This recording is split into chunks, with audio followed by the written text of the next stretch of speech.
ಇರುವಂತಹ ಕಾಶೀಪುರಪತಿ ಯಾರೆಂದು ಬಲ್ಲಿರಿ? ಸುಪ್ರತೀಕನೆಂಬುದಾಗಿ ಹೇಳಬಲ್ಲೆವು. ನಾನೇ ಸರಿ ಹೊರಟು ಬಂದ ವಿಚಾರ ಅನೇಕವೇ ಅವತರಿಸಿ ಪುಣ್ಯ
ಕಾಪಾಡು ಸ್ವಾಮಿ, ಕಾಪಾಡು.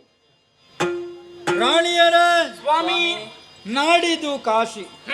ಎಲ್ಲೇ ಹುಟ್ಟಿದವರು ತಮ್ಮ ಪಾಪವನ್ನು ಕಳೆಯಲೋಸುಗ ಗಂಗಾ ಸ್ನಾನವನ್ನು ಗೈದು ಆ ಬಳಿಕ ಕಾಶಿ ವಿಶ್ವನಾಥನ ಸಂದರ್ಶನ ಮಾಡಿ ಪೂಜೆ ಮಾಡಿ ಭಕ್ತಿಯಿಂದ ಬೇಡಿಕೊಂಡ್ರು ಅಂತಾದ್ರೆ ಅವರು ಜೀವಿತಾವಧಿಯಲ್ಲಿ ಗೈದ ಎಲ್ಲವೂ ಪಾಪ ಲೇಪ ತೊಳೆದು ಪುಣ್ಯಾತ್ಮರೆಂದೆನಿಸಿಕೊಳ್ತಾರೆ. ನಿಜ. ಅಂಥ ಪರಮ ಪುಣ್ಯ ಧಾಮವಾದ ಈ ಕಾಶಿ ಕ್ಷೇತ್ರದ ಅಧಿಪತಿಯಾಗಿ ನಾನು ಮೆರೆಯಬೇಕು ಅಂತಿದ್ರೆ ಇದು ನನ್ನ ಭಾಗ್ಯ ಅಲ್ಲದೆ ಮತ್ತೇನು ಹೇಳಿ. ಹೌದು ಸ್ವಾಮಿ. ಜಂತೂನಾಂ ನರಜನ್ಮ ದುರ್ಲಭ. ಜನ್ಮವೇ ದುರ್ಲಭವಾದ. ಅದರಲ್ಲೂ ಪದವಿ ಸಿಗಬೇಕು ಅಂತಿದ್ರೆ ಅದೆಷ್ಟೋ ಹಿಂದಿನ ಜನ್ಮಗಳ ವಿಶಿಷ್ಟವಾದ ಪುಣ್ಯ ಬೇಕು ಅಂತ ತಿಳಿದವರು ನಾವು. ಹೌದು. ಆ ವಿಷಯಕವಾಗಿ ಆಲೋಚನೆ ಮಾಡಿದ್ರೆ ನಮ್ಮಂಥ ಪುಣ್ಯಾತ್ಮರು ಧನ್ಯಾತ್ಮರು ಇನ್ನೊಬ್ಬರಿರುವುದಕ್ಕೆ ಸಾಧ್ಯವಿಲ್ಲ ಎಂದು ಹೇಳಿದ್ರೆ ಅತಿಶಯೋಕ್ತಿಯಾಗಲಾರದು. ನೋಡಿದೀಯಾ, ಕಾಶಿಪುರದ ರಾಜಸಭೆ ಇದು. ಆಸ್ಥಾನ ಸೇರಿದಾಕ್ಷಣ ರಾಜ ಸುಪ್ರತೀಕನಿಗೆ ಜಯವಾಗಲಿ ಶುಭವಾಗಲಿ ಎನ್ನುವ ಉದ್ಘೋಷ ಕೇಳಿಸುತ್ತಾ ಇದೆ. ಹೌದು. ಆಶ್ರಯವಾಗಿ ನನ್ನ ತಂದೆಯವರಿಂದ ನನಗೆ ಬಂದದ್ದು ಈ ಸಿಂಹವಿಷ್ಟರ. ಹೌದು. ಆ ಕಾಲಕ್ಕೆ ಅವರು ಆಡಿದ ಮಾತು, ಅಧಿಕಾರ ಅನ್ನುವುದು ಸೇವೆಗಾಗಿ ಹೊರತು ಸ್ವೇಚ್ಛೆಗಾಗಿ ಅಲ್ಲ ಮಗನೇ, ಪ್ರಜಾ ವತ್ಸಲನಾಗಿ ಆಳ್ವಿಕೆಯನ್ನು ನಡೆಸು. ಆ ಮಾತುಗಳು ಇಂದು ನನ್ನ ಮನ ಮಂದಿರದಲ್ಲಿ ಮಾರ್ದನೆಗೊಳ್ಳುತ್ತಾ ಇದೆ. ಅವರ ಮಾತಿನಂತೆ ಹಿರಿಯರು ಗಳಿಸಿದ ಧವಳ ಕೀರ್ತಿಗೆ ಯಾವುದೇ ಒಂದು ಕುಂದು ಕೊರತೆ ಬರದಂತೆ ಈವರೆಗೆ ರಾಜ್ಯವನ್ನು ಪರಿಪಾಲಿಸಿಕೊಂಡು ಬಂದವನಿದ್ದೇನೆ. ಆ ನಿಟ್ಟಿನಲ್ಲಿ ಸುಖಕರ ಜೀವನ ಅಂತ ಆಲೋಚನೆ ಮಾಡೋಣವೋ? ಮೇಲ್ನೋಟಕ್ಕೆ ಮುಖದಲ್ಲಿ ನಗುವಿದ್ರೂ ಅಂತರಂಗದಲ್ಲಿ ಹುದುಗಿದೆ ದುಃಖ. ಹೌದು, ಕಾರಣವಿಷ್ಟೇ. ನಿಮ್ಮೀರ್ವರನ್ನು ಕರಗ್ರಹಣ ಮಾಡಿದವ ನಾನು. ನಿಜ. ವಿದ್ಯುತ್ ಪ್ರಭೆ ಹಾಗೆ ಕಾಂತಿಮತಿ. ಉಭಯರನ್ನು ಮದುವೆಯಾಗಿ ಇಷ್ಟು ಕಾಲ ಕಳೆದರೂ ಪುತ್ರ ಸಂತಾನವಾಗದೇ ಹೋಯಿತಲ್ಲ. ಪುತ್ರ ಅನ್ನುವ ನರಕದಿಂದ ಪಾರು ಮಾಡುವ ಕಾರಣವೇ ಪುತ್ರ ಅಂತ ಅನ್ನಿಸಲ್ಪಡ್ತಾನೆ. ಅಂಥವನಿಗೆ ಇಹದಲ್ಲಿ ಹೇಗೂ ಇಲ್ಲವಲ್ಲ ಸುಖ, ಪರದಲ್ಲೂ ಪದವಿ ಲಭಿಸುವುದಕ್ಕೆ ಸಾಧ್ಯವಿಲ್ಲ. ಅಪುತ್ರಸ್ಯ ಗತಿರ್ನಾಸ್ತಿ. ಹಾಗಾಗಿ ಒಡ್ಡೋಲಗವೇನೋ ಕೊಡ್ತೇನೆ. ಯಾಕಂದ್ರೆ ರಾಜನಿಗೆ ದುಃಖಾವರಿಸಿದೆ ಎನ್ನುವುದು ಪ್ರಜೆಗಳ ಬಾಳಿನಲ್ಲಿ ಪರಿಣಾಮ ಬೀರಕೂಡದು. ಅದಕ್ಕಾಗಿ ನಗುಮುಖದಿಂದಲೇ ಒಡ್ಡೋಲಗ ಕೊಡುವುದು ನಾನು. ಆದರೆ ಅಂತರಂಗದ ದುಃಖವನ್ನು ಯಾರಲ್ಲಿ ನಿವೇದಿಸಿಕೊಳ್ಳಲಿ? ಇಷ್ಟು ಕಾಲವಾದರೂ ಏನಿದ್ದರೇನು ನಮಗೆ ಸುತ ಭಾಗ್ಯ ಹೀನರಿಂತಾಗೆ ಮೇಗೆ ಹಾನಿಯಹುದಿಹಕ್ಕೆ ಪರಕೆ ಇದ ನೆನೆಸಿ ಗ್ಲಾನಿಯಹುದು ಮನಕೆ. ಸ್ವಾಮಿ ಪತಿದೇವ ಕೇಳೋದೆಮ್ಮೊಲವ ದೇವ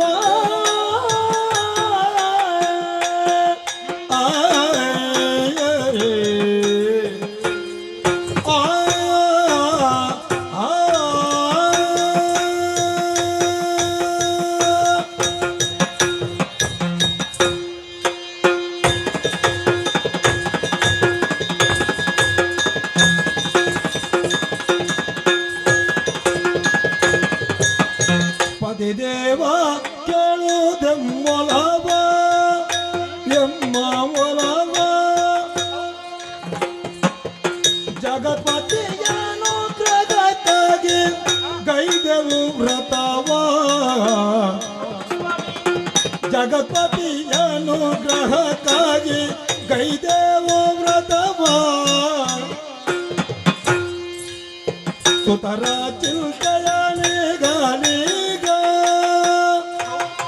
ಸುತರ ಚಿಂತೆಯ ನೀಗನೀಗ ಪ್ರತಿಪತಿದ್ದರ ಕೊಡಗಿ ಬರದೆ ದಿವ್ಯ ಯೋಗ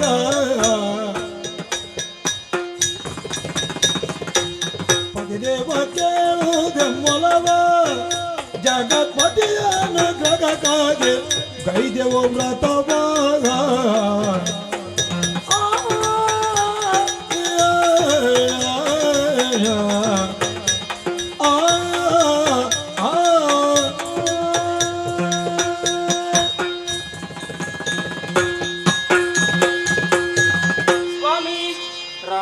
ಪುತ್ರನಾಗಲಿಲ್ಲೆಂಬಂತಹ ಬೇಸರ ನಿಮಗೆ ಮಾತ್ರವಲ್ಲ ನಮಗೂ ಇದೆ. ಸಹಜವೇ. ಹೌದು ಸ್ವಾಮಿ, ಆದರೂ ನಮ್ಮ ಬೇಸರವನ್ನು ನಾವು ಯಾಕೆ ತೋಡಿಕೊಳ್ಳಲಿಲ್ಲ? ಯಾಕೆ? ನೀವು ರಾಜಕೀಯದ ವಿಚಾರದಲ್ಲಿ ತೊಡಗಿದ್ದವರಾಗಿದ್ದೀರಿ. ನಾವು ಈ ಸಂದರ್ಭ ನಿಮ್ಮಲ್ಲಿ ಬೇಸರವನ್ನು ಹೇಳಿಕೊಂಡ್ರೆ ನಿಮಗೆ ಕಷ್ಟವಾಗುವುದಲ್ವೇ ಸ್ವಾಮಿ? ಆಡಳಿತಕ್ಕೆ ತೊಡಕಾದೀತು ಅನ್ನುವ ಹಾಗೆ ನೀವು ಸುಮ್ಮನಿದ್ದೀರಿ. ಹೌದು ಸ್ವಾಮಿ, ದುಃಖ ಎಲ್ರಿಗೂ ಇರುವಂತಹದ್ದೇ. ಆದ್ರೆ ಏನು ಮಾಡೋಣ ಹೇಳಿ? ಆಹಾ. ಯಾರಲ್ಲಿ ಹೇಳಿ ಏನು ಪ್ರಯೋಜನ? ದೇವರೇ ಪರಿಹರಿಸಬೇಕು ಬಿಟ್ರೆ ಇದನ್ನು ಮನುಷ್ಯರಿಂದ ಪರಿಹರಿಸಲಿಕ್ಕೆ ಸಾಧ್ಯ ಇಲ್ಲ ಅಂತ ಕಾಣುತ್ತದೆ. ಓ, ನಿಮ್ಮ ಬೇಸರ ಹಾಗೂ ನಮಗೂ ಕೂಡ ಬೇಸರ ಉಂಟು ಸ್ವಾಮಿ. ಯಾಕೆಂದ್ರೆ ಹೆಣ್ಣಿನ ಜೀವನ ಒಂದು ಪರಿಪೂರ್ಣತೆ ಆಗ್ಬೇಕಾದ್ರೆ ಮದುವೆ ಆದ್ಮೇಲೆ ತಾಯ್ತನವನ್ನು ಕಾಣಬೇಕಂತೆ. ಖಂಡಿತ. ಆ ಯೋಗ ನಮ್ಮಲ್ಲಿಲ್ಲ ಆಗಲಿಲ್ಲ ಎಂಬ ಚಿಂತೆ ಸ್ವಾಮಿ. ಹೌದು ಸ್ವಾಮಿ, ಪ್ರಜೆಗಳನ್ನು ನೀವು ಮಕ್ಕಳ ಹಾಗೆ ಕಂಡವರಿದ್ದೀರಿ. ಸರಿ. ಆದರೆ ಈ ಸಂದರ್ಭ ನೀವು ಬೇಸರ ಮಾಡ್ತೀರಿ ಅಂತಾದರೆ ಪ್ರಜೆಗಳಿಗೂ ಬೇಸರವಾಗುವುದಿಲ್ವೇ ಸ್ವಾಮಿ? ಹಾಗಾಗಿ ಒಂದು ವಿಚಾರವನ್ನು ನಾವು ಹೇಳ್ತೇವೆ. ಏನದು? ಒಂದು ಕಾಲದಲ್ಲಿ ನಮಗೆ ಮಕ್ಕಳಾಗಲೂಬಹುದು ದೇವರ ಅನುಗ್ರಹವಿದ್ರೆ. ಆದ್ರೂ ನಿಮಗೊಂದು ಸಮಾಧಾನಕ್ಕೊಂದು ಮಾತನ್ನು ನಾನು ಹೇಳ್ತೇನೆ ಸ್ವಾಮಿ. ಏನು ನಿನ್ನ ಸಲಹೆ? ನಮ್ಮ ಈ ನಾಡಿನಲ್ಲಿರುವಂತಹ ಯತಿವರಿಯರನ್ನು ಪೂಜಿಸೋಣ ಸ್ವಾಮಿ. ನಮ್ಮ ಬೇಸರವಾದ್ರೂ ದೂರವಾದೀತು. ನನಗೆ ವಿಶ್ವಾಸ ಇಲ್ಲ. ಆಹಾ. ಯಾಕೆ ಹೇಳು?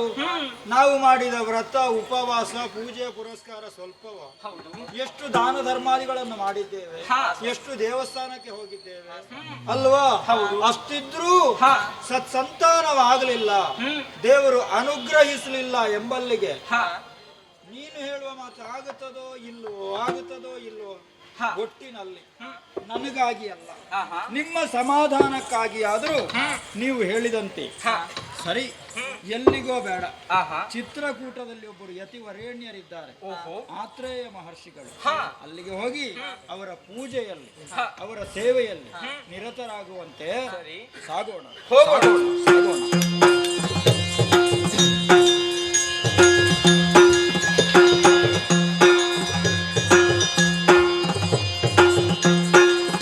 ಜ್ಞಾನವಾರಿಧಿ ಚಂದ್ರತ ಭಗವಾನೋ ಸಕಲಾಗಮ ಯತಿವರ ನಂದ್ರಿಗೆ ಭೂಪವು ನಮಿತ ಕಾಂತೆಯರ ಸಹಿತ ಪರದು ತವರ ಕುಶಲವೇ ವಸುದೇಶ ಪುಣ್ಯದ ವಸುಮತಿ ತವ ದೇಶ ಕುಶಲವೇ ವಸುದೇಶ ಪುಣ್ಯದ ವಸುಮತಿ ತವ ದೇಶ ಪಶುಪತಿ ವಿಶೇಷವ ವಿರದ ಉಕ್ಷೇಮವೇ ಹೃದಯ ದೀಪನೆ ಬಂದು ತೆಗೆಯ ಅರುತೆಯ ಕುಶಲವೇ ವಧುದೇಶ.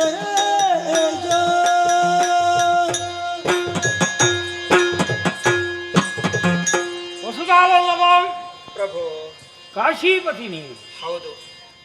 ಭಗವಾನ್ ವಿಶ್ವನಾಥನ ಸಾನ್ನಿಧ್ಯದಲ್ಲಿ ಆಡಳಿತವನ್ನು ನಡೆಸುತ್ತಾ ಹಾ, ಎಲ್ಲರ ಕ್ಷೇಮಾಭ್ಯುದಯಗಳನ್ನು ಬಯಸುತ್ತಿರುವೆ. ನಿಜ. ಎಲ್ಲರೂ ಕುಶಲ ತಾನೆ. ಓಹೋ. ಸತೀ ಸಮೇತನಾಗಿ ಇಲ್ಲಿಗೆ ಬರಬೇಕಾಗಿದ್ದರೆ ಹಾ, ಏನೋ ಕಾರ್ಯಗೌರವವಿರಬೇಕು ಅಂತ ಭಾವಿಸ್ತೇನೆ. ಸರಿ. ಏನಿದ್ದರೂ ಹೇಳಿ. ಮನದ ಮನೆಯಾಗ ಚಿಂತೆ ತೊಳೆಯುವುದು ಗುರುದೇವನು ಕೈಯೋ ಬಂದಿಗೆವು ಓ ಗುರುದೇವ.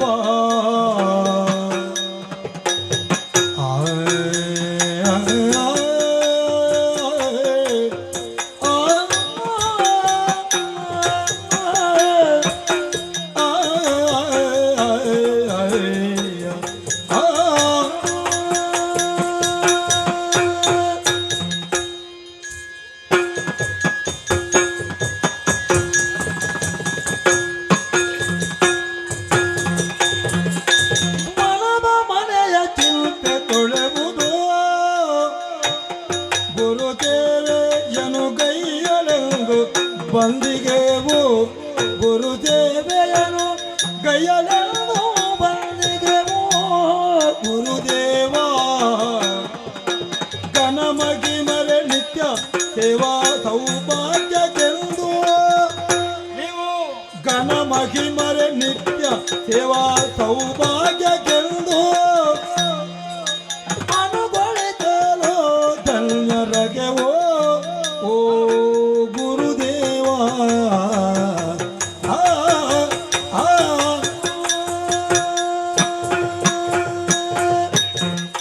ಗುರುವರೇಣ್ಯ, ಕಾಶೀಪತಿ ನಿಮ್ಮ ಆಶೀರ್ವಾದದಿಂದ ನಾವೆಲ್ಲರೂ, ನಮ್ಮ ಪ್ರಜಾವರ್ಗವೆಲ್ಲವೂ ಸುಖಕರವಾಗಿಯೇ ಇದ್ದೇವೆ.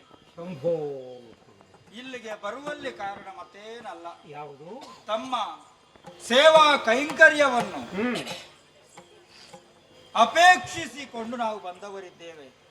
ಅನವರತವೂ ನಿಮ್ಮ ಪಾದ ಸೇವೆಯಲ್ಲಿ ನಿರತರಾಗಿರುವಂತೆ ನೀವು ಒಂದು ಅವಕಾಶ ಮಾಡಿಕೊಡಬೇಕು ಅಂತ. ಚಿತ್ರಕೇತು ಮಹಾರಾಜ, ಹ, ಈ ಆಶ್ರಮ ಧರ್ಮ ಏನು ಎಂಬುದನ್ನು ಹ, ನಿನಗೆ ಪ್ರತ್ಯೇಕವಾಗಿ ನಾನು ವಿವರಿಸಬೇಕಾದ್ದಿಲ್ಲ. ಅದಿಲ್ಲ. ನೀನೊಬ್ಬನು ಹ, ಹೇಗೂ ಇರಬಹುದಾಗಿದೆ. ಹೌದು. ಆದರೆ ಸತೀ ಸಮೇತನಾಗಿ ಹಾ. ಇರಬೇಕಾಗಿದ್ದರೆ ಅವರ ಸಮ್ಮತಿ ಬೇಕಲ್ಲ. ಅವರ ಸಮ್ಮತಿ ಅಂತದ್ದು, ಅವರ ಒತ್ತಾಯಕ್ಕೆ ಮಣಿದು ನಾನು ಬಂದವರಿದ್ದೇನೆ. ಗುರುಮನೆಯೇ ಅರಮನೆಗಿಂತ ಶ್ರೇಷ್ಠವಾದ್ದು ಅನ್ನುವ ಮಾತನ್ನು ಅವರು ಹೇಳಿ ನನ್ನನ್ನು ಕರ್ಕೊಂಡು ಬಂದಿದ್ದಾರೆ. ಭಗವದಿಚ್ಛೆ ಹಾಗಾಗಿ ಏನಿದ್ದರೂ ಅವಕಾಶ. ಭಗವಂತನ ಕೃಪೆ ಹ್ಮ್, ಸದಾ ಸರ್ವದಾ ನಿನ್ನ ಮೇಲಿರಲಿ. ಸರಿ ಸ್ವಾಮಿ. ಈ ಪ್ರದೇಶದಲ್ಲಿ ಸೇವಾನಿರತನಾಗಿದ್ದು ಹಾ, ಆತ್ರೇಯನ ಅನುಗ್ರಹ ಪಡೆಯಬೇಕು ಎಂದು ಭಾವಿಸಿದರೆ ಹಾ, ನಿನ್ನ ಆಶೆಗಳು ಈಡೇರಲಿ, ಸಂತೋಷ. ಇಷ್ಟಾರ್ಥ ಸಿದ್ಧಿಯಾಗಲಿ. ಆಗಲಿ ಪ್ರಭು. ಪುಣ್ಯಾಶ್ರಮದೊಳಗೆ ಪ್ರವೇಶ ಮಹಾದಾಜ್ಞೆ. ಹೇಳಿ.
ಇರುವಂತಹ ದಳ ದೇವಲೋಕಕ್ಕೆ ಯಾರೆಂಬುದಾಗಿ ಕೇಳಿದ್ದೀರಿ. ದೇವೇಂದ್ರ ನಮ್ಮದ ಕೇಳಬಲ್ಲ ಹಾಗೆಂದು ಕಾಣಬಹುದು. ಹೊರಟು ಬಂದ ವಿಚಾರ ಹಲವಾರು ಉಂಟು ದೇವತೆಗಳು ಬಂದು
ಸಮಾನರಾಗಿ ಸದಾ ವ್ಯವಹರಿಸುತ್ತಿರುವವರು. ಹಾಗೆಂದಾದರೂ ಸಹ ಯೋಚನೆ ಮಾಡಿದರೆ ಮೂರು ಲೋಕದಲ್ಲಿಯೂ ಶ್ರೇಷ್ಠವಾದಂತಹ ಈ ಸ್ವರ್ಗದ ಅಧಿಕಾರವನ್ನು ಹೊಂದಿದವ ನಾನು. ಈ ಅಧಿಕಾರ ಯಾವಾಗ ನಾನು ಪಡೆದು ಎಷ್ಟು ಮಂದಿ ರಾಕ್ಷಸರು ಕೂತುರೆ ಮಘವ ಸಿಕ್ಕಿದೆಯ ಬಾ ಕಾಳಗಕ್ಕೆ, ಸ್ವರ್ಗದ ಪೀಠವನ್ನು ನಮ್ಮ ಪಾಲಿಗೆ ಕೊಡು. ಎಷ್ಟು ಸಲ ಕಾಳಗ ಮಾಡಿದ ಪ್ರಕರಣಗಳುಂಟು.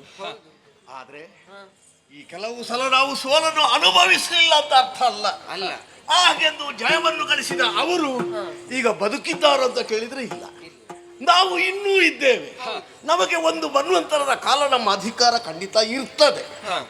ಆದ್ರೆ ನಾನು ಆಲೋಚನೆ ಮಾಡುವುದು ಯಾವುದನ್ನು, ಎಷ್ಟು ಸಮಯ ಆಯ್ತು ಈಗ ಈ ರಾಕ್ಷಸರಾಗಲಿ ಅಸುರರಾಗಲಿ ದಾನವರಾಗಲಿ ಸ್ವರ್ಗದ ಕಡೆಗೆ ಒಂದ ದೇವರವರಿಗೆ ಒಳ್ಳೆ ಬುದ್ಧಿ ಕೊಟ್ಟಿರಬೇಕು.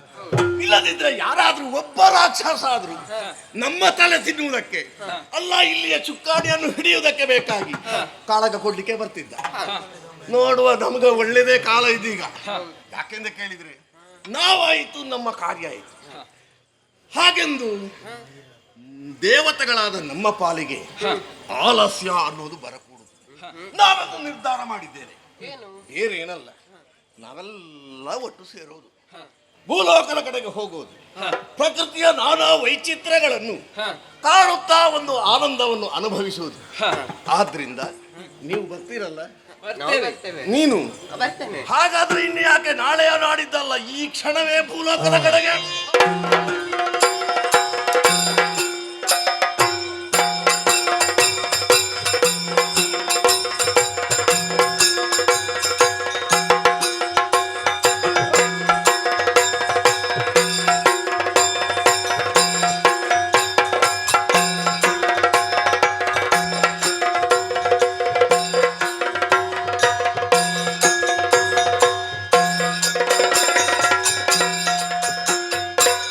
ಮಾನವಾದಿ ಬನೆ ಬೇಳು ಭಕ್ತಿಗೆ ಮೆಚ್ಚುತ್ತ ತಾನಿವೆ ವರವ ಕೇಳು. ಆನದಂತವ ನೀನು ಬಲಿತು ಆನರಿತುವೆ ಎಂದು.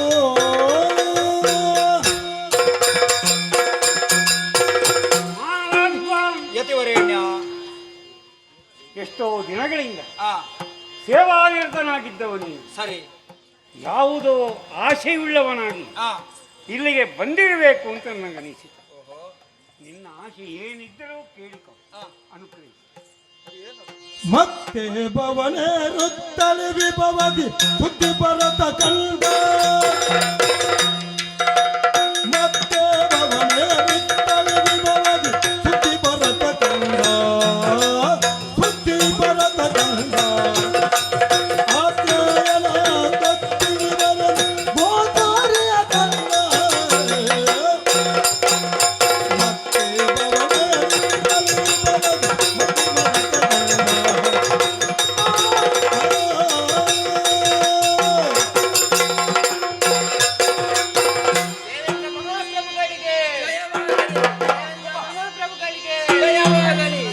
ನಾಗವರುತನೆ ಸ್ವಾಗತ ಸ್ವಾಗತ.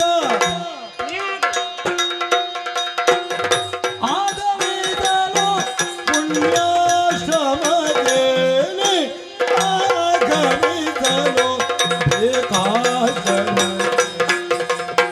ಹೀಗೆ ನಚ್ಚರಿ ಮಂತ್ರಗಣಿಗಳು ಯೋಗ ನಮ್ಮದು ಸಂಭ್ರಮಕ್ಕೆ ನಿಮಗೆ ಸ್ವಾಗತ.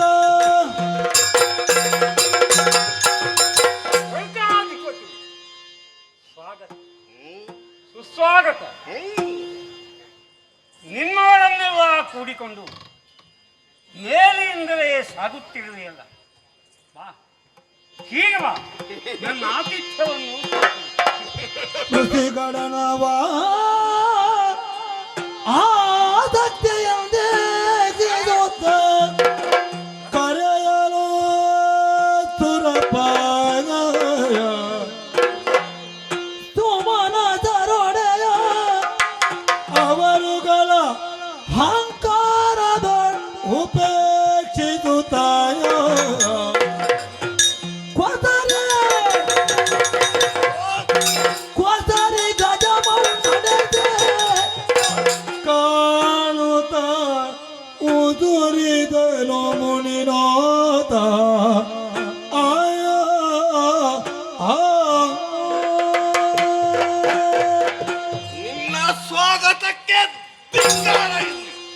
ಏನಯ್ಯ ಇಂದ್ರ ಏನಯ್ಯ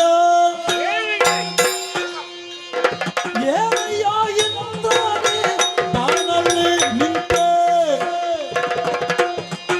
ಮಾನಿದಿ ಕರೆಯಲ ಗರವನಂತೆ ಜ್ಞಾನಮೂಲಕ್ಕೆ ಗೌರವ ನೀಡಬರುತ್ತೆ ಏನು ಅವಸರವಯ್ಯ ನಿನಗೆ ಏನು ಅವಸರವಯ್ಯ ಏನಯ್ಯ ಇಂದ್ರ ಏನಯ್ಯ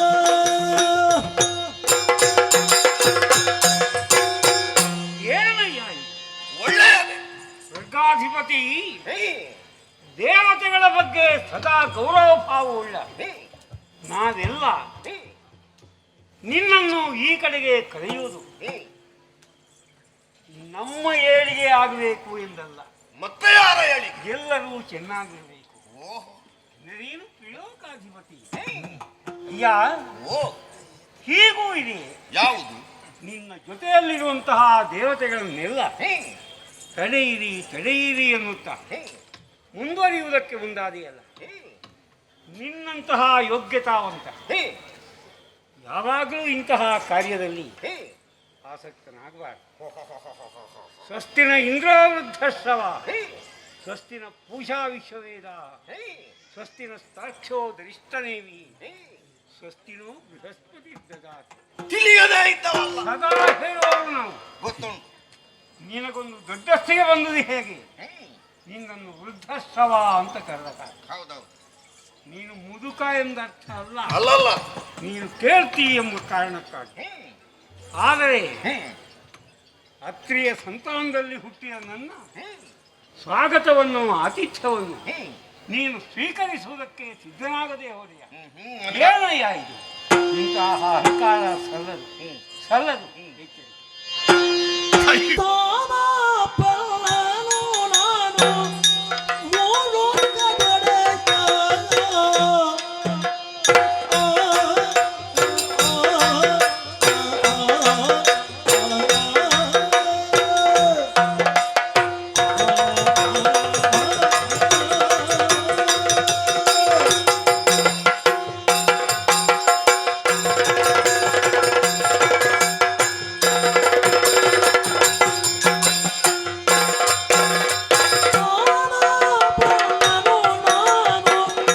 ಮೂಲೋಕದೊಡೆಯ. ಮಾನಿದುವರ ದಂಡು ಬಲು ದೊಡ್ಡದಯ್ಯ. ಮಾನವರ ಗೌರವ ಸಮಾಜ ಗೌರವ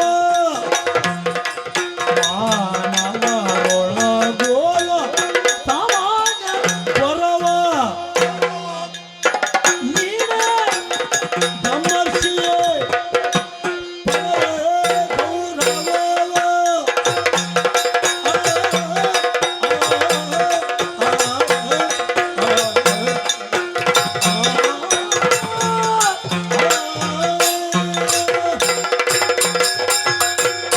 ಎಲ, ಎಲ. ಕೇವಲ ದೇವತೆಗಳಿಗೆಲ್ಲರಿಗೂ ಅಧೀಶನಾಗಿ ದೇವರಾಜನಾಗಿ ಮೆರೆಯುತ್ತಿರುವುದಲ್ಲ, ಲೋಕಮೂಲರ ಅಧಿಕಾರಿಯೂ ಹೌದು. ಹೌದು. ಪ್ರಪಂಚ ಮುಖದಲ್ಲಿ ಯಾವುದು ಶ್ರೇಷ್ಠವಾದಂತಹ ಪದವಿದೆಯೋ ಅದನ್ನು ಏರಿದವ ನಾನು. ನನ್ನ ಅಳತೆ ಆದ್ದರಿಂದಲೇ ನಿನ್ನನ್ನು ಸ್ವಾಗತಿಸಿದ್ದು. ನಿಮ್ಮಂತವರ ಸ್ವಾಗತ ನಮ್ಗೆ ಅಗತ್ಯ ಇಲ್ಲ. ದೇವೇಂದ್ರ ದಿವ್ಯವಾದ ವಸನಾಭರಣನ ಶೃಂಗಾರಗೊಂಡು ಬರ್ತಾನಂತೆ ಹೇಳಿದ್ರೆ ಸಾಕು. ಒಂದೆಡೆಯಲ್ಲಿ ದೇವತೆಗಳ ಸಾಲು, ಇನ್ನೊಂದೆಡೆಯಲ್ಲಿ ನೃತ್ಯಾಂಗನೆಯರ ಕುಣಿತ, ಮತ್ತೊಂದೆಡೆಯಲ್ಲಿ ಕುಣಿತ ಭಜನೆ, ಮತ್ತೊಂದೆಡೆಯಲ್ಲಿ ಕೊಂಬು ಕಹಳೆ ವಾದ್ಯಗಳು, ಇನ್ನೊಂದೆಡೆಯಲ್ಲಿ ಆ ವಾದನ ಗೀತ ಗಾಯನ. ಇದನ್ನೆಲ್ಲ ಮೇಳೈಸಿದರೆ ಅವರ ಇದರಲ್ಲಿ ನಾನು ಮುಂದಾಗಿ ಕಾಣುತ್ತಿರುವುದು ನಮ್ಮನ್ನು ಮಾನಿಸುವವರ, ನಮ್ಮನ್ನು ಸ್ವಾಗತಿಸುವವರ ದಂಡೇ ದೇವಲೋಕದಲ್ಲಿ ಉಂಟು. ಹೇಳಿ ಕೇಳಿ ನೀನೊಬ್ಬ ಗೊರವ ಈ ದೇವರಾಜನನ್ನು ಸ್ವಾಗತಿಸ್ತಿ ಅಂತೇಳಿ ಆದ್ರೆ ನಿನ್ನ ಸ್ವಾಗತವು ನನಗೆ ತಿರಸ್ಕಾರ ಮಾಡಿದ. ಏನು? ಆಳು ಆಳುವವಗೆ ಬಲು ಕೀಳು ನಡೆಗಳಿರೆ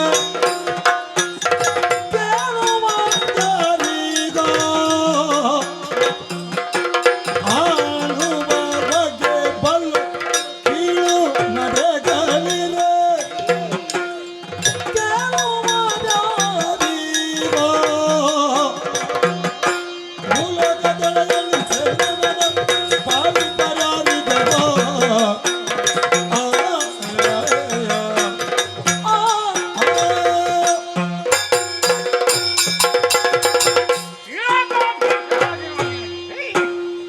ನಿನ್ನ ಜೊತೆಯಲ್ಲಿ ಮೇಳದವರು ನಮ್ಮದೇ ಗಜಮೇಳ ಅಂತ ಹೇಳಿದ್ರೆ ನಿನಗೆ ನಮ್ಮದ ಮೇಳದವರು ಇಲ್ಲದಿದ್ರೆ ನಿನ್ನಿಂದ ಏನು ಆಗೋದಿಲ್ಲ. ನಮ್ಮ ಯೋಗ್ಯತೆ ಕಾಡುವುದಲ್ಲಿ ದೇವತೆಗಳು ಚೆನ್ನಾಗಿರಬೇಕು ಎಂದು ಆಶಿಸುವವರು ನಾವು, ಗೌರವಿಸುವವರು ನಾವು. ಒಳ್ಳೆಯದು. ನಿನಗೆ ಅದಾವುದು ಬೇಕಾಗಿಲ್ಲ. ನಮ್ಮ ಸ್ವಾಗತಕ್ಕೆ ನೀನು ತಿರಸ್ಕಾರ. ನಮ್ಮ ಅಭಿಮಾನಿ ವೃದ್ಧವೇ ಬಹಳಷ್ಟು ಸಂಖ್ಯೆ ಇದೆ. ಯಜ್ಞಾದಿಗಳಲ್ಲಿ ಹವಿಸ್ಸನ್ನು ನೀಡಿ ನಿಮಗೆ ಉಣ್ಣುವುದಕ್ಕೆ ಕೊಡುವವರು ನಾವು. ನೀವು ಉಣ್ಣುವುದಕ್ಕೆ ಬಡಿಸದೇ ಇದ್ರು ನಾವು ಇಲ್ಲವಾದರೆ ಬಡಿತೇವೆ ನಿಮಗೆ ಗತಿಯೇ ಇಲ್ಲ ಅಂತ ನೀವು ತಿಳ್ಕೊಳ್ಳೋದು. ನೀವು ಅಗ್ನಿಮುಖರು. ಅಗ್ನಿದೇವನ್ನು ಆರಾಧಿಸಿ ಅವನ ಮೂಲಕ ನಿಮಗೆ ಕೊಡುವವರು ನಾವು. ಏನು ನನ್ನ ಪುರಸ್ಕಾರ ನಿನಗೆ ತಿರಸ್ಕಾರ. ನಿನ್ನಂಥವರು ಸ್ವರ್ಗದಲ್ಲಿ ಹೆಚ್ಚು ದಿನ ಇರಬಾರ್ದು. ಏನಿಲ್ಲಯ್ಯ, ಗುರು ಬೃಹಸ್ಪತಿ ಮತ್ತೆ ಸಪ್ತರ್ಷಿಗಳ ಮಾತಾ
ನಿನ್ನಿಂದ ನನಗೆ ವಿಚಾರವನ್ನು ಸಂಗ್ರಹಿಸುವ ಅಗತ್ಯ ಬರುವುದಿಲ್ಲ.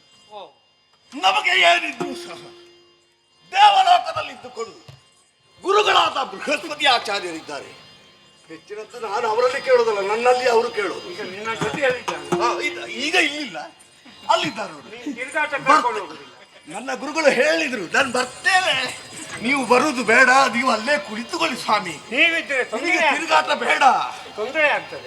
ನನಗೆ ತೊಂದರೆ ಆಗ್ತದೆ ಅಂತ ಹೇಳಿಲ್ಲ, ಅವರ ಒಳಿತನ್ನು ಬಯಸಿ ಹೇಳಿದ್ರು, ನಿಮಗೆ ತಿರುಗಾಟ ಬೇಡ, ನೀವು ಅಲ್ಲಿ ಕೂತುಕೊಳ್ಳಿ ಗುರುಗಳೇ ಅಂತ ಹೇಳಿ. ಸರಿಯಪ್ಪ, ನನ್ನ ಮಾತುಗಳಿಗೆ ಅವರಲ್ಲೇ ಇದ್ದಾರೆ.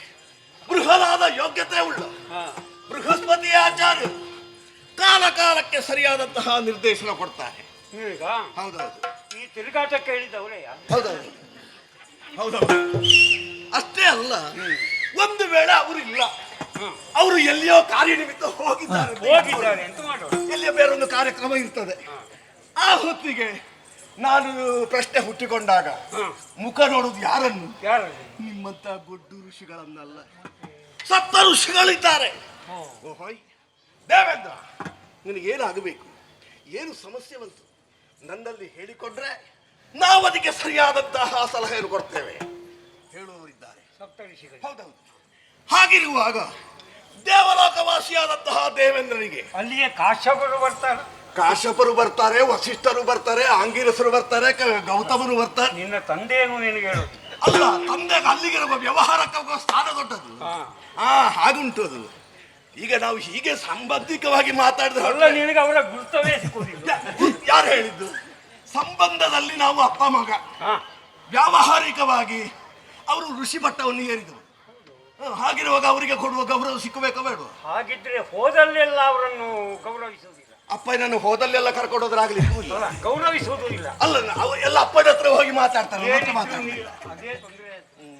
ಈಗ ನಾನು ಒಂದು ಮಾತು ಹೇಳ್ತೇನೆ. ಏನು? ಭೂಲೋಕದಲ್ಲಿರುವವ ನೀನು ಮನುಷ್ಯ ಅಂತ ನಾನು ತಿಳಿಯುತ್ತೇನೆ. ಹೌದು. ನಿಮ್ಮಂತ ಮನುಷ್ಯರನ್ನ ನಿನ್ನ ಹತ್ರ ಎಂತ ಬಂಡವಾಳ ಉಂಟದ ಬೇಕಲ್ಲ. ನೀನು ಇಲ್ಲಿದ್ದವರಿಗೆಲ್ಲ ನೀನು ಗುರು. ನೀ ಹೇಳಿದಾಗೆಲ್ಲ ಶಿಷ್ಯ ಅಂದ್ರೆ ಕೇಳಬಹುದು. ನೀನು ಕೇಳುವುದಿಲ್ಲ. ನಾನು ಮಾತ್ರ ನಿನ್ನ ಶಿಷ್ಯ ಅಲ್ಲ. ನಾನು ಕೊಡುವುದು ನಿನಗೆ ಬೇಡ. ನನಗೆ ಅಗತ್ಯ ಇಲ್ಲ, ನಾನು ಪಡೆಯುವುದೂ ಇಲ್ಲ. ನಿನ್ನ ಸ್ವಾಗತವೂ ಬೇಡ. ಸೋಲುತ್ತಾ ಸ್ವರ್ಗದ ಹಿರಿ ಸಂಪದ ಒಳೆಯುವ ಪರಿಭವಗೊಳ್ಳುವ ತಿನ್ನನು ಶಾಪವ ಮುರಿದ ಮುನಿ ಮೊಳೆರೋ.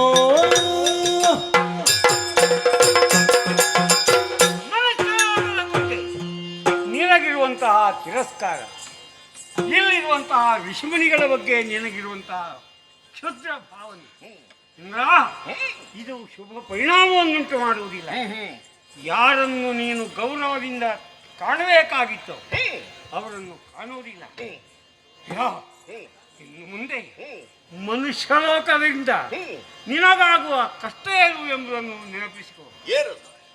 ಆತ್ರೇಯನ ಶಾಪ ಸ್ವರ್ಗಲೋಕವನ್ನು ಮನುಷ್ಯ ಲೋಕವನ್ನು ಆಕ್ರಮಿಸಿ ನಿನ್ನ ಸರ್ವ ಸಂಪತ್ತನ್ನು ತಾಪದ ತವರುತ್ತವ ಕೋಪದ ಶಾಪವಾಕ್ಯದ ಹಿರಿಮೆಯರಿಯಲ್ಕ ಪುರಂದರಗೇರ್ದ ಮತ್ತವ ಘಟಿಸಿದ್ದೇನೆಂಬೆ ಆಪದ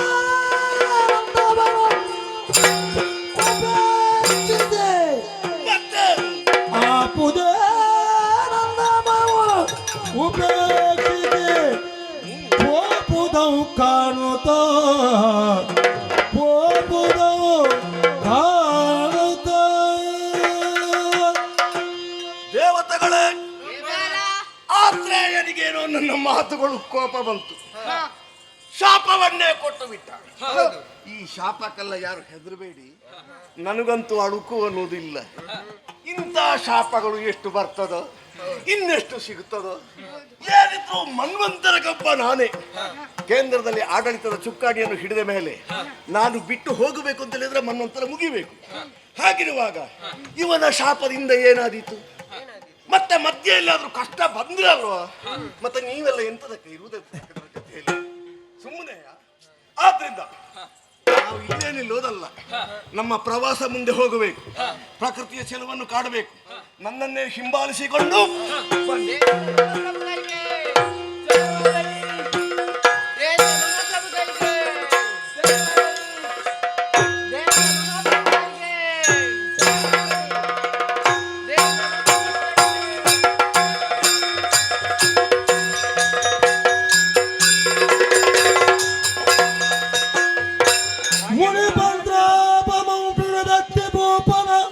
ಮೊಗವನಿಸಿದನು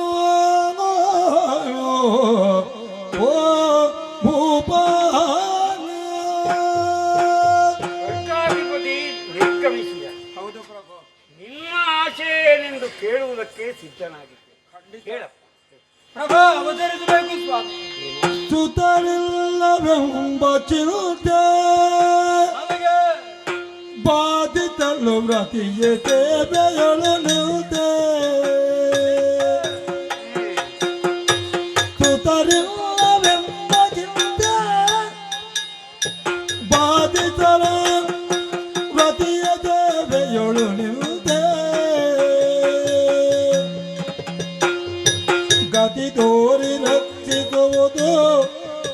ಪುತ್ರನಿಂ ಗತಿಹಿತವು ಸಾಮ್ರಾಜ್ಯವು ಗತಿ ತೋರಿ ರಕ್ಷಿಸುವುದು ಪುತ್ರನು ಗತಿಹಿತವು ಸಾಮ್ರಾಜ್ಯವು ಮುದರಿಲ್ಲದೆಂಬ ಚಿಂತೆ ಓ ಮುನಿಯೇ ನೀಯೇ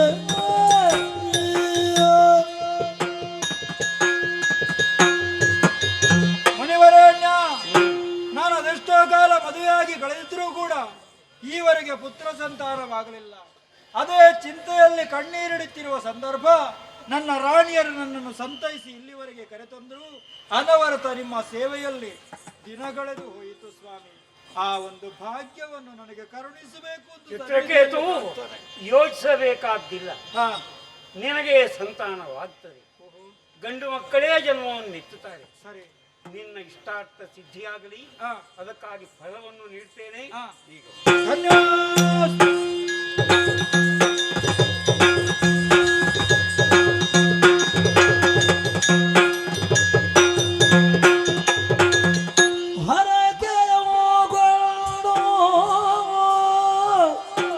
ಸಂತೋಷ ಪಡ್ಲ ದುಃಖ ಪಡ್ಲ ನರಮನೆಗೆ ಮರಳಿದ ಅರತಿಯರು ಬೆಸಲಾದರುತ್ಸವವು ನಾಡ ತುಂಬಿರುತ್ತಿರಲು ಜನಿಸಿದರು ಬಾಲಕರಿರುವರು ಇರುವರು ಜನಿಸಿದರು ಬಾಲಕರಿರುವರು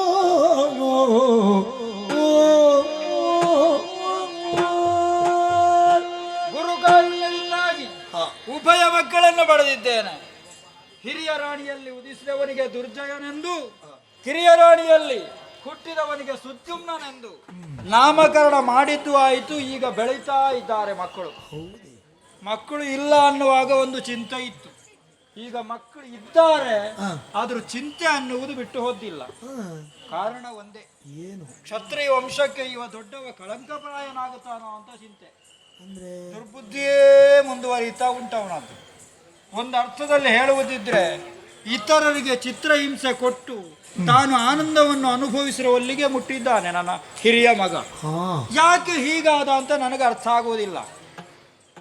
ಈ ರೀತಿ ದುರ್ಬುದ್ಧಿಯನ್ನು ತುಂಬಿಕೊಂಡವ ಮುಂದುವರಿದ ಅಂತ ಆದರೆ ಮುಂದೆ ಇಲ್ಲಿ ಅರಸನಾಗುವವ ಅವನ ಯೋಗ್ಯತೆ ಕಳ್ಕೊಳ್ಳುವುದಿಲ್ವೇ? ಅವ ಕುಲಕ್ಕೆ ಕಂಟಕನಾಗಲಾರನೆ. ಗುರು ಕರುಣೆಯಿಂದ ಇಂಥ ಒಂದು ಸಂತಾನವಾಗುತ್ತದೆ ನನಗೊಂದು ಉತ್ತರಿಸುವುದಕ್ಕೆ ಬರುವುದಿಲ್ಲ. ಹಾಗಾಗಿ ಗುರುಗಳೆಲ್ಲ ಈ ಪ್ರಶ್ನೆಯನ್ನು ಉತ್ತರಿಸ್ತೇನೆ, ಸಾಗುತ್ತೇನೆ.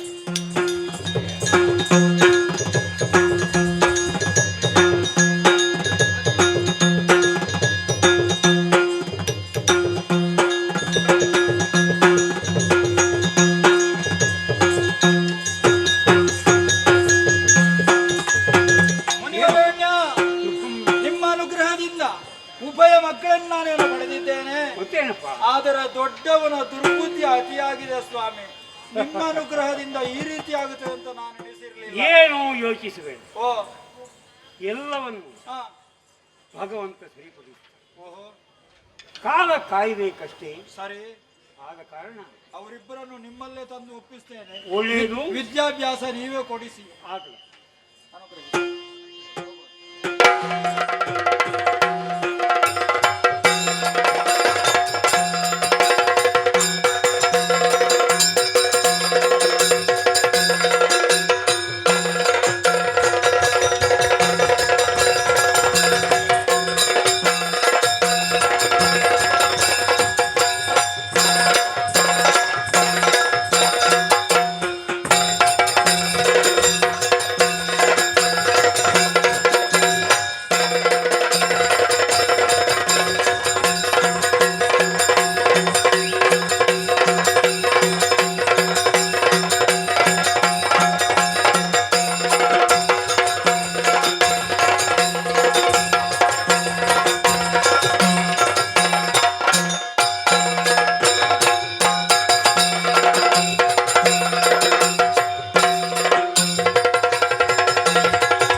ಅಣ್ಣ, ಗುರುವಿಗಿಂತ ಶಿಷ್ಯನೋರ್ವ ಶ್ರೇಷ್ಠನಾಗಬೇಕಂತೆ. ಹೌದು. ತಂದೆಯಿಂದ ಮಗನೊಬ್ಬ ಕೀರ್ತಿಶಾಲಿ ಆಗಬೇಕಂತೆ. ಹಾಗಿದ್ರೆ ಮಾತ್ರ ಕಲಿಸಿಕೊಟ್ಟಂತಹ ಗುರುವಿಗೂ ಜನ್ಮ ನೀಡಿದಂತಹ ತಂದೆಗೂ ಮನಸ್ಸಿಗೆ ನೆಮ್ಮದಿ ಸಿಗುವುದಕ್ಕೆ ಸಾಧ್ಯತೆ ಉಂಟಂತೆ. ಹೌದು. ನಮ್ಮ ಕುಲದ ವಿಚಾರವಾಗಿ ಹೇಳುವುದಿದ್ರೆ, ನಮ್ಮ ಮನೆತನದ ವಿಚಾರವಾಗಿ ಹೇಳಿಕೊಳ್ಳುವುದಿದ್ರೆ ಮನಸ್ಸಿಗೆ ಹೆಮ್ಮೆ ಆಗುತ್ತಾ ಇದೆ. ಹೌದು. ನೋಡಂತೆ ಪರಮ ಪಾವನವಾದಂತಹ ಕಾಶಿ ಕ್ಷೇತ್ರ ಇದನ್ನು ಆಳುತ್ತಿದ್ದವರು ಸುಪ್ರತೀಕ ಮಹಾರಾಜರು. ಆತ್ರೇಯರ ಪೂರ್ಣಾನುಗ್ರಹದಿಂದ ಈರ್ವರು ಮಡದಿಯರಲ್ಲಿ ಈರ್ವರು ಮಕ್ಕಳನ್ನು ಪಡೆದವರು. ಹಿರಿಯವನಾದಂತಹ ನನಗೆ ದುರ್ಜಯ, ಕಿರಿಯವನಾದಂತಹ ನಿನಗೆ ಸುದ್ಯುಮ್ನ ಎನ್ನುವಂತಹ ಹೆಸರನ್ನಿರಿಸಿದ್ದು ಮಾತ್ರವಲ್ಲ, ಸಕಲ ವಿದ್ಯೆಯನ್ನು ಕಲಿಯುವುದಕ್ಕೆ ಅನುಕೂಲತೆಗಳನ್ನು ಒದಗಿಸಿಕೊಟ್ಟಿದ್ದಾರೆ. ಬೇಕಾದಂತಹ ವಿದ್ಯೆಯನ್ನು ಪಡೆದುಕೊಂಡಿದ್ದೇವೆ ನಾವೀಗ. ಹುಟ್ಟಿದಂತಹ ಮಗುವೊಂದು ಬೆಳೆಯುತ್ತಾ ಇರುವಂತಹ ಸಂದರ್ಭ ತನ್ನದಾದಂತಹ ಸ್ವಭಾವ ಎನ್ನುವುದು ಬದಲಾಗುತ್ತಾ ಇರ್ತದೆ. ಹೌದು. ನಾನು ಹುಟ್ಟಿನಿಂದಲೇ ನನ್ನ ಸ್ವಭಾವ ಬದಲಾಗುತ್ತಾ ಹೋಯಿತು. ನಾನು ಯಾವುದನ್ನು ಮಾಡಬೇಕು ಎನ್ನುವ ಹಾಗೆ ಸಂಕಲ್ಪಬದ್ಧನಾಗ್ತೇನೆಯೋ ಅದನ್ನು ಮಾಡಿಯೇ ಮುಗಿಸಬೇಕೆನ್ನುವಂತಹ ಧ್ಯೇಯ ಧೋರಣೆ ನನ್ನದ್ದು. ಹಾಗಾಗಿ ನನ್ನ ವಿಚಾರವಾಗಿ ತಂದೆಯವರು ಮನಸ್ಸಿಗೆ ಬೇಸರಗೊಂಡು ಮತ್ತೊಮ್ಮೆ ಆತ್ರೇಯರ ಬಳಿಗೆ ನನ್ನನ್ನು ಕಳುಹಿಸಿಕೊಟ್ಟವರಿದ್ದಾರೆ. ಅವರ ಹಿತೋಪದೇಶ ಒಳ್ಳೆಯನಾಗಿ ಬದುಕಬೇಕೆನ್ನುವ ಹಾಗೆ, ಸತ್ಪಥದಲ್ಲಿ ಸಾಗಬೇಕೆನ್ನುವ ಹಾಗೆ ಅವರು ಸೂಚನೆ ಇದ್ರೂ ಕೂಡ ನನಗೇನೋ ಅದು ಮನಸ್ಸಿಗೆ ಸರಿ ಕಾಣಲಿಲ್ಲ. ನನ್ನ ಸ್ವಭಾವವೇ ಬೇರೆ, ನಿನ್ನ ಸ್ವಭಾವವೇ ಬೇರೆ. ಹಾಗಾಗಿ ಕಾಶಿ ಕ್ಷೇತ್ರದಲ್ಲಿ ಜನಸಂಖ್ಯೆ ಸ್ವಲ್ಪ ಕಡಿಮೆ ಆಗಿದೆ. ಯಾಕೆ? ನಿನ್ನಿಂದಾಗಿ. ಮತ್ತೆ ಬಂದವರಿಗೆಲ್ಲ ಕಷ್ಟವನ್ನು ಕೊಟ್ಟಾಗ ಇಲ್ಲಿ ಇರ್ತಾರೆ ಯಾರಾದ್ರೂ ಕೂಡ? ಪುರಜನರು ಪರಿಜನರಿಗೆಲ್ಲ ನಾನು ಕಷ್ಟವನ್ನು ಕೊಟ್ಟಿದ್ದೇನೆನ್ನುವಂತಹ ಕಾರಣಕ್ಕಾಗಿ ಅವರೆಲ್ಲರ ಅಳಲನ್ನು ಸ್ವೀಕರಿಸಿದವರು ತಂದೆಯವರು. ನೀನು ಬರಬೇಕು ಅಂತಿಲ್ಲ, ನಿನ್ನ ಹೆಸರು ಕೇಳುವವನೆಲ್ಲ ಓಡಿ ಹೋಗ್ತಾರೆ. ಈಗ ನಮ್ಮ ಜೊತೆ ತಂದೆಯವರಿದ್ದಾರೋ? ಇಲ್ಲ. ಇಲ್ಲ, ನಮ್ಮನ್ನು ಬಿಟ್ಟು ಹೋಗಿದ್ದಾರೆ. ಹೌದು. ವಾನಪ್ರಸ್ಥಕ್ಕೆ ಹೋಗಿದ್ದಾರೆ. ಅವರು ಹೋದದ್ದು ಯಾಕೆಂತ ನನಗೀಗ ಅರ್ಥ ಆಯ್ತು. ಯಾಕೆ? ನನ್ನ ಈ ಸ್ವಭಾವವನ್ನು ಕಂಡು ಮನಸ್ಸಿಗೆ ಬೇಸರಗೊಂಡು ಹೋದದ್ದಿರಬೇಕು. ಅದು ನಿಜವಾಗಿ. ಹೋಗಲಿ ಬಿಡು, ಹೊರದ್ದು ಹೋಗಲಿ. ಹೋದಂತಹ ಸಂದರ್ಭ ಈ ಕಾಶಿಯ ಪೀಠವನ್ನು ನನ್ನ ಪಾಲಿಗೆ ಒಪ್ಪಿಸಿದ್ದಾರೆ. ಹೌದು. ಚಕ್ರವರ್ತಿ ಪೀಠ ಅವರು ಏರಿದಂತಹ ಪೀಠ. ಅವರಷ್ಟು ಅಲ್ಲದೇ ಇದ್ರೂ ಕೂಡ ಸ್ವಲ್ಪ ಆದ್ರೂ ನಾವು ಮರ್ಯಾದೆ ಉಳಿಸಬೇಕು ಬಿಡು.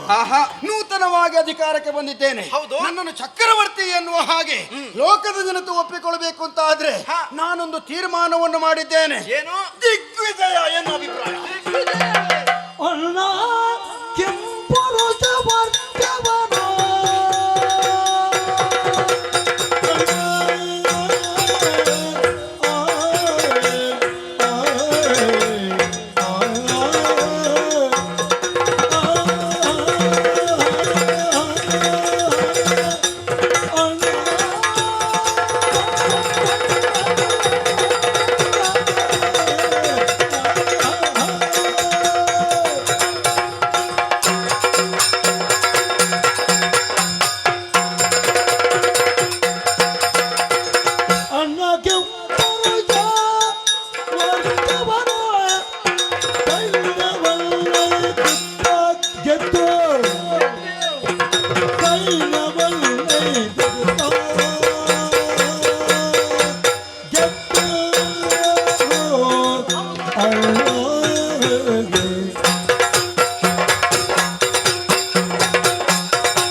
ನಮ್ಮ ತಂದೆಯವರು ನಮಗೆ ಪಟ್ಟವನ್ನು ಕಟ್ಟಿದ್ದಾರೆ. ಹೌದು. ಸಂತೋಷದಿಂದ ಈ ತನಕ ಪ್ರಜೆಗಳನ್ನು ಚೆನ್ನಾಗಿ ನೋಡಿಕೊಂಡು ಬಂದವರು ನಾವು.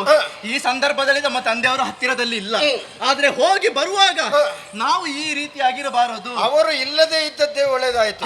ಇಲ್ಲದೆ ಇದ್ರೆ ಪ್ರತಿಯೊಂದಕ್ಕೂ ಆಕ್ಷೇಪ ಮಾಡ್ತಾರೆ. ಹೌದು. ಹಾಗಂತ ಅಣ್ಣ, ನಮ್ಮ ತಂದೆ ಮೊದಲು ಇರುವಂತಹ ಸಂದರ್ಭದಲ್ಲಿ ನಮ್ಮ ಕಾಶಿ ರಾಜವನ್ನು ಚೆನ್ನಾಗಿ ನೋಡಿಕೊಂಡು ಬಂದವರು. ಹೌದು. ಹಾಗಂತ ನಾವು ಹಾಗೆ ಮಾಡುದು ಸರಿಯಲ್ಲ. ನೀನು ಹೇಳಿದ ಹಾಗೆ ಸ್ವಲ್ಪ ನಾವು ಪ್ರಚಾರಕ್ಕೆ ಬರಬೇಕು ಅಂತಾದ್ರೆ ಸ್ವಲ್ಪ ತಿರುಗಾಟ ನಾವು ಮಾಡಬೇಕು. ಅದು ಈ ಪ್ರದೇಶದಲ್ಲಿ ಅಲ್ಲ, ಮತ್ತೆ ಭೂಪೂಜರು ತನ್ನ ಅಹಂಕಾರದಿಂದ ಅಧಿಕಾರ ಉಂಟೆಂಬಂತ ದರ್ಪದಿಂದ ಮೆರೆಯುತ್ತಾ ಇದ್ದಾರೆ. ಅಂತವರ ಸ್ಥಳವನ್ನು ನಾವು ಸೇರಿಕೊಳ್ಬೇಕು. ಅಂತವರಿಗೆ ಶಿಕ್ಷೆಯನ್ನು ಕೊಡುವ ಬದಲಾಗಿ ಅವರಿಗೆ ನೀತಿಯ ಮಾತನ್ನು ಹೇಳಬೇಕು. ನೀತಿಯ ಮಾತು ಅರ್ಥವಾಗುವುದಿಲ್ಲ ಅಂತ ಆದ್ರೆ ನಾವು ಶಿಕ್ಷೆಯನ್ನು ಕೊಡಲೇಬೇಕಾದಂತ ಸಂದರ್ಭ ಬರುತ್ತದೆ. ಹಾಗಂತ ಅಲ್ಲಿ ನಮ್ಮ ಅಧಿಕಾರವನ್ನು ಸ್ಥಾಪನೆ ಮಾಡಬೇಕು. ಆ ಸಂದರ್ಭದಲ್ಲಿ ನಮ್ಮ ತಂದೆಯವರು ಹೇಗೆ ಹೋಗಿದ್ದಾರೆ, ನಮ್ಮ ಈ ಕಾಶಿರಾಜವನ್ನು ಮಾತ್ರ ನೋಡಿಕೊಳ್ಳುವುದಕ್ಕೆ ಹೇಳಿದ್ದಾರೆ. ಅವರು ಬರುವಾಗ ನಾವು ಹೇಗಾಗಿರ್ತೇವೆ, ಸೂರ್ಯ ಚಂದ್ರರಿರುವ ತನಕ ಕೂಡ ನಮ್ಮ ಹೆಸರು ಶಾಶ್ವತವಾಗಿ ಉಳಿಬೇಕು. ಇದೇ ನಮ್ಮ ಆಸೆ. ಅದಕ್ಕಾಗಿ ದಿಗ್ವಿಜಯ ಒಳ್ಳೆದಂತ ನಾನು ಹೇಳುವುದಲ್ಲ. ಈಗ ತಂದೆಯವರು ಬರ್ತಾರೆ ಅಂತ ಹೇಳುದಾ? ಹೋದವರು ಬರದಿರ್ತಾರೆ, ಮತ್ತೆ ಎಲ್ಲಿಗೆ ಬರುವುದು? ಪುಣ್ಯಕ್ಷೇತ್ರ ಸಂದರ್ಶನ ಮಾಡ್ತಾರೆ, ಎಲ್ಲಾದ್ರೂ ಬಿದ್ದು ಸಾಯ್ತಾರೆ. ಆ ರೀತಿಯಾದಂತ ಮಾತು ಹೇಳಬಾರ್ದು. ನಿನ್ನ ತಂದೆ ಅಲ್ವಾ ಎಷ್ಟಾದ್ರೂ ಕೂಡ? ನಮ್ಮ ತಂದೆ. ಹೌದು ಹೌದು. ನಮ್ಮ ಮಕ್ಕಳು ಸ್ವಲ್ಪ ಬದಲಾಗಿದ್ದಾರೆ ಅಂತ ನೋಡುವುದಕ್ಕೆ ಬಂದೇ ಬರ್ತಾರೆ. ಇಲ್ಲಿ ಬರುವುದೇ ಬೇಡ. ಯಾಕೆ? ಅಲ್ಲಿ ಮೇಲೆ ನಿಂತು ನೋಡಿದ್ರೆ ಸಾಕು. ನೀನು ಪ್ರಾಣ ಹೋಗ್ಬೇಕು ಅಂತ ಹೇಳುದು ಅಲ್ಲ, ಜೀವಂತ ಆಗಿ ಬರಬೇಕು ಅಂತ. ನಮಗೆ ಯಾರು ಆಕ್ಷೇಪ ಮಾಡ್ತಾರೋ ಅಂತವರು ನಮ್ಮ ಸ್ಥಳದಲ್ಲಿ ಉಳಿಲೇಬಾರದು. ಹಾಗಂತ ಇಲ್ಲಿ ಆದ್ರೆ ಜನಸಂಖ್ಯೆ ಸ್ವಲ್ಪ ಕಡಿಮೆ ಆಗ್ತದೆ. ಇಲ್ಲಿ ಆ ವಿಚಾರವಾಗಿ ಆಲೋಚನೆ ಮಾಡುವುದಲ್ಲ. ಈಗ ದಿಗ್ವಿಜಯವನ್ನು ಮಾಡಬೇಕೆನ್ನುವ ಹಾಗೆ ನಾನು ಸಂಕಲ್ಪಬದ್ಧನಾದಂತಹ ಸಂದರ್ಭ. ನಾವು ಕೂಡ ಸಿದ್ಧರಾಗಿದ್ದೇವೆ. ಸಿದ್ಧನಾಗಿದ್ದೆ ತಾನೇ? ಹೊರಡೋಣ.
ಎನ್ನುವ ಹಾಗೆ ಹೇಳ್ತಾರೆ.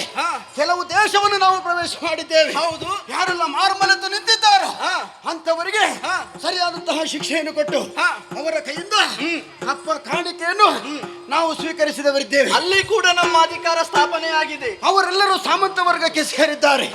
ಆದ್ರೆ ಸಪ್ತದ್ವೀಪಗಳು ಇದನ್ನು ನಾವು ಗೆದ್ದು ನಮ್ಮದಾದಂತಹ ಪ್ರತಾಪವನ್ನು ತೋರಿಸಲೇಬೇಕು. ಕೇವಲ ಭೂಲೋಕದಲ್ಲಿ ಮಾತ್ರ ಸಂಚಾರ ಮಾಡುವುದಲ್ಲ. ನನ್ನ ಯೋಚನೆಯನ್ನು ಗೊತ್ತೋ, ಭೂಲೋಕವನ್ನು ಬಿಡಬೇಕು, ಏರಬೇಕು. ಅಪ್ಪನ ತಪ್ಪೇನು ಅಗ್ರಜ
ನಮ್ಮ ಯೋಗ್ಯತೆ ಪರಾಕ್ರಮವನ್ನು ತಿಳಿದುಕೊಂಡಂತವರು ನಮ್ಮ ಜೊತೆಯಾಗಿ ಬಂದಿದ್ದಾರೆ, ನಮಗೆ ಸಹಕಾರವನ್ನು ಕೊಡುವುದಕ್ಕಾಗಿ.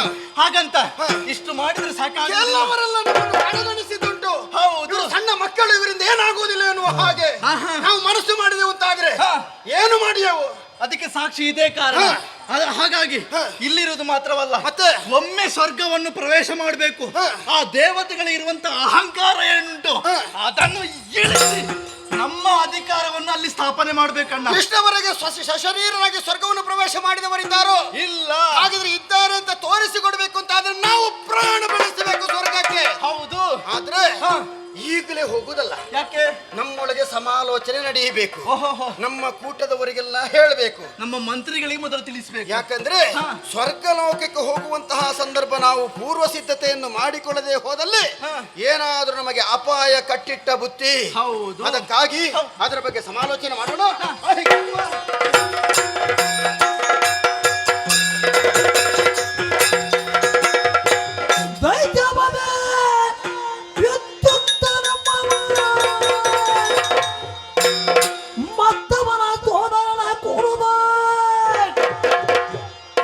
ದುರ್ಚಯನ ಚೈತ್ರಯಾಜಯ ವಾರ್ತೆಯನು ಅರಿತಾಕ್ಷಣದೆ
ಎಂದೇ ಪ್ರಸಿದ್ಧವಾದಂತಹ ಶೋಣಿತಾಪುರದಲ್ಲಿ ಒಂದು ಕಾಲದಲ್ಲಿ ಮೆರೆಯುತ್ತಾ ಇದ್ದವರು ಹಿರಿಯರಾದಂತಹ ಲೋಲೆ ವಿದ್ಯುತ್ತ, ಕಿರಿಯ ನೀರು ಸುವಿದ್ಯುತ್ತ.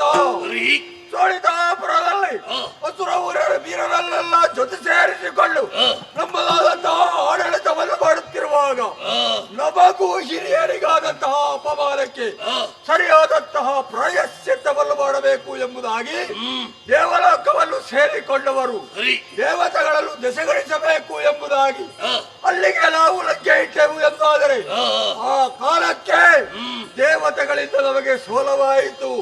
ಸೋತಂತಹ ನಾವು ಓಡಿ ಹೋಗಿ ನಮ್ಮದೇ ಇನ್ನೊಂದು ಪ್ರದೇಶ ಪಾತಾಳ ಲೋಕ, ಈ ಲೋಕವನ್ನು ಸೇರಿಕೊಂಡವರು ನಾವು. ಯಾವಾಗ ದೇವೇಂದ್ರನ ಮೇಲೆ ಸೇಡನ್ನು ತೀರಿಸಿಕೊಳ್ಳುವುದಕ್ಕೆ ಅವಕಾಶ ದೊರಕುತ್ತಾ ಇದೆ ಎಂಬುದಾಗಿ ಕಾಯ್ತಾ ಇದ್ದೆವು. ಆದರೆ ಈಗ ಏನಾದ್ರೂ ವರ್ತಮಾನ ತಿಳಿದು ಬಂತೋ?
ವಿದ್ಯಮಾನಗಳನ್ನು ಗಮನಿಸುತ್ತಾ ವಿಷಯ ಸಂಗ್ರಹ ಮಾಡುತ್ತಾ ಇದ್ದೆ.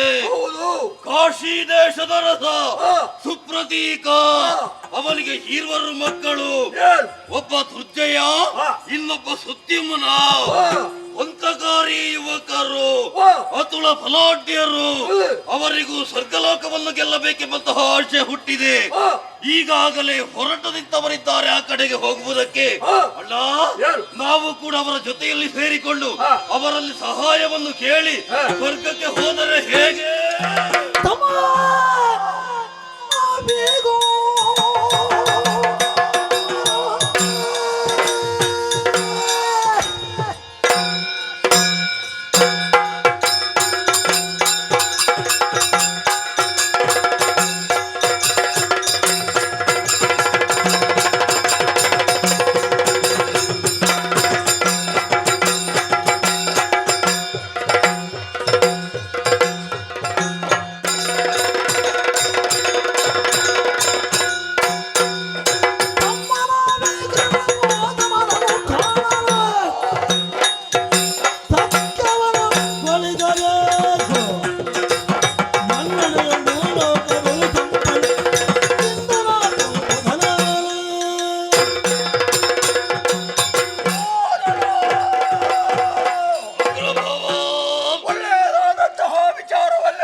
ಸ್ವಾಧೀನಪಡಿಸಿಕೊಳ್ಳುವುದಕ್ಕಾಗಿ ಹೊರಟು ನಿಂತವರು ಸುಮೇರು ಪರ್ವತವನ್ನು ಸೇರಿ ವಿಚಾರಗೋಷ್ಠಿಯನ್ನು ನಡೆಸ್ತಾ ಇದ್ದಾರೆ ಎಂಬಂತಹ ವರ್ತಮಾನವನ್ನು ಕೇಳಿಯೂ ನಮಗೆ ಸಹಾಯಕರಾಗುವುದಿದ್ದರೆ ನಾವು ಹೊರಡಬೇಕಾದ್ದು ಕರ್ತವ್ಯವಲ್ವಾ?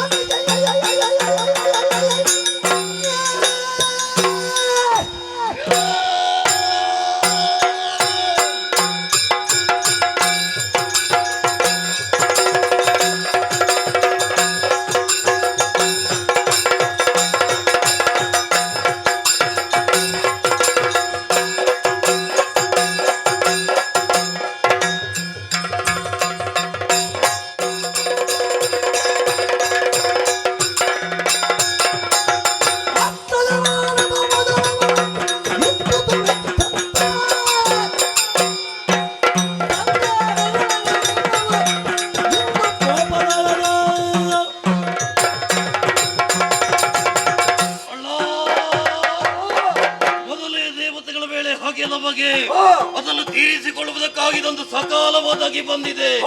ಆದಷ್ಟು ಶೀಘ್ರಗತಿಯಲ್ಲಿ ಅವನ ಜೊತೆ ಸೇರಿಕೊಂಡು ಅವನ ಸಹಾಯವನ್ನು ಪಡೆದು ಆ ಬಳಿಕ ಸ್ವರ್ಗಲೋಕಕ್ಕೆ ಹೋಗಬೇಕು. ಮುಂದುವರಿಯೋಣ.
ಆಶ್ಚರ್ಯವಾಗ್ತಾ ಇದೆ ನಿಮ್ಮನ್ನು ನೋಡುವಾಗ. ನಮ್ಮ ಜಾತಿಯವರಂತೂ ಖಂಡಿತ ಅಲ್ಲ. ನಮ್ಮ ಜಾತಿಯೇ ಬೇರೆ. ನಿಮ್ಮ ಮುಖ, ನಿಮ್ಮ ಆಕೃತಿ, ನಿಮ್ಮ ಸ್ವಭಾವ ಇದನ್ನೆಲ್ಲ ಗಮನಿಸುವಾಗ ನೀವು ಅಸುರ ಕುಲದಲ್ಲಿ ಹುಟ್ಟಿದವರು ಎನ್ನುವುದನ್ನು ಸ್ಪಷ್ಟವಾಗಿ ತಿಳಿಯುವುದಕ್ಕೆ ಸಾಧ್ಯತೆ ಇದೆ. ಸತ್ಯ. ಹೌದಾ? ನಮ್ಮ ಬಳಿಗೆ ಬಂದಿದ್ದೀರಿ, ಚರಣಕಾನತರಾಗಿದ್ದೀರಾ. ಅದೇ ವಿಚಿತ್ರ ಅನಿಸಿದ್ದು. ನಾವು ಯಾವುದೋ ಕುರಿತು ಯೋಚಿಸ್ತಾ ಇದ್ದೇವೆ, ಆ ಸಂದರ್ಭದಲ್ಲಿ ನಿಮ್ಮ ಆಗಮನವಾಯಿತು. ನೀವು ಯಾರು? ಎಲ್ಲಿಂದ ಬಂದವರು? ನಮಗೆ ಹಿತವನ್ನು ಬಯಸುವುದಕ್ಕಾಗಿ ಬಂದವರು ಅಥವಾ ಹಿತವಂತರು? ಅಂತದಿಲ್ವೇ ಇಲ್ಲ. ಇಷ್ಟವರೆಗೆ ಎಲ್ಲಿದ್ದವರು? ನಿಮ್ಮ ಹೆಸರೇನು ಹೇಳಿ. ಅಲ್ಲ, ಮುಂದುವರಿಸಲ್ಲದು. ದೈತ್ಯಾನ್ವಯವು ವೀರ ವಿದ್ಯುತ್ತನ್ನುವರು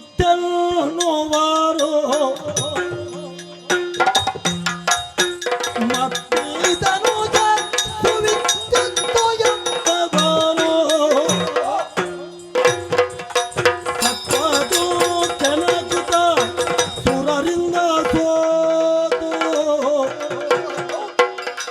ಸತ್ವದು ಕೆಣಕುತ್ತ ಸುರರಿಂದ ಸೋತು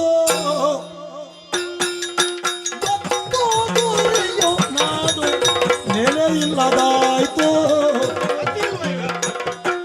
ದೈತ್ಯಾನಯವು ವೀರ ವಿದ್ಯುತ್ತನೆಂಬವನು ಮತ್ತಿತರುಗ ಸುವಿದ್ಯುತ್ತ ಕೆಸರು.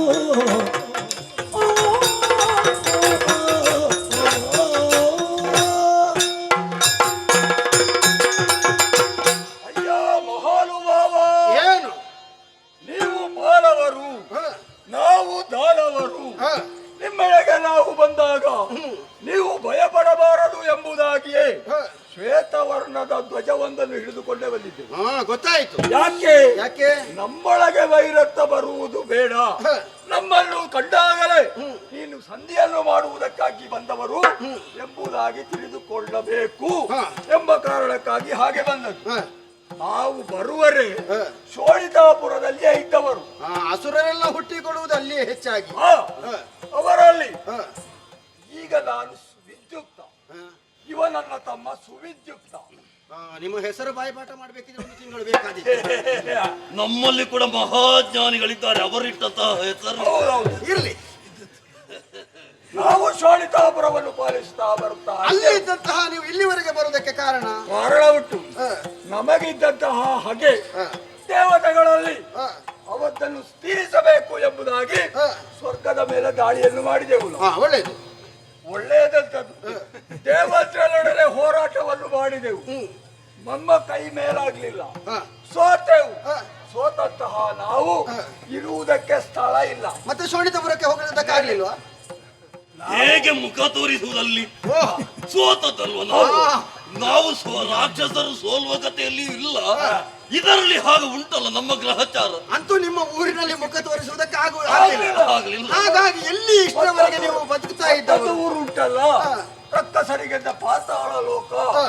ಪಾತಾಳವನ್ನು ಸೇರಿಕೊಂಡೆವು. ಹ. ಯಾವಾಗ ಕಾಲ ನಮಗೆ ಕೂಡಿ ಬರ್ತದೆ ಅಂತ ಹ. ಕಾಯ್ತಾ ಇದ್ದೆವು. ಹ. ಆಗ ಒಂದು ವಾರ್ತೆ ಬಂತಲ್ಲ. ಈಗ ಇಲ್ಲಿಗೆ ಬರುವುದಕ್ಕೆ ಕಾರಣ ಏನು ಗೊತ್ತಾ? ವಾರ್ತೆಯ ನಮ್ಮ ಪರಮ ಪೌರಜವ.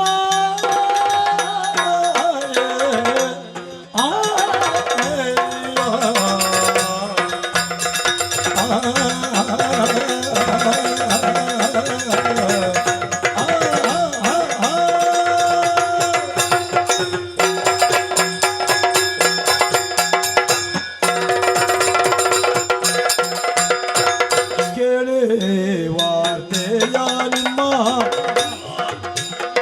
ಪರಮ ಪೌರಜವ, ನಿಮ್ಮ ಪರಮ ಪೌರಜವ. ತಾಳಿಕೋಚವ ಬಂದೇವು ಬಯಸುತ್ತಾಶಯವ.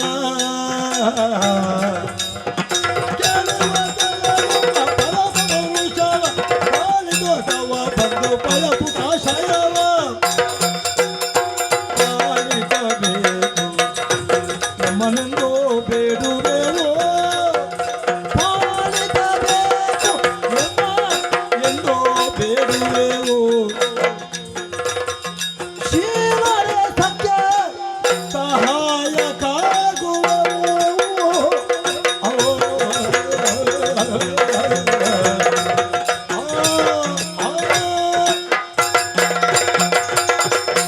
ಓ ದುರ್ಜಯ, ಹ, ಇಲ್ಲಿಯವರೆಗೆ ಬರುವುದಕ್ಕೆ ಕಾರಣ ಇದೆ. ಏನು?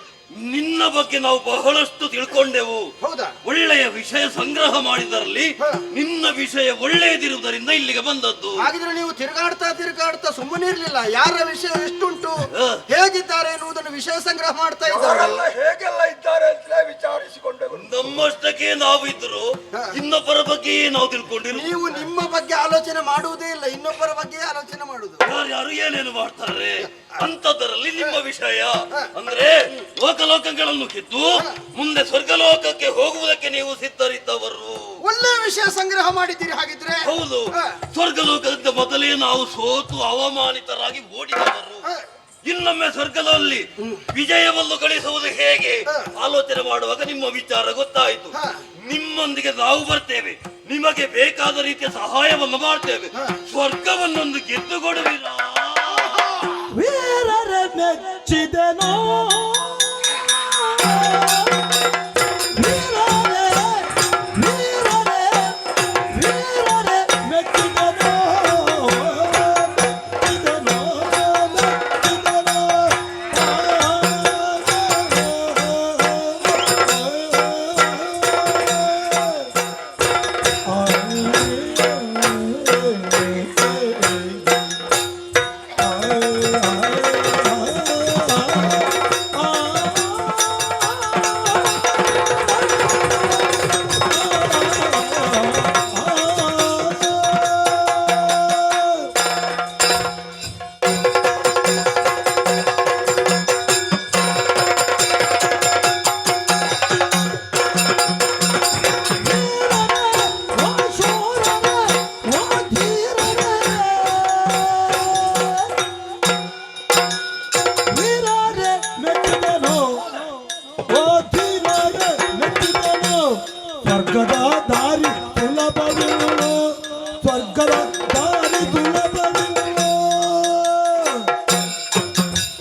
ಪೌರುಷ ಸಾಕದ ಸೇರಿತೋ ನಮ್ಮೆಡೆ ಪೌರುಷ ತಾಗದ ಸೇರಿತೋ ಗುರಿತರ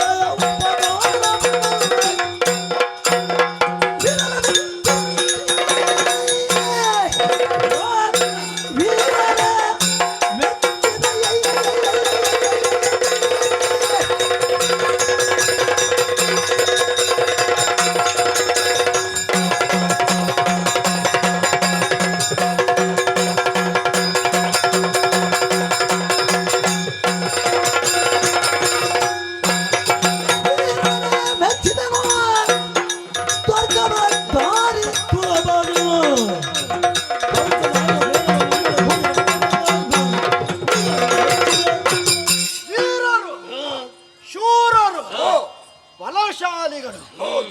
ನಿಮ್ಮ ಮಾತು ಕೇಳುವಾಗ ಮನಸ್ಸಿಗೆ ಸಂತೋಷವಾಯಿತು. ನೀವು ನಮಗೆ ಅಗತ್ಯ ಉಂಟು ಎನ್ನುವ ಕಾರಣಕ್ಕಾಗಿ ನಿಮ್ಮನ್ನು ಸೇರಿಸಿಕೊಳ್ತೇನೆ ಅಂತ ಭಾವಿಸಬೇಡಿ. ನಮಗೆ ಇನ್ನೊಬ್ಬರ ಬಲ ಅಗತ್ಯವೇ ಇಲ್ಲ. ನಿನಗೆ ಅಗತ್ಯ ಇಲ್ಲದ್ರು ನಾವು ಸಹಕಾರಿಗಳಾಗ್ತೇವೆ. ನಮಗೆ ಬೇಕಾದದ್ದೇ.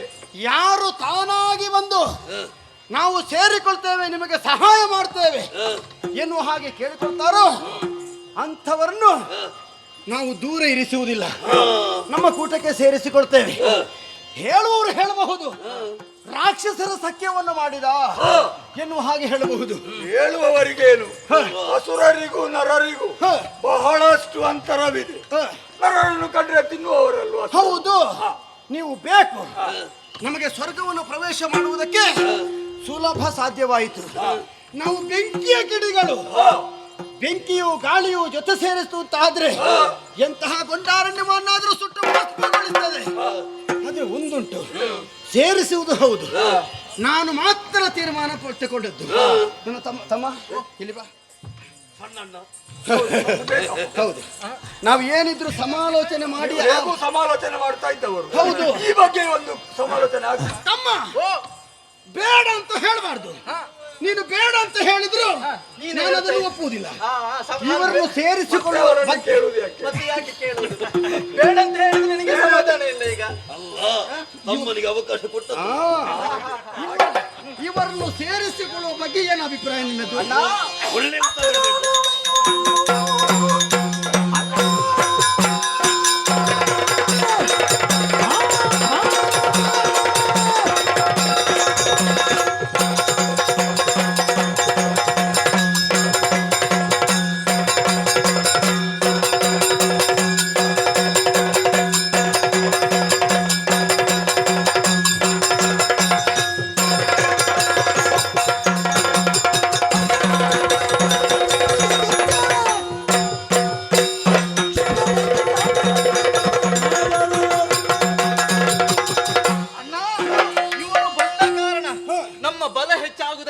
ಸಾಧ್ಯವಿಲ್ಲ. ಹಾಗಂತ ನಾವಾಗಿ ಬರಮಾಡಿಕೊಂಡವರಲ್ಲ, ಇವರಾಗಿ ನಮ್ಮನ್ನು ಮೆಚ್ಚಿ ಬಂದಿದ್ದಾರೆ ಅಂತಾದ್ರೆ ಬಿಟ್ಟು ಕೊಡುವುದು ಬೇಡ ಅಂತ. ಪಾಪ, ಅವರಿಗೊಂದು ಆಸೆ ಉಂಟು, ಸ್ವರ್ಗವನ್ನು ಏರಬೇಕು ಅಂತ. ನಿನಗೆ ಕಳುಹಿಸುವುದಕ್ಕೆ ಯೋಚನೆ ಇಲ್ಲ. ಸ್ವರ್ಗವನ್ನು ನಾವು ಮೊದಲಾಗಿ ಸ್ವರ್ಗದಲ್ಲಿರುವಂತಹ ಶಾಶ್ವತವಾಗಿ ಉಳಿಸಿಕೊಳ್ಳಬೇಕು. ಒಂದು ಶಾಶ್ವತವಾಗಿ ಉಳಿಸಿಕೊಳ್ಳುವುದು, ಆಮೇಲೆ ದೇವತೆಗಳ ಮೇಲೆ ಪ್ರತೀಕಾರವನ್ನು ತೀರಿಸುವಂತಹ ಇಚ್ಛೆ ನಿಮ್ಮದ್ದು. ಅಲ್ಲ, ನಿಮಗೊಂದು ಉಪಕಾರ ನಾವು ಮಾಡ್ತೇವೆ. ನಿಮಗೆ ಸ್ವರ್ಗ ಹೇಗುಂಟಂತ ಗೊತ್ತಿಲ್ಲಲ್ಲ. ನಾವು ಹೋಗಿ ಬಂದವರು ನಮಗೆ ದಾರಿ ಗೊತ್ತುಂಟಲ್ಲ. ದಾರಿ ನಿಮಗೆ ಗೊತ್ತುಂಟು. ಎಲ್ಲಲ್ಲಿ ಏನೇನುಂಟು ನಮಗೆ ಗೊತ್ತಿಲ್ವಾ? ಹೌದಾ? ಎಲ್ಲವನ್ನು ಹೇಳಿಕೊಡುದಿಲ್ಲ ನಾನು. ಈಗ ನೀವು ಇಬ್ಬರೇ ಇರುವುದಾ? ಅಲ್ಲಲ್ಲ, ನಮ್ಮಲ್ಲಿ ಕೆಲವರೆಲ್ಲ ಇದ್ದಾರೆ, ಅವರನ್ನು ಬೇಕಿದ್ರೆ ಕರೆಸಿಕೊಳ್ಳುವುದು ಅಂತ ಹೇಳುದು. ಓ, ನಿಮ್ಮ ಕೂಟ ದೊಡ್ಡದು. ಹೌದು. ಎಷ್ಟು ಮಂದಿಗಳಿದ್ದಾರೆ? ಯಾಕೆ ಅವರನ್ನು ಕರೆಸಲಿಲ್ಲ ಗೊತ್ತುಂಟಾ? ಯಾಕೆ? ಒಂದು ವೇಳೆ ನಾವು ನಿಮ್ಮಲ್ಲಿಗೆ ಬಂದಾಗ ನೀವು ನಮ್ಮನ್ನು ತಿರಸ್ಕರಿಸಿರೆ ಅವರನ್ನು ಕೂಡ ಕರ್ಕೊಂಡು ಬಂದದ್ದು ವ್ಯರ್ಥ ಆಗುದಿಲ್ಲ. ಅದಕ್ಕಿಂತಲೂ ಮತ್ತೊಂದು ವಿಚಾರ, ನಮ್ಮೊಳಗೆ ಸಂಭಾಷಣೆ ನಡೀತಾ ಇರುವುದು, ಅವರು ಏನಾದ್ರೂ ಮಧ್ಯದಲ್ಲಿ ಅಧಿಕ ಪ್ರಸಂಗ ಅಲ್ವಾ? ಅದು ಸಂಭಾಷಣೆ ಮುಗಿಲಿಕ್ಕಿಲ್ಲ. ಅಣ್ಣ, ಈ ಸಂದರ್ಭದಲ್ಲಿ ನಾವೆಲ್ಲ ಸಂತೋಷದಲ್ಲಿದ್ದೇವೆ. ಈ ಸಂದರ್ಭದಲ್ಲಿ ನಮ್ಮ ಅಪ್ಪ ಬೇಕಿತ್ತಲ್ಲ. ಅಯ್ಯೋ, ಈ ಅನುಭವ. ನಿನ್ನ ಅಪ್ಪನಿಗೆ ಬೆಂಕಿ ಹಾಕಿದ್ದು ಸುಮ್ಮನೆ. ಅಪ್ಪನ ವಿಷಯ ಮಾತಾಡಬಾರ್ದು ಅಂತ ಆವಾಗಲೇ ಹೇಳಿದ್ದೇನೆ ನಾನು. ಅಪ್ಪ ಒಳ್ಳೆ ಮನುಷ್ಯ ಅಲ್ವಾ? ಆದ್ರೆ ಅಪ್ಪನಿಗೆ ಇಲ್ಲಿಂದನೇ ಕೈ ಮುಗಿಯುವ ಎಲ್ಲರೂ ಸೇರಿ. ಕೈ ಮುಗಿಯುವುದು ಮತ್ತೆ ಅವರಿಗೆ ಸಂತಾಪ ಸೂಚಿಸುದು. ಸುಮ್ಮನೆ ನಿಮ್ಮ ಸೇನೆ ಸಿದ್ಧ.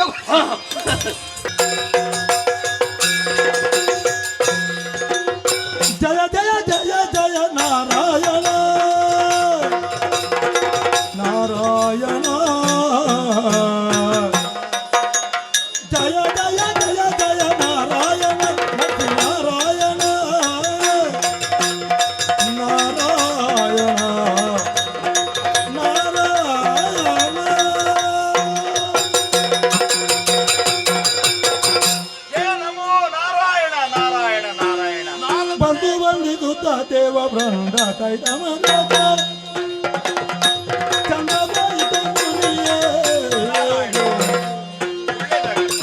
ನಿಂದು ನಿಲ್ಲದೆ ನೂರು ಲೋಕಕ್ಕೆಲ್ಲೋ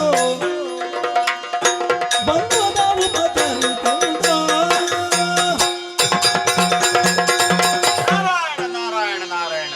ಎರಡೂ ಕೈ ಹೊತ್ತಿನಲ್ಲಿ ಅಷ್ಟೇ ಸರಿ ನಾರಾಯಣ ನಾರಾಯಣ ಅಂತ ಹೇಳಿ ನನಗ್ ಗೊತ್ತಾಗೋದಿಲ್ವ ನಾರದ್ರೆ. ಬೇರೆ ಏನು ಮಾಡೋದಕ್ಕಾಗ್ತದೆ ಹೇಳು? ನಾಕದಲ್ಲಿ ಇರ್ಲಿ, ನರಕದಲ್ಲಿ ಇರ್ಲಿ, ಮರ್ತ್ಯದಲ್ಲಿ ಇರ್ಲಿ, ಪಾತಾಳದಲ್ಲಿ ಇರ್ಲಿ, ನಿಮ್ಮ ನಾಲಿಗೆಯಲ್ಲಿ ನಾರಾಯಣ ಬಿಟ್ಟರೆ ಬೇರೆ ಏನಾದ್ರೂ ಉಂಟು? ಹಾಗಲ್ಲ. ಈ ಸಂವತ್ಸರ ಉಂಟಲ್ಲ, ಅದು ಪರಿವರ್ತನಾಶೀಲ ಪ್ರಪಂಚದಲ್ಲಿ ಸೇರ್ಪಡೆಯಾದ್ದು. ಇಲ್ಲಿ ಯಾವುದು ಏನಾಗ್ತದೆ ಅಂತ ಹೇಳಲಿಕ್ಕೆ ಸಾಧ್ಯ ಇಲ್ಲ. ರಾತ್ರಿ ಹಗಲು ಆಗ್ಬಹುದು, ಹಗಲು ರಾತ್ರಿ ಆಗ್ಬಹುದು, ಆಕಾಶ ಕೆಳಗೂ ಬರ್ಬೋದು, ಕೆಳಗಿದ್ದದ್ದು ಮೇಲೆಯೂ ಹೋಗ್ಬೋದು. ಅಂತಲ್ಲಿ ತೊಂದರೆ ಆಗೋದು ಯಾರಿಗೆ? ಮೊದಲಿಂದಲೂ ಯಾವ ಕಾಲವನ್ನು ಗಣಿಸದೆ ಕಾಲಕ್ಕೆ ಸರಿಯಾದಂತಹ ವ್ಯವಹಾರವನ್ನು ಮಾಡಿಕೊಂಡು ಹೋದಂತಹ ನಮ್ಮವರಿಗೆ ಬಹಳ ಜಾಗ್ರತೆ ಮಾಡಬೇಕಾಗ್ತದೆ.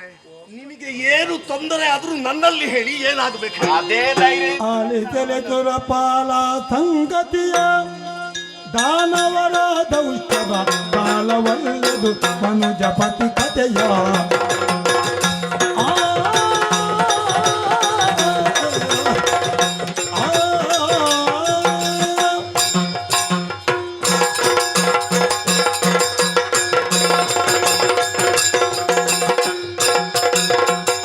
ಆಲಿತಲೆ ತುರಪಾಲ ಸಂಗತಿಯ ದಾನವರ ದೌಷ್ಟ್ಯದ ಕಾಲವಲ್ಲಿದು ಮನುಜ ಪತಿ ಕಥೆಯ ಬೇಳಲೇನೆ ದುರ್ಜಯಾತ ವಿಶಾಲ ಸಪ್ತ ದೀಪವು ಗೆಲಿ ಬೇಳಿ ಜಯಮನ ತುಂಗ ಯುಧ ಶಾಲೆಯವ ಕೆಲ ಮನವಾದ ಬಾಲ ಸಂಗತಿಯ ದಾನವರ ದೌಷ್ಟ್ಯದ ಕಾಲವಲ್ಲಿದು ಮನುಜ ಪತಿ ಕಥೆಯ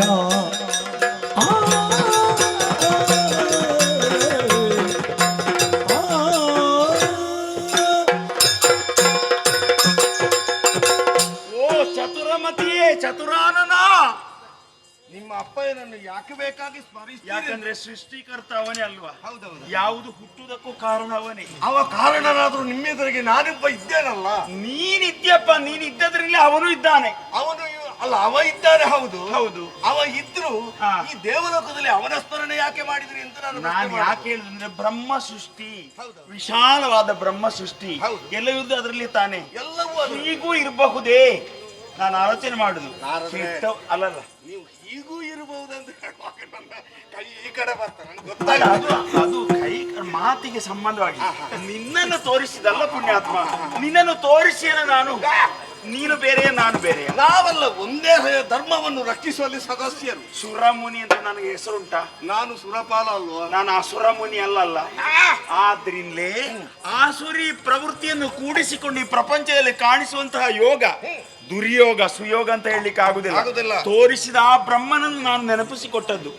ಅಯ್ಯ, ರಾಕ್ಷಸರು ಕೆಟ್ಟವರು ಬಿಡು, ಜನ್ಮತ ಅವರನ್ನು ತಿದ್ದುವುದಕ್ಕೆ ಯಾರಿಂದಲೂ ಸಾಧ್ಯ ಇಲ್ಲ. ಯಾವ ಗುರುಗಳಿಂದಲೂ ಸಾಧ್ಯ, ನಮ್ಮ ಅಪ್ಪನಿಂದಲೂ ಸಾಧ್ಯ ಇಲ್ಲ, ಮತ್ತೊಬ್ಬನಿಂದಲೂ ಸಾಧ್ಯ ಇಲ್ಲ. ಆದ್ರೆ ಇಲ್ಲಿ ಪಾವಿತ್ರ್ಯಪೂರ್ಣವಾದಂತಹ ಕ್ಷೇತ್ರ ಕಾಶಿ. ಹೌದು, ವಿಶ್ವನಾಥನ ಕ್ಷೇತ್ರ. ಹೌದು, ಅನ್ಯ ಕ್ಷೇತ್ರೇ ಕೃತಂ ಪಾಪಂ ಪುಣ್ಯ ಕ್ಷೇತ್ರೇ ವಿನಶ್ಯತಿ.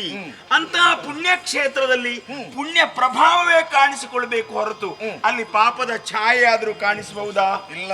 ನನಗೆ ಅದು ಬೇಸರ, ಮತ್ತೇನಿಲ್ಲ. ಆದ್ರೆ ಹೀಗೊಂದು ಸಮಾಧಾನ ಮಾಡಿಕೊಳ್ಳುವ ನಾವು. ಈ ಪಾಪದ ಪರಿಮಾರ್ಜನೆ ಮಾಡಿ ಪುಣ್ಯವನ್ನೇ ಕಳಿಸಿ ಕಳಿಸಿ ಕಳಿಸಿಕೊಟ್ಟಂತಹ ಕ್ಷೇತ್ರ ಅದು ದಿವ್ಯ ಸಾನ್ನಿಧ್ಯ ವಿಶ್ವನಾಥನ ಕ್ಷೇತ್ರ, ವಿಶ್ವೇಶ್ವರನ ಕ್ಷೇತ್ರ. ಹೌದು, ಅಲ್ಲಿ ತೊಳೆದು ತೊಳೆದು ತೊಳೆದು ರಾಶಿಯಾಗಿ ಬಿದ್ದಿರುವಂತಹ ಆ ಲೋಪದ ಇದಿದೆ ಅಲ್ಲ, ಎಂತದ್ದು ಆ ಕೆಡುಕು, ಕೊಳಕು. ಆ ಕೊಳಕು, ಆ ಕೊಳಕುಗಳನ್ನೆಲ್ಲ ಒಟ್ಟು ಸೇರಿಸಿಕೊಂಡು ನಮ್ಮ ಅಪ್ಪ ಒಂದು ಮೂರ್ತ ರೂಪವನ್ನು ಮಾಡಿದ್ನೋ. ನೀವು ಇಲ್ಲಿ ಬನ್ನಿ, ಇಲ್ಲಿ ಬನ್ನಿ. ಒಂದು ಎರಡೇ ಎರಡು ಗೆರೆ. ಹೇಳು ಹೇಳು. ನೀವು ಬಹಳ ಚತುರಮತಿಗಳೇ. ಅದು ಅವನಿಗೆ ಹೆಸರುಂಟಲ್ಲ. ಈಗ ಇಷ್ಟು ಹೊತ್ತು ಮಾತಾಡಿದಿರಲ್ಲ, ಹೌದು. ಈ ಒಗಟು ಏನು ಅಂತಲೇ ನನಗೆ ಗೊತ್ತಾಗಲಿಲ್ಲ. ಅದಲ್ಲ, ಎಂತಹ ವ್ಯತ್ಯಾಸವಾದಂತಹ ಶಬ್ದಗಳಿಂದ ಕೂಡಿದ ಹೆಸರು. ದುರ್ಮುಖ, ದುರ್ಮುಖ ಒಂದು ಹೆಸರು. ದುರ್ಮುಖ. ಆಮೇಲೆ ಎಂತದೋ ಇನ್ನೊಂದು ಹೆಸರು ಇಡ್ತೀರಿ ನೀವೀಗ. ಅಲ್ಲ, ನಾನು ಬಾಯ್ಪಾಠ ಮಾಡಿಕೊಂಡಿದ್ದೆ ಆಗ.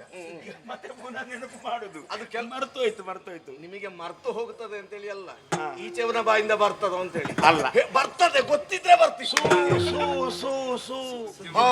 ಸುದ್ಯುಮ್ನ. ಪ್ರದ್ಯುಮ್ನ ಅಂದ್ರೆ ಗೊತ್ತುಂಟು, ಪ್ರಪಂಚಕ್ಕೆ ಗೊತ್ತುಂಟು. ಗೊತ್ತಿಲ್ಲದಲ್ಲ. ಇದು ಸುದ್ಯುಮ್ನ. ಹೌದು, ಸುದ್ಯುಮ್ನ ಒಂದು, ಮತ್ತೊಂದು ದುರ್ಜಯ. ಒಬ್ಬ ದೇವತೆ ತಲೆ ಅಲ್ಲಾಡಿಸಿದ ಕಾಣ್ತದೆ. ಯಾಕಂದ್ರೆ ನನ್ನ ಕಷ್ಟವನ್ನು ಗ್ರಹಿಸಿಕೊಂಡು ನಗಾಡುದು. ಸುಮ್ಮನೇನಲ್ಲ, ಇವರಿಬ್ರು ಸೇರ್ಕೊಂಡು ಆ ಪುಣ್ಯಕ್ಷೇತ್ರವಾದಂತಹ ಕಾಶಿಯಿಂದ ಬೇರೆ ರಾಕ್ಷಸರನ್ನು ಒಟ್ಟು ಮಾಡಿಕೊಂಡು, ಅಯ್ಯ, ಎಲ್ರಿಗೂ ಕಣ್ಣು ನಿನ್ನ ಮೇಲೆ.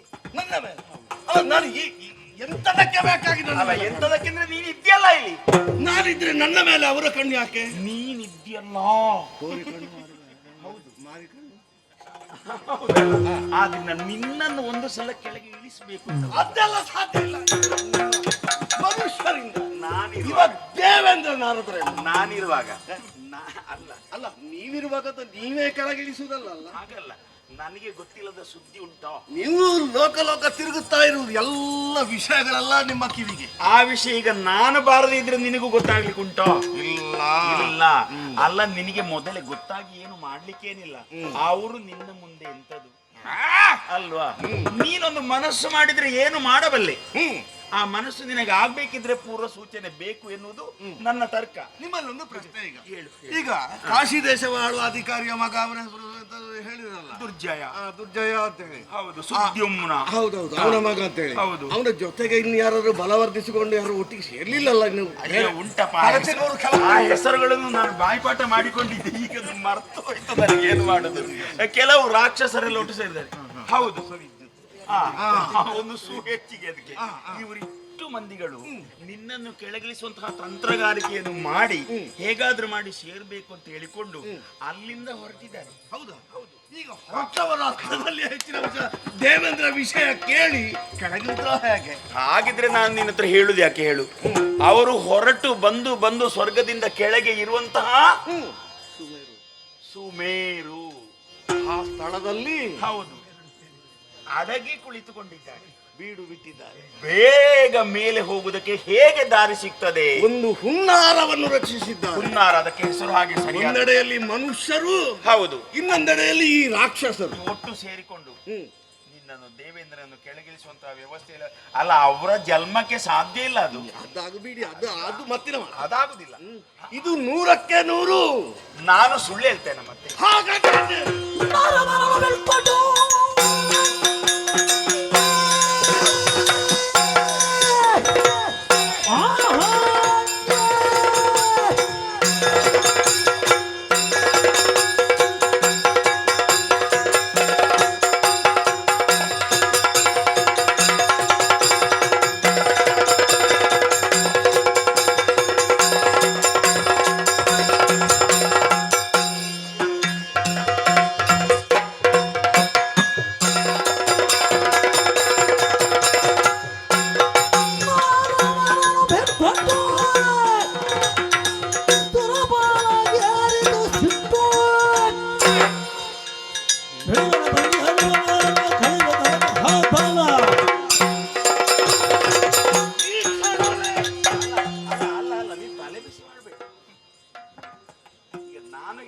ನನ್ನ ಮೇಲೆ ಸಿಟ್ಟು ಮಾಡುವುದು ಬೇಡ. ನಿನ್ನ ಒಂದು ರೋಮ ಕುಂಕಿಸ್ಲಿಕ್ಕೆ ಅವರಿಂದ ಸಾಧ್ಯ ಇಲ್ಲ. ಆಗ್ಲಿಕ್ಕಿಲ್ಲ. ಹಾಗೆಂದಾದರೂ ಸಹ ಆದ್ರೂ ದೇವಲೋಕದ ಕಡೆಗೆ ಹೌದು ಬರುವುದಕ್ಕೆ ಮನಸ್ಸು ಮಾಡಿದ್ದಾರೋ ಇಲ್ವೋ? ಬಂದ್ರೆ ಇಲ್ಲಿ ಏನು ಅಂತ ನಿನ್ನ ಇದನ್ನು ತೋರಿಸಿಕೊಡ್ಬೇಕು ನೀನು. ನಮ್ಮದು ತೋರಿಸುವುದೇ. ಹೌದು. ಆದ್ರೆ ನಾವು ಈಗ ಬರ್ತಾರೆ ನಾಳೆ ಬರ್ತಾರೆ ಅಂತ ಆಲೋಚನೆ ಮಾಡುದಲ್ಲ. ಈ ದೇವಲೋಕವನ್ನು ಪ್ರವೇಶ ಮಾಡುವ ಅರ್ಹತೆ ಅವರಿಗಿರಬಾರ್ದು. ಈಗ ಬಂದ ಮೇಲೆ ದೇವತೆಗಳನ್ನು ಕೂಡಿಸಿಕೊಂಡು ಮೊದಲಿಂದಲೂ ಏನು ಮಾಡುವಂತ ನೀವು ಸಮಾಲೋಚನೆ ಮಾಡಿದ್ದೆಲ್ಲ ಸರಿ. ಇವತ್ತು ಅದು ಕೇಳುವುದಿಲ್ಲ. ಅದು ಕೇಳಲಿಕ್ಕೆಂದ್ರೆ ಮೊದಲಿನ ಆ ಸಂಗತಿಗಳೇ ಹೌದೌದು. ತಿಳುವಳಿಕೆಗೆ ಬರಲಿಲ್ಲ. ಹೌದೌದು. ಇದು ಮೊದಲೇ ಜಾಗೃತನಾಗುವುದಕ್ಕೆ ನಾನು ಸೂಚಿಸಿದ್ದು ಕಾರಣ. ಅವರಿರುವ ತಾಣ ಎಲ್ಲಿ? ಅದೇ ಸುಮೇರು. ಸುಮೇರು ಪರ್ವತದಲ್ಲಿ. ಸುಮೇರು ಅಲ್ಲಿ ಬೀಡು ಬಿಟ್ರ ಹೌದು. ಅಲ್ಲಿಯೇ ಇವರು ಹುನ್ನಾರ ನಡೆಸ್ತಾ ಇದ್ದಾರ. ಈ ಬಿಡುವ ಕರ್ಮ ಅವರು ಇದ್ದಲ್ಲೇ ತಿರುಗುತ್ತಾ ಇದ್ದಾರೆ. ಹೇಗೆ ಹೋಗುದು ಮೇಲೆ ದಾರಿ ಸಿಗ್ಲಿಲ್ಲ ಅವರಿಗೆ. ತಿರುಗುತ್ತಾ ಇದ್ದಾರಲ್ಲ. ಹೌದು. ಈ ಕ್ಷಣವೇ ದೇವತೆಗಳನ್ನು ಕೂಡಿಕೊಂಡು ಆ. ಅವರ ಮೇಲೆ ನಾನೇ ತಾಗಿಡ್ತೇನೆ. ನಾರಾಯಣ ನಾರಾಯಣ.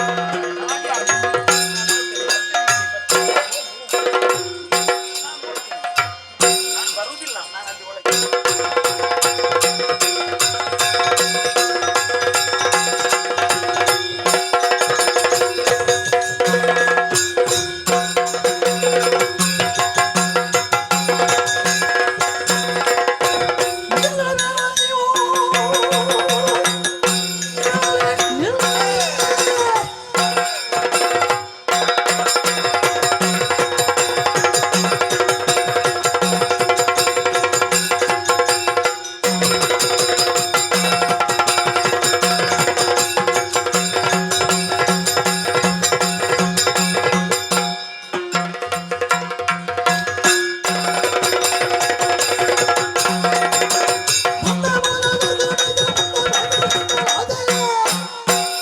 ಒಂದು ಅದೇ ಬಂದು ನೀವು ಭೂತ ಧನದಲ್ಲಿ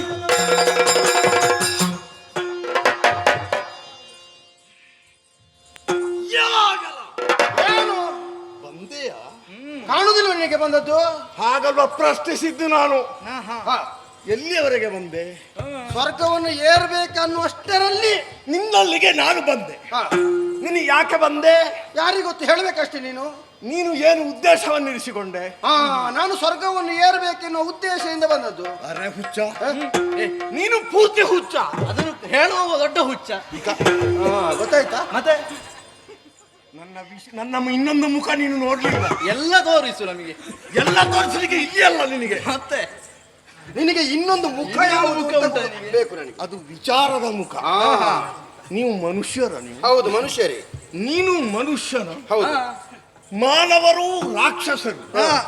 ಇದು ಎಷ್ಟಾದರೂ ಪರಸ್ಪರ ವಿರೋಧವೇ ಸರಿ. ಒಂದಾಗುವ ಕ್ರಮವೇ ಇಲ್ಲ. ನಮಗೆ ಆದೀತು ಅಂತ ಆಗಿದೆ. ಮತ್ತೆ ಆದೀತು ಅಂತ ಯಾಕಾಯಿತು?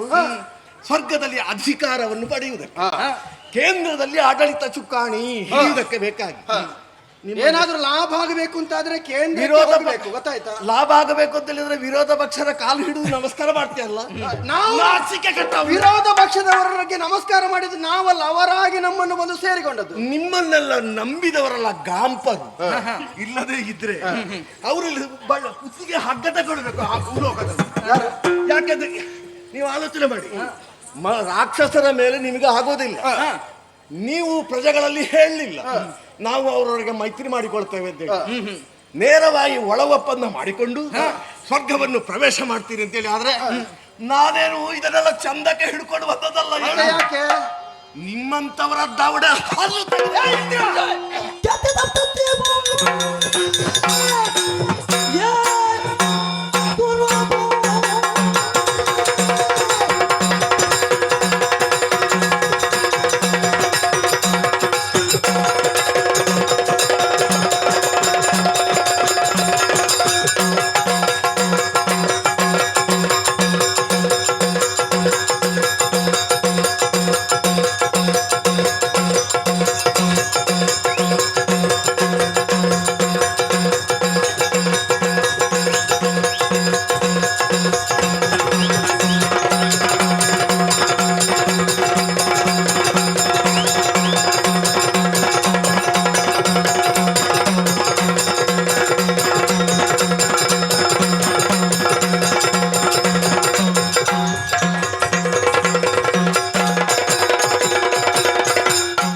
ಬಹುವಚನ ಕೊಟ್ಟು ಮಾತಾಡ್ಲಿಕ್ಕೆ ಅಭ್ಯಾಸ ಮಾಡಿ. ಇನ್ನಾದ್ರು ಯಾರಿಗೆ ಹೇಗೆ ಗೌರವ ಮಾತಾಡ್ತಾರೆ, ಯಾರಿಗೆ ಹೇಗೆ ಗೌರವ ಕೊಡಬೇಕೆನ್ನುವಂತಹ ಪಾಠ ನಿನ್ನಿಂದ ಆಗಬೇಕಂತ ಅಗತ್ಯ ಇಲ್ಲ. ದೇವಲೋಕದಲ್ಲಿ ಇರುವ ಹೌದಾ? ಪೆಟ್ಟು ತಿಂದು ಓಡುವವನೇ. ಮಾತಾಡಬೇಡ.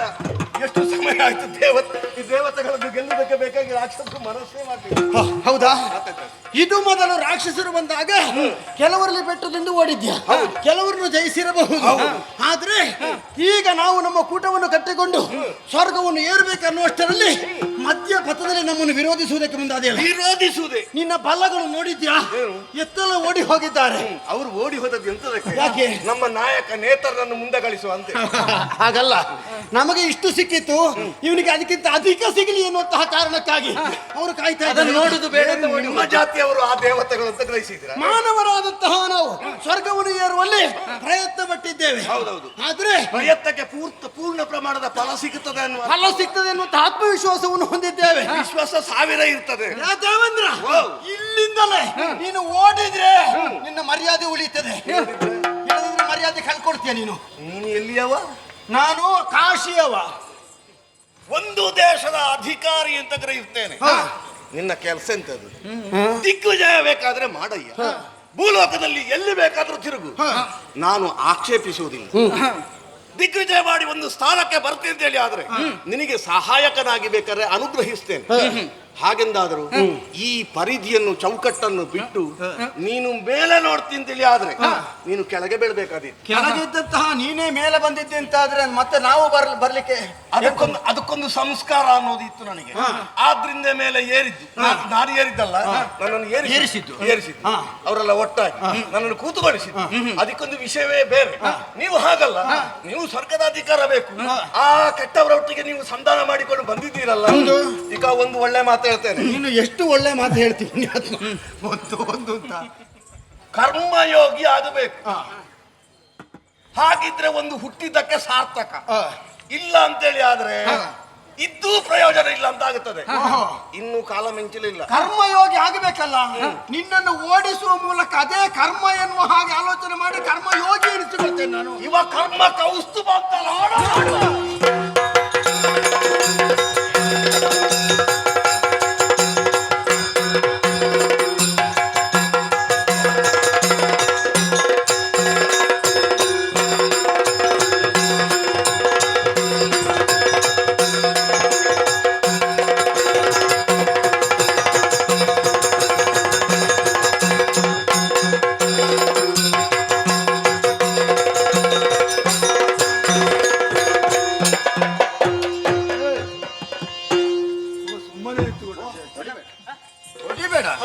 ನಮಸ್ಕಾರ.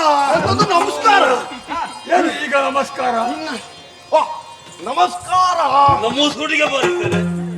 ಅವತ್ತು ನನಗೆ ಹೊಡಿಯುವಾಗ ನಿನಗೆ ನಮಸ್ಕಾರ ಕೊಡ್ಬೇಕಂತ ಗೊತ್ತಿರಲಿಲ್ಲ. ಅವಾಗ ವಿಷಯ ಬೇರೆ, ಈಗ ವಿಷಯ ಬೇರೆ. ಈಗ ದೇವೇಂದ್ರ ಬದಲಾಗಿದ್ದಾನೆ ಸ್ವಲ್ಪ. ಹೌದಾ? ಸ್ವಲ್ಪ ಸಾಕಾಗುದಿಲ್ಲ, ಇನ್ನೂ ಸ್ವಲ್ಪ ಬದಲು ಮಾಡಬೇಕು. ಸೋತಿದ್ಯ ಯುದ್ಧದಲ್ಲಿ ನಾನೇ ಸೋತದ್ರಲ್ಲಿ ಮಾತಾಡ್ಲಿಕ್ಕೆ ಇಲ್ಲ. ಇನ್ನೇನು ನಿನ್ನ ಯೋಚನೆ? ಇನ್ನು ಯೋಚನೆ ಒಂದೇ. ಏನು? ಇನ್ನು ಮುಂದೆ ಸ್ವರ್ಗ. ಇಷ್ಟವರೆಗೆ ನಾನೇ ಅಷ್ಟವರೆಗೆ ಕೂತ್ಕೊಂಡಿದ್ದೆ. ಹೌದು. ಹೇಳಿದ್ರೆ ಸಾಕು, ಅಭಿನಯ ಬೇಡ. ಇನ್ನು ಮುಂದೆ ಎಲ್ಲವನ್ನು ನಿನಗೆ ಒಪ್ಪಿಸಿ. ನೀನು ಶಾಪ ಕೊಡುದಾ? ಅಧಿಕಾರ ಕೊಡುದಾ? ಶಾಪ ಕೊಡುದಾ? ಒಂದು ಪ್ರಮಾಣ ಮಾಡಬೇಕಾದ್ರೆ ತಲೆ ಬಗ್ಗಬೇಕು ಬೇಡ? ಅದಕ್ಕೆ ಆ ರೀತಿ ಹೇಳುದಾ? ನಿನಗೆ ಒಪ್ಪಿಸಿದನೊಂದು ವಿನೀತ ಭಾವ ಬೇಕು, ಗೊತ್ತಾಯ್ತಾ? ನಿನಗೆ ಒಪ್ಪಿಸ್ತೇನೆ. ನೀನು ಸ್ವರ್ಗವನ್ನು ಬಿಟ್ಟು ಕೊಟ್ಟಿದ್ಯಲ್ಲ? ಹೌದು, ಬಿಟ್ಟು ಕೊಟ್ಟು. ನನಗೆ ಬೇಡ ಸ್ವರ್ಗ. ಒಂದು ಏನು, ಈ ಸ್ವರ್ಗ ಬೇಡ ಅಂತ ಹೇಳುವ ಮತ್ತೆ ನನ್ನಲ್ಲಿ ಯಾಕೆ ಯುದ್ಧ ಮಾಡಿದ್ಯಾ? ನಿನ್ನಲ್ಲಿ ಇರಬಾರ್ದು ಅಂತ ಸ್ವರ್ಗ, ಗೊತ್ತಾಯ್ತಾ? ಇದು ಮನುಷ್ಯನ ಗುಣ ಅಂತ ಹೇಳಿದ್ರೆ ಇದು ತನಗೆ ಬೇಡ, ಇನ್ನೊಬ್ಬ ಅನುಭವಿಸುವಬಾರದು. ಹಾಗಿದ್ರೆ ನೀನು ಅನುಭವಿಸಬಾರ್ದು. ಇನ್ನು ಮುಂದೆ ಇಲ್ಲಿ ಜನ ಇಲ್ಲ ಅಂತ ಆಲೋಚನೆ ಮಾಡಬೇಡ. ಸ್ವಲ್ಪ ಸಮಯ ಕೇಂದ್ರದಲ್ಲಿ ಭಯೋತ್ಪಾದಕರ ಆಳ್ವಿಕೆ ಹೇಗುಂಟು ಎನ್ನುವುದು ತಿಳಿಬೇಕು. ಆ ಮೂಲಕವಾದ್ರು ಶಿಕ್ಷೆಯ ಮೂಲಕ ಶಿಕ್ಷಣ. ಹೌದು, ನಾವು ಮೊದಲೇ ನಿರ್ಧಾರ ಮಾಡಿ ಆಗಿದೆ, ಇಂಥವರನ್ನೇ ಆಯ್ಕೆ ಮಾಡಿದ್ದೇವೆ. ಹೆಚ್ಚಿನ ಅಂಶ ತಾವು ಅವರನ್ನು ಕಾಣುವಾಗ ಭಯೋತ್ಪಾದಕರ ಹಾಗೆ ಕಾಣ್ತಾರವ? ಹಾಗೆ ಕಾಣ್ತಾ ಉಂಟು ನಾನು ನೋಡುವ. ಪರಮ ಸಾತ್ವಿಕ ವಿಷಯ ಹಾಗಾದ್ರೆ ಇಲ್ಲಿ ಅಧಿಕಾರ ನೋಡಿ ಇಲ್ಲಿದ್ದಾರಲ್ಲ. ನಾವು ಕಾಯ್ತಾ ಇದ್ದೇವೆ. ಅಣ್ಣ ತಮ್ಮಂದ್ರ ನೀವು? ಹೌದು. ಅಪ್ಪ ಒಬ್ಬನೇ ತಾಯಿ ಒಬ್ಬಳೇ. ನಿನಗೆ ವಿಳಾಸ ಯಾಕ? ಒಂದು ಕೇಳಿದ್ದಷ್ಟೇ. ಸರಿ. ಅಲ್ಲ, ಅವತ್ತು ಯುದ್ಧಕ್ಕೆ ಬರುವಾಗಲೇ ಇದನ್ನೇ ಹೇಳಿದ್ದು ನಾವು. ಯಾರ ಹತ್ರ? ಇದೇ ವಿಳಾಸ ಹೇಳಿದ್ದಲ್ವ? ನನ್ನ ಹತ್ರ. ಹೌದು. ಎಂತದ ಯುದ್ಧ ಮಾಡುವಾಗಲೇ ಹೇಳಿದ್ದಾರೆ ನನಗೆ ಬರ್ತಾನೆ. ನಿನಗೆ ಇನ್ನು ಕೆಲಸ ಇಲ್ಲ ಗೊತ್ತಾಯ್ತಾ? ಸುಮ್ಮನೆ ಇರಬೇಕು, ವಿಶ್ರಾಂತಿ. ನಾನಾಗಾದ್ರೆ ನನ್ನನ್ನು ಮುಖ ನೋಡ್ಲಿಕ್ಕೆ ನಿಮಗೆ ಮನಸ್ಸೇ ಅಲ್ಲ. ನೀವೆಲ್ಲರೂ ನೋಡುತ್ತಿರುವಂತೆ ಷಡಾರ್ಥದಲ್ಲಿ ಅದು ಅದೃಶ್ಯರಾಗುತ್ತಾರೆ. ಅವನಿಗೆ ಅದೊಂದು ಸರಿ ಕಲಿಸಿಕೊಟ್ಟಿದ್ದಾರೆ. ಇರ್ಲಿ, ಅಧಿಕಾರ ನಮ್ಮ ಕೈವಶವಾಯಿತೋ ಇಲ್ವೋ? ನಾನು ದಿಗ್ವಿಜಯವನ್ನು ಮಾಡಬೇಕು, ಇಲ್ಲಿಯೂ ನಮ್ಮದಾದಂತಹ ಅಧಿಕಾರ ಮುದ್ರೆಯನ್ನು ಒತ್ತಬೇಕೆನ್ನುವಂತಹ ಉದ್ದೇಶದಿಂದಲೇ ಸ್ವರ್ಗವನ್ನು ಪ್ರವೇಶ ಮಾಡಿದೆವು. ನಿಮ್ಮ ಸಹಕಾರದಿಂದಲಾಗಿ ಗೆಲುವು ಸಂಪಾದನೆ ಆಯಿತು. ಹಾಗೆ ಅಂತ ಅಧಿಕಾರದಲ್ಲಿ ನಾನಿರುವುದಿಲ್ಲ. ಅಧಿಕಾರವನ್ನು ನಿಮಗೆ ಬಿಟ್ಟುಕೊಟ್ಟಿದ್ದೇನೆ. ನಿನಗೆ ಬೇಡ, ನನಗೆ ಬೇಡ. ನಮಗೆ ಬೇಕಾದದ್ದು ಯಾವುದು? ಕಾಯ್ತಾ ಇದ್ದೆವು. ಅಧಿಕಾರ, ಸ್ವರ್ಗದ ಸಿಂಹಾಸನವನ್ನೊಮ್ಮೆ ಏರಬೇಕು, ಇಲ್ಲಿ ಆಡಳಿತ ಮಾಡಬೇಕು. ನಿನಗೆ ಬೇಡವಾದ್ರೆ ನಾವಿದ್ದೇವೆ. ಒಂದು ಮಾತು ಹೇಳ್ತೇನೆ, ಎಷ್ಟು ಸಮಯ ನಿಮ್ಮನ್ನು ಇಲ್ಲಿ ಉಳಿಸಬೇಕು ಎನ್ನುವ ಹಾಗೆ ದೇವರ ಇಚ್ಛೆ ಉಂಟಾ ಅಷ್ಟು ಸಮಯ ಉಳಿಯಿರಿ. ಮತ್ತೆ ಉಳಿಬೇಕು ಅಂತ ಹೇಳಿದ್ರು ಆಗುದಿಲ್ಲ. ಆಗುವುದಿಲ್ಲ. ನಾವು ನಮ್ಮದಾದಂತಹ ಪುರವನ್ನು ಸೇರಿಕೊಳ್ತೇವೆ. ಮಾತಮ್ಮ, ಸ್ವರ್ಗ ನಮ್ಮ ವಶವಾಗಿದೆ. ಹೌದು. ಇನ್ನು ಕೈಗಲ್ಲ, ಇನ್ನಷ್ಟು ರಾಕ್ಷಸರನ್ನು ಕರೆತಂದು ಸ್ವರ್ಗಲೋಕದಲ್ಲಿ ಇರಿಸಿಕೊಳ್ಳೋಣ. ದೇವತೆಗಳೇ ಒಬ್ರು ಇರಬಾರ್ದು, ಬರ್ಲೇಬಾರದು ಇಲ್ಲಿಗೆ. ಇನ್ನು ಇದ್ದಷ್ಟು ಕಾಲ ನಮ್ಮದೇ ಆಳ್ವಿಕೆ. ಮತ್ತೊಂದುಂಟು, ರಕ್ಕಸರೆಲ್ಲ ಬರಲಿ, ಮತ್ತೆ ಆ ಪರಿವಾರ ಉಂಟಲ್ಲ ದೇವೇಂದ್ರನ ನರ್ತನ ಮಾಡುವವರು, ಅವರೆಲ್ಲ ಇಲ್ಲ ಬೇಕು. ಅವರು ಬೇಕು. ನರ್ತನಕ್ಕೆ ಅಂತ ನಮ್ಮವರನ್ನು ಕರೆತಂದ್ರೆ ಅವರು ನರ್ತನ ಮಾಡುವುದಲ್ಲ, ಅದನ್ನು ನೋಡ್ಲಿಕ್ಕೆ ಆಗುದಿಲ್ಲ. ಆದ ಕಾರಣ ಸುಖ ಸಂತೋಷದಿಂದ ಸ್ವರ್ಗದ ಅಧಿಕಾರದಲ್ಲೇ ಮುಂದುವರಿಯೋಣ.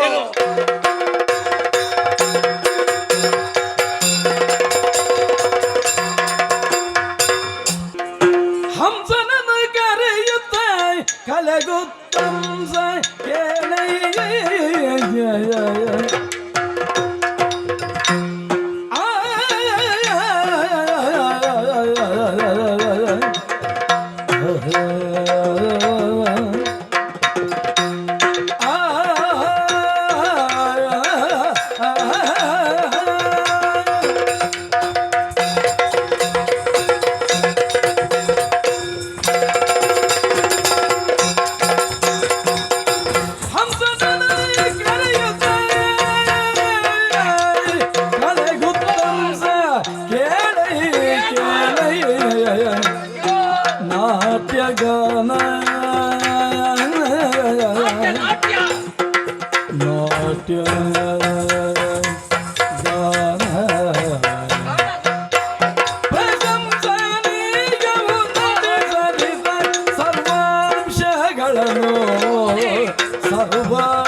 ಹಂಸ ಅಂದ್ರೆ ಕೊಳದಲ್ಲಿ ಸುತ್ತಾಡುವಂತಹ ಒಂದು ಪಕ್ಷಿ. ಹೌದು. ಆದ್ರೆ ಹಂಸದ ನಡಿಗೆ ನಿಧಾನಗತಿಯಲ್ಲಿ ಹಂಸ, ಅದಕ್ಕೆ ಹಂಸ ಗಮನ ಅಂತ ಹೆಸರು. ಆದ್ರೆ ಇನ್ನ ನಡಿಗೆಯನ್ನು ನೋಡಿದ್ರೆ ನನಗೆ ಹೆಸರು ಹಂಸ ಎಂಬುದಾಗಿ ಇದ್ದರೂ ನಮ್ಮ ನಡಿಗೆ ವೇಗದಲ್ಲಿ. ಹಾಗಿದ್ರೆ ಹೆಸರಿಗೂ ವ್ಯಕ್ತಿಗೂ ಸಂಬಂಧ ಇರುವುದಿಲ್ಲ. ಈಗ ನಾವು ಹೊರಡುವಂತಹ ಸಂದರ್ಭ, ನಮ್ಮ ಜೊತೆ ಸೇರಿಕೊಂಡವ ನೀನು. ಹೌದು. ಹೇಗುಂಟು ತಿರುಗಾಟ? ನಮ್ಮ ತಿರುಗಾಟ ಇವಾಗ ಪ್ರಾರಂಭ ಆಗಿದೆ. ಎಷ್ಟು ಸಮಯ ಆಯಿತು? ಎಷ್ಟು ತುಂಬಾ ಸಮಯ ಹೋದದ್ದೇ ನಮಗೆ ಗೊತ್ತಾಗ್ಲಿಲ್ಲ ತಿರುಗಾಟದ್ದು. ಅತಿಯಾದಂತಹ ಸಂತೋಷವಾದ ಸಂದರ್ಭ. ನಮ್ಮ ತಿರುಗಾಟ ಎನ್ನುವುದು ಸುಲಲಿತವಾಗಿ ಸಾಗುವುದಕ್ಕೆ ಸಾಧ್ಯತೆ. ಎಲ್ಲರೂ ಒಂದೇ ಮನಸ್ಸಿನಿಂದ ಒಂದೇ ರೀತಿಯ ಅಭಿಪ್ರಾಯವನ್ನು ವ್ಯಕ್ತಪಡಿಸಿದ್ರೆ ತಿರುಗಾಟದಲ್ಲಿ ಯಾವ ತೊಂದರೆ ಇರುವುದಿಲ್ಲ. ಇಲ್ಲ, ಹಾಗೆ ಅಂತ ಎಷ್ಟು ನಾಡನ್ನು ನಾವು ಪ್ರವೇಶ ಮಾಡಿದ್ದೇವೆ. ಕೆಲವು ನಾಡಿಗೆ ಹೋಗಿದ್ದೇವೆ. ಹೇಗೆ? ಕೆಲವು ನಾಡಿಗೆ ಹೋಗಿ ನೀನು ತೋರಿದಂತ ಪರಾಕ್ರಮವನ್ನು ಎನಿಸಿದ್ರೆ ನನಗೂ ರೋಮಾಂಚನವಾಗುತ್ತಾ ಇದೆ. ಹೇಗೆ? ಹೋದಲ್ಲಿ ನೀನೊಂದು ಹಾರಿಸಿದ್ದೆ. ಎಂತದ್ದು ಹಾರಿಸಿದ್ದೆಂತದ್ದು? ಎಂತದ್ದು ಹಾರಿಸಿ? ವಿಜಯ ಪತಾಕೆಯನ್ನು ಹಾರಿಸಿದ್ದು. ವಿಜಯ ಪತಾಕೆ ಹಾರಾಟ ಹಾರಿಸಿದ್ದು ಮಾತ್ರವೋ? ಮತ್ತೆ ಹೋದಲ್ಲಿ ನೀನು ಊರಿದ್ದು ಬೇರೆ ಉಂಟು. ಎಂತದ ಊರಿದ್ದು? ಧ್ವಜ ಊರಿದ್ದು. ನಮ್ಮ ಲಾಂಛನವುಳ್ಳಂತಹ ಧ್ವಜವನ್ನು ಊರಿದ್ದು. ಕೀರ್ತಿ ಪತಾಕೆಯ ಧ್ವಜವನ್ನು ಊರಿದ್ದು. ಹೌದು. ಹಾಗಾಗಿ ಎಲ್ಲರೂ ನಿನ್ನನ್ನು ಒಪ್ಪಿಕೊಂಡು ಓಲೈಸಿಕೊಂಡು ಬಂದಿದ್ದಾರೆ. ಇನ್ನು ನಾವು ತಿರುಗಾಟ ಮಾಡಬೇಕಾದಂತಹ ಅಗತ್ಯ ಇಲ್ಲ ಏನೋ ಹಾಗೆ ಅನ್ನಿಸ್ತಾ ಇದೆ. ಅದ್ಯಾಕೆ? ಯಾಕಂದ್ರೆ ಎಲ್ಲಾ ಕಡೆ ಸಂಚರಿಸಿ ಆಯ್ತು, ದಿಗ್ವಿಜಯವನ್ನು ಪೂರೈಸಿದ ಹಾಗಾಯಿತು. ಈಗ ಊರೇ ಇಲ್ಲ ಅಂತ ಆಗಿದೆ ನಮಗೆ. ಹಾಗಲ್ವಾ? ಹಾಗೆಂತ ಸ್ವಲ್ಪ ವಿಹಾರ ಮಾಡಬೇಕು ಎನ್ನುವಂತಹ ಉದ್ದೇಶದಿಂದಲೇ ಈ ಪ್ರದೇಶವನ್ನು ಸೇರಿಕೊಂಡು. ಒಳ್ಳೇದು ಮಿತ್ರ. ಯಾವಾಗ್ಲೂ ಮನಸ್ಸಿಗೆ ಒಂದು ಆಲಸ್ಯ ಉಂಟಾದ್ರೆ, ಬೇಸರ ಉಂಟಾದ್ರೆ ಸ್ವಲ್ಪ ವಿಶ್ರಾಂತಿಯನ್ನು ಪಡೆದು ಆ ಬಳಿಕ ಮುಂದಿನ ಕಾರ್ಯಕ್ಕೆ ನಾವು ತೊಡಗಬೇಕು. ಹೌದು. ಹಾಗಿದ್ರೆ ಯಾರನ್ನು ಆಯ್ಕೆ ಮಾಡಿಕೊಳ್ಳೋಣ? ಯಾರನ್ನು? ನಿನ್ನನ್ನೇ ಆಯ್ಕೆ ಮಾಡಿಕೊಂಡಿದ್ದೇನೆ. ಹೌದು. ಯಾಕೆ ನನ್ನನ್ನೇ ಆಯ್ಕೆ ಮಾಡಿಕೊಂಡಿದ್ದಿ? ನೀನು ಸಕಲ ಕಲಾ ವಲ್ಲಭ ಹೇಳ್ತಾರೆ. ಹೌದು. ನಿನ್ನಲ್ಲಿ ಯಾವುದುಂಟು ಯಾವುದಿಲ್ಲ? ಏನುಂಟು ಏನು ಇಲ್ಲ? ಎಲ್ಲವೂ ಉಂಟು. ಸಂಗೀತವನ್ನು ಹೇಳಬೇಕು ಅಂತಾದ್ರೆ ಆಗಲ ಪ್ರಾರಂಭ ಮಾಡ್ತೇನೆ ಸಂಗೀತ. ಹೌದು. ಸಂಗೀತದ ಬಗ್ಗೆ ಇನ್ನೊಬ್ಬರು ನಿನ್ನಲ್ಲಿ ಕೇಳಿ ಕಲಿಬೇಕು. ಹೌದು. ಆ ಬಳಿಕ ನರ್ತನದ ಬಗ್ಗೆ ಹೇಳುವುದಿದ್ರೆ ನರ್ತನ ಹೇಗೆ ಅಂತ ಎಲ್ಲ ತೆಂಕು ಬಡಗು ಇದ್ದ ನಾಟ್ಯ ಶಾಸ್ತ್ರವನ್ನು ಬಲ್ಲವ ನಾನು. ಇನ್ನೊಬ್ಬರನ್ನು ಸೋಲಿಸುವಷ್ಟು ನಾಟ್ಯ ನಿನ್ನಲ್ಲಿ ಉಂಟು. ಹೌದಾ? ಹೌದೌದು. ಸಂಗೀತ, ನಾಟ್ಯ ಇದೆಲ್ಲವೂ ನಿನ್ನಲ್ಲಿ ಕರಗತಗೊಂಡಿದೆ. ನಿಜ ಮಿತ್ರ. ಹಾಗಾಗಿ ನಾವೆಲ್ಲ ದಿಗ್ವಿಜಯ ಮಾಡುವಂತಹ ಸಂದರ್ಭ ಏನಾದ್ರೂ ಆಯಾಸವಾಯಿತು ಅಂತಾದ್ರೆ ಆ ಸಂದರ್ಭದಲ್ಲಿ ಮನೋರಂಜನೆ ಎನ್ನುವುದು ನಮಗೆ ಬೇಕಾಗ್ತದೆ. ಅದಕ್ಕಾಗಿ ನಿನ್ನನ್ನು ಆಯ್ಕೆ ಮಾಡಿಕೊಂಡಿದ್ದೇನೆ. ಹೌದು. ಬಂದು ನಿಂತಹ ಸ್ಥಳ ಗಂಧಮಾದನ ಪ್ರದೇಶ. ಒಳ್ಳೆ ಪರಿಸರ ಇದು, ಒಳ್ಳೆದುಂಟಲ್ಲ. ಇಲ್ಲೇ ತಂಪಾದ ಗಾಳಿ ಬೀಸ್ತಾ ಇದೆ. ತಂಗಾಳಿ ಬೀಸ್ತಾ ಇದೆ. ಇಲ್ಲೇ ಸ್ವಲ್ಪ ಹೊತ್ತು ತಿರುಗಾಟ ನಡೆಸೋಣ. ಅದು ಒಳ್ಳೆಯದು. ಮನಸ್ಸಿಗೆ ಮುದ ನೀಡುತ್ತದೆ. ಮುಂದೆ ತೆರಳೋಣ.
ನೀನು ಮಿತ್ರಕೇಶಿ. ಹೌದಕ್ಕ, ನಿಜ ತಾನೇ? ಬಹಳ ಸಂತೋಷವಾಗ್ತಾ ಇದೆ.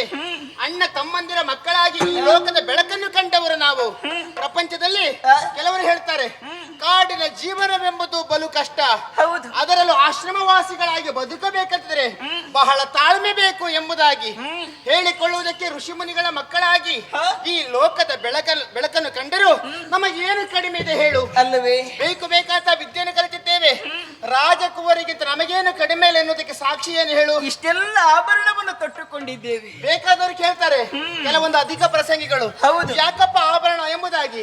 ಮಕ್ಕಳಿಗೆ ತೊಂದರೆ ಆಗಬಾರದು, ಹೌದು, ಮಕ್ಕಳ ಮನಸ್ಸಿಗೆ ಬೇಸರವಾಗಬಾರದು, ಹೇಗೆ ಸಾಕಿದ್ದಾರೆ ಎನ್ನುವುದಕ್ಕೆ ನಾವೇ ಸಾಕ್ಷಿಯಾಗಿದ್ದೇವೆ ಅಲ್ಲವೇ? ಅಕ್ಕ, ಆಶ್ರಮ ಜೀವನದಲ್ಲಿ ಅದೆಷ್ಟು ನೆಮ್ಮದಿದೆ ಎನ್ನುವುದಕ್ಕೆ ಆ ಕಡೆಯಲ್ಲಿ ನೋಡು, ಏನು ಹಸು ಒಂದು ಹುಲ್ಲನ್ನು ಮೇಯುತ್ತಾ ಇದೆ, ಆ ಕಡೆಯಲ್ಲಿ ವ್ಯಾಘ್ರವನ್ನು ಓಡಾಡುತ್ತಾ ಇದೆ. ನಿಜ, ಎಷ್ಟು ಅನ್ಯೋನ್ಯತೆಯಿಂದ ಬಾಳುತ್ತಾ ಇದ್ದಾವೆ ನೋಡು. ಅಲ್ಲವೇ? ಮತ್ತೆ ಈ ಕಡೆ ನೋಡಂತೆ ಏನಂತೆ? ಹೆಡೆ ಬಿಚ್ಚಿ ಕುಣಿಯುತ್ತಾ ಇದೆ ನಾಗರ ಹಾವೊಂದು, ಅದರ ನೆರಳಿನಲ್ಲಿ ಕಪ್ಪೆಯೊಂದು ಆಶ್ರಯವನ್ನು ಪಡೆಯುತ್ತಾ ಇದೆ ಅಲ್ಲವೇ? ಹಾಗಂತ ಹೇಳಿದ್ರೆ ಒಂದು ಪ್ರೀತಿ ಪ್ರೇಮ ಏನನ್ನು ಕಾಣಬೇಕಂತಿದ್ರೆ, ಅದು ಶಾಂತಿ ಕಾಣಬೇಕಂತಿದ್ರೆ ಸುಶಾಂತವಾದ ಪ್ರಶಾಂತವಾದ ವಾತಾವರಣ, ಅದುವೇ ಆಶ್ರಮದ ವಾತಾವರಣ ಅಲ್ವೇ? ಅಕ್ಕ, ಬಹಳ ಸಂತೋಷ ಉಂಟಾಗುತ್ತಾ ಇದೆ. ನಿಜ. ನಾವು ಮಾಡುವಂತಹ ಕಾರ್ಯವಾದ್ರೂ ಏನು ಹೇಳು? ತಂದೆಯವರು ಮಾಡುವಂತಹ ಯಾಗಗಳಿಗೆ ಬೇಕಾದಂತಹ ಸಮಿತಿಗಳನ್ನು, ಪುಷ್ಪಗಳನ್ನು ತರುವುದು ನಮ್ಮ ಮುಖ್ಯ ಕಾಯಕವಾಗಿದೆ. ಕೇವಲ ಹೂ ಕೊಯ್ತಾ ಕೂತ್ಕೊಳ್ಳುವುದಾ? ನಮ್ಮ ಮನಸ್ಸಿಗೆ ಬೇಸರವಾದಾಗ ಸಣ್ಣ ತಿರುಗಾಟ ಮಾಡಿ, ತಿರುಗಾಟದಲ್ಲಿ ಕೆಲಸ ಮಾಡುವವರು ನಾವಾಗಿದ್ದೇವೆ. ಆ ನೆಮ್ಮದಿಯನ್ನು ಅನುಭವಿಸಬೇಕು. ತಿರುಗಾಟ ಮಾಡುತ್ತಾ ಹೂವನ್ನು ಕೊಯ್ಯುತ್ತಾ ಬೇಗ ಬರೋಣ, ಸಾಗೋಣ.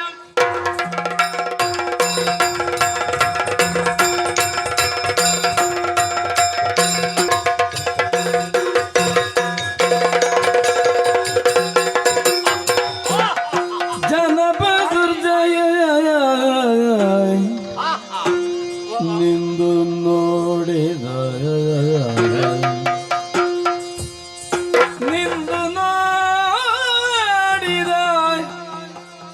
ವನಿತೆಯರ ಸೊಬಗ ವನಿತೆಯರ ಸೌಂದರ್ಯ ನೋಡುತ್ತ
ಮಾರನ ಸಿಂಗಾಡಿಯರು ಮಾರನ ಸಿಂಗಾಡಿಯರು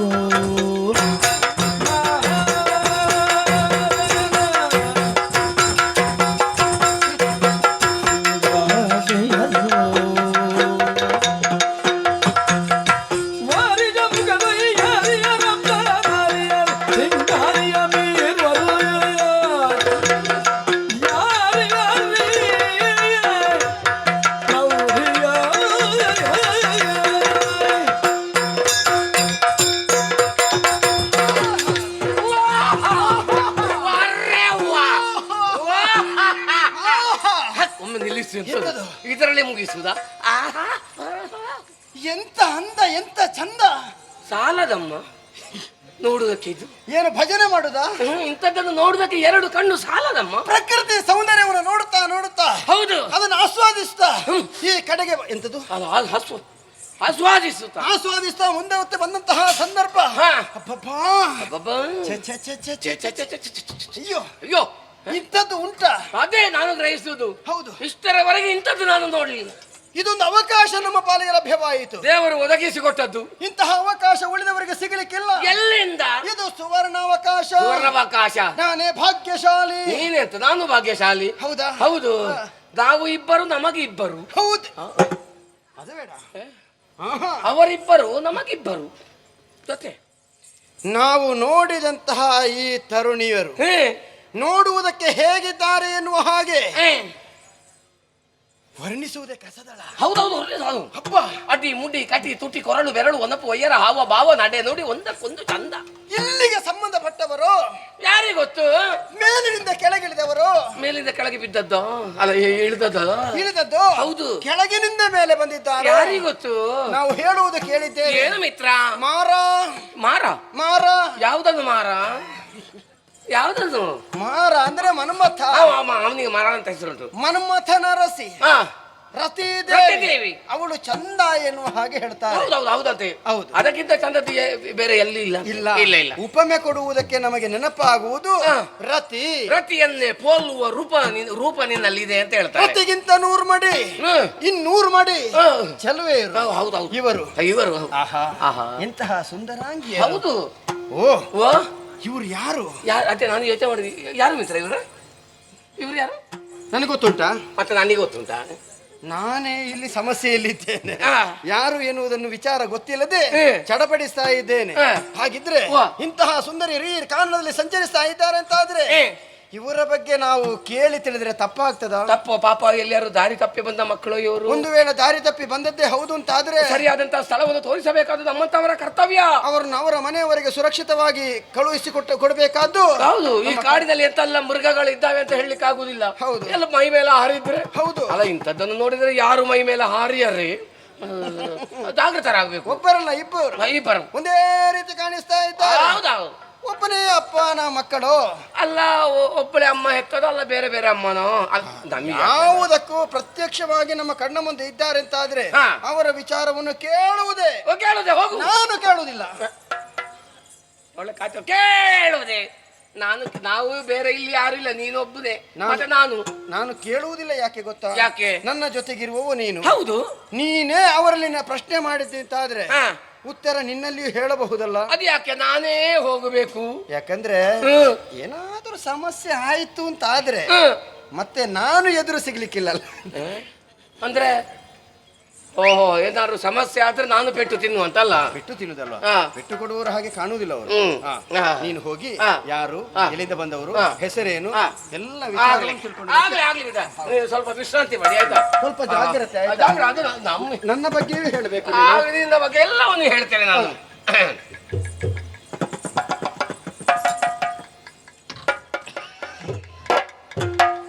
ಅಕ್ಕ, ಏನು ಇದು? ಎಂತದ ಇದು?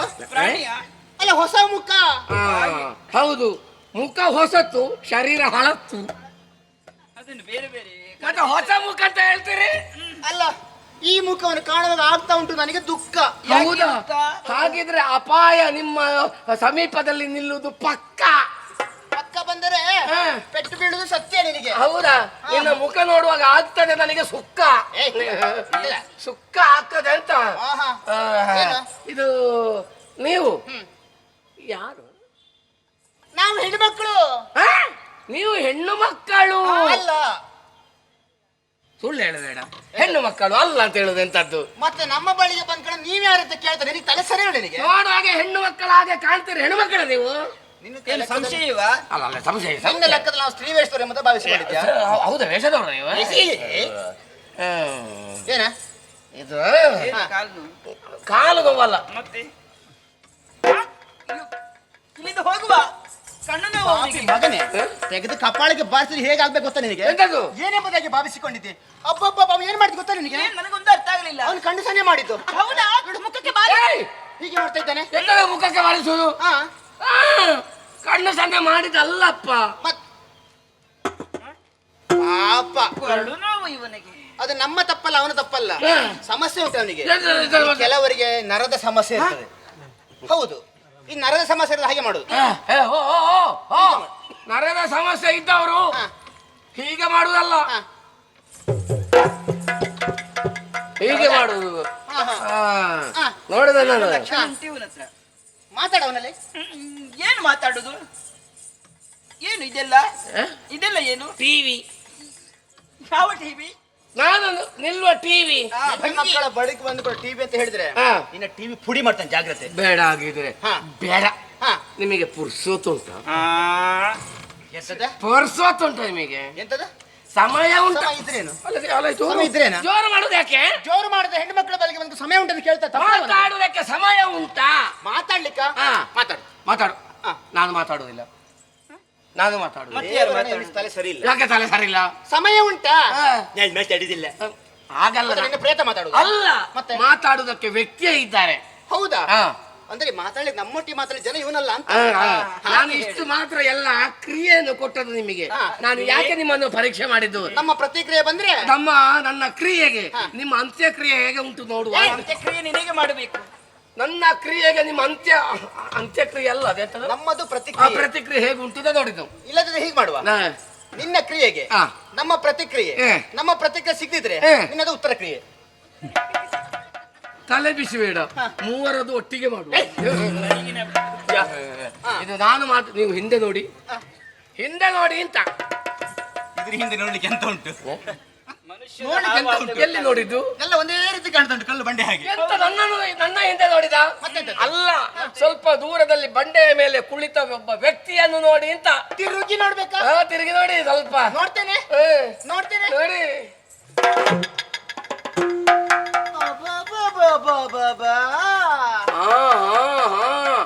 ರಕ್ತ ಎಳ್ದದ್ದು ಸಾಕು, ನಡುವೆ ಅಂತರ ಇರಲಿ. ಏನು ಗೋಸುಂಬೆ ಜಾತಿಗಳನ್ನ? ನೀನ್ ಹೇಳಿದ್ದಲ್ವಾ? ನೋಡ್ತಾ ಇದ್ದೆ. ನೋಡ್ಬೇಕು ನೋಡ್ಬೇಕು ನೋಡ್ಬೇಕು ಅನಿಸಿತು. ಹಾಗೆ ಇನ್ನು ನೋಡುವಂತ ಆಸೆ. ಬೇಡ, ಈಗ ಸದ್ಯಕ್ಕೆ ಇಷ್ಟೇ ನೋಡಿದ್ರೆ ಸಾಕು. ಯಾರು ಬೇಕಾ ಪರಿಚಯ? ಇಲ್ಲಿ ಬನ್ನಿ. ಅವರ ವಿಷಯ ಹೇಳಲಿಕ್ಕೆ ಹೋದ್ರೆ ತುಂಬಾ ಉಂಟು. ಅವರು ಅಂದ್ರೆ ಅಸಾಮಾನ್ಯ ವ್ಯಕ್ತಿ. ಇವರು ಅಸಾಮಾನ್ಯ ವ್ಯಕ್ತಿ. ಯಾರು? ಕಾಶಿ ಆಳುವ. ಕುಂಬಳಕಾಯದ್ದ? ಕುಂಬಳಕಾಯದ್ದು ಎಂತದ್ದು? ಅದೇ ನೀನು ಹೇಳಿದ್ದು. ಕಾಶಿ ಆಳುವ. ಓ ಪುಣ್ಯಾತ್ಮ. ಕಾಶಿ ಆಳುವ ಶರೀರಕ್ಕೆ ಭಾರಿ ಒಳ್ಳೆಯದು. ಹಾಗಲ್ಲ ಅದು. ಕಾಶಿ ಆಳುವ. ಅದೇ ಕಾಶಿ ಆಳುವ. ಹೀಗೆ ಮಾಡ್ಬೇಕು. ಕಾಶಿಯನ್ನು ಆಳುವ. ನಿಮ್ಮನ್ನು ಇನ್ನು ಬಿಡಿಸಿ ಹೇಳುವ ಬೇಡ. ಕಾಶಿಯನ್ನು ಆಳುವಂತಹ ದೊರೆ ದೊರೆ ದೊರೆ ಈ ಹಿಂದೆ ಸುಪ್ರತೀಕ ಮಹಾರಾಜರು, ಅವರ ಸುಪುತ್ರರು ಇವರು. ಅಪ್ಪನ ಬಗ್ಗೆ ಯಾಕೆ ಹೇಳುದು? ನನ್ನ ಬಗ್ಗೆ ಮಾತ್ರ ಹೇಳು. ಅಪ್ಪ ಇಲ್ಲದಿದ್ರೆ ನೀವು ಹುಟ್ಟುವುದು ಹೇಗೆ? ಅಪ್ಪನಿಂದ ನಮ್ಮ ಹಿರಿಯರದ್ದು ಪ್ರಾರಂಭ. ನನಗೇನು ಇಷ್ಟ ಆಗುದಿಲ್ಲ ಅಪ್ಪನ ವಿಷಯ ಹೇಳು. ಹೌದಾ? ಪಂಚಾಂಗದಿಂದಲೇ ಪ್ರಾರಂಭ ಮಾಡಿ. ನಾವು ಹಾಗೆ ಪಂಚಾಂಗ ಇಲ್ಲ, ಅದು ಯಾರು ಅಪ್ಪ ಯಾರು ಅಮ್ಮ ಯಾರು ಅಂತ ಕೇಳುದು ಬೇಡ. ಹಾಗೆ ಅವರ ಸುಪುತ್ರರು ದುರ್ಜಯ ನಾಮಕರು, ಮಹಾಪರಾಕ್ರಮಿ, ದಿಗುಜ್ಜ ಕೈ. ನಮ್ಮ ಆಶ್ರಮದಲ್ಲೇ ಎಲ್ಲೆಲ್ಲ ಹೋಗಿದ್ದೇನೆ ಯಾವುದು ಅದು ನೀವು ಗ್ರಹಿಸಿದಲ್ಲ. ದಿಗ್ವಿಜಯವನ್ನು ಕೈಗೊಂಡಂತಹ ಮಹಾಪರಾಕ್ರಮಿ. ಹೋದದ್ದು ನಾವು ಎಲ್ಲಿಗೆಲ್ಲ ಹೋಗಿದ್ದೇವೆ? ಕೆಳಗೆ ಮಾತ್ರ ಅಲ್ಲ, ಮೇಲೆ ಹೋಗಿ. ಇವರು ಮೇಲೆ ಹೋಗಿದ್ದಾರೆ. ಮೇಲೆ ಅಂದ್ರೆ ಅದಲ್ಲ, ಮೇಲೋಕಕ್ಕೂ ಹೋಗಿದ್ದಾರೆ, ಕೆಳ ಲೋಕಕ್ಕೂ ಹೋಗಿದ್ದಾರೆ, ಭೂಲೋಕವನ್ನು ಸಂಚರಿಸಿದ್ದಾರೆ. ಧರಣಿಪ್ಪರ ದರ್ಪವನ್ನು ಅಡಗಿಸಿ ಅವರ ತಲೆಗೆ ಮೆಟ್ಟಿ ಅಲ್ಲಿ ಅಲ್ಲಿ ಎಲ್ಲ ವಿಜಯ ಪತಾಕೆಯನ್ನು ಹಾರಿಸಿದ್ದಾರೆ. ವೈರಿಗಳ ಪಾಲಿಗೆ ಸಿಂಹ ಸಿಂಹ ಸದೃಶರು ರಣಧೀರ ಕಂಠೀರವ ಬೇಡ ರಣಧೀರ ಕಂಠೀರವ ಎಂಬುದಾಗಿ ಹೆಸರನ್ನು ಗಳಿಸಿದಂತ ದುರ್ಜಯ ನಾಮಕರು ಇವರಾಗಿದ್ದಾರೆ. ನೀನಾರು ನೀನಾರು? ನಾನು ಆರು ಇಲ್ಲ, ಒಬ್ಬನೇ ಅಲ್ವಾ? ಜೊತೆಲಿರುವ ನೀನಾರು ಅಂತ ನಾನು. ನನ್ನ ಹೆಸರು ಹಂಸ. ಎಂತದು ಎಲ್ಲಿ ಕಾಣುವುದಿಲ್ಲ? ಯಾವ ಹೊಳೆಯಲ್ಲಿರುವ ಹಂಸ ಅಲ್ಲ, ಅವನ ಮಿತ್ರ ಹಂಸ ನಾಮಕನು ನಾನು. ನಾನು ಛತ್ರಮತಿಯಾಗಿದ್ದೇನೆ, ಕಲಾ ಕೋವಿದನಾಗಿದ್ದೇನೆ. ಬೇರೆ ಬೇರೆ ಕಲೆಯನ್ನು ಕರಗತ ಮಾಡಿಕೊಂಡು ಪಂಡಿತನಾಗಿದ್ದೇನೆ ನಾನು. ಅಲ್ಲ, ಅದಿರ್ಲಿ, ನಮ್ಮನ್ನು ಕೇಳುವಂತ ನೀವು ಯಾರಂತ ಗೊತ್ತಾಗ್ಲಿ, ನಮ್ಮ ವಿಷಯ ಗೊತ್ತಾಯ್ತಲ್ಲ. ನಾನು ಹಂಸ, ನನ್ನ ದೊರೆ ಮಿತ್ರ ದುರ್ಜಯ. ನೀವು ಯಾರು? ನಮ್ಮನ್ನು ಕೇಳ್ತೀಯ? ಹೌದು. ಕೇಳ್ಬೇಕಾ? ಮತ್ತೆ ಹೇಳದಿದ್ರೆ ಗೊತ್ತಾಗೋದು ಹೇಗೆ? ಕೇಳ್ತೀಯ? ಕೇಳ್ತೇನೆ. ನಾವು ಅಪ್ಪನಿಂದಲೇ ಪ್ರಾರಂಭ. ಹೌದೌದು, ಮೂಲದಿಂದಲೇ ಪ್ರಾರಂಭ ಮಾಡ್ತೇವೆ. ಮೂಲ ಇವಳು ಅಪ್ಪ ಅಪ್ಪ ಹೋತ್ರು. ಹೋತ್ರ ನಿನ್ನ ಅಪ್ಪ ಹೋತ್ರು, ಏಳ ಹಪ್ಪ ಬತ್ರು. ಎಂತದ್ದ? ಅವಳಪ್ಪ ಹೋತ್ರೆ, ಅಷ್ಟೊತ್ತಿಗೆ ನಿನ್ನ ಅಪ್ಪ ಬತ್ರು. ಹಾಗಲ್ಲ, ಇವಳ ಅಪ್ಪ ಹೋತ್ರು, ನನ್ನಪ್ಪ ನಿನ್ನಪ್ಪ ನಿನ್ನ ಅಪ್ಪ ಸೇರಿಸ್ಬೇಕು. ಎಂತದ್ದು? ಸೇರಿಸ್ಬೇಕು ಅದಕ್ಕೆ. ಸುಹೋತ್ರು. ನಿನ್ನಪ್ಪನಿಗೆ ಸೂ ಕೊಡ್ಬೇಕಾ? ಅಲ್ಲ, ತಲೆ ಇಲ್ಲದಾಗ ಮಾತಾಡಬೇಡ. ಹೋತ್ರಿಗೆ ಸೂ ಕೊಡ್ಬೇಕು. ಸು ಎನ್ನುವಂತಹ ಶಬ್ದವನ್ನು ಸೇರಿಸಬೇಕು. ಆಗ ಸುಹೋತ್ರ ಆಗ್ತದೆ. ಸುಹೋತ್ರ ಸುಕುಮಾರಿಯರು. ನಿಮಗೆ ಅಪ್ಪ ಬೇರೆ ಬೇರೆ, ಅಮ್ಮ ಒಬ್ರೆ. ಅಮ್ಮನ ಹೆಸರು ಹೇಳುದಿಲ್ಲ. ಬೇಡ ಹೇಳುದಿಲ್ಲ. ಅಮ್ಮ ಬೇರೆ ಬೇರೆ ಆಗಿದ್ರೆ ಇದು ನಿಮ್ಮ ಹೆಸರು ಹೇಗೆ? ನಾನು ಸುಕೇಶಿ. ಸುಕೇಶಿ. ನೀವು ಯಾವ ಕೇಶಿ? ಮಿತ್ರಕೇಶಿ. ಎಲ್ಲ ಕೇಸರಿಯಲ್ಲಿ ಉಂಟಲ್ಲ. ಸುಕೇಶಿ, ಮಿತ್ರಕೇಶಿ. ಬಹಳ ಸಂತೋಷ ಆಯ್ತು.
ಏನಾಯ್ತು? ಸಂತೋಷವಾಯಿತು, ಹರ್ಷ ಆಯ್ತು.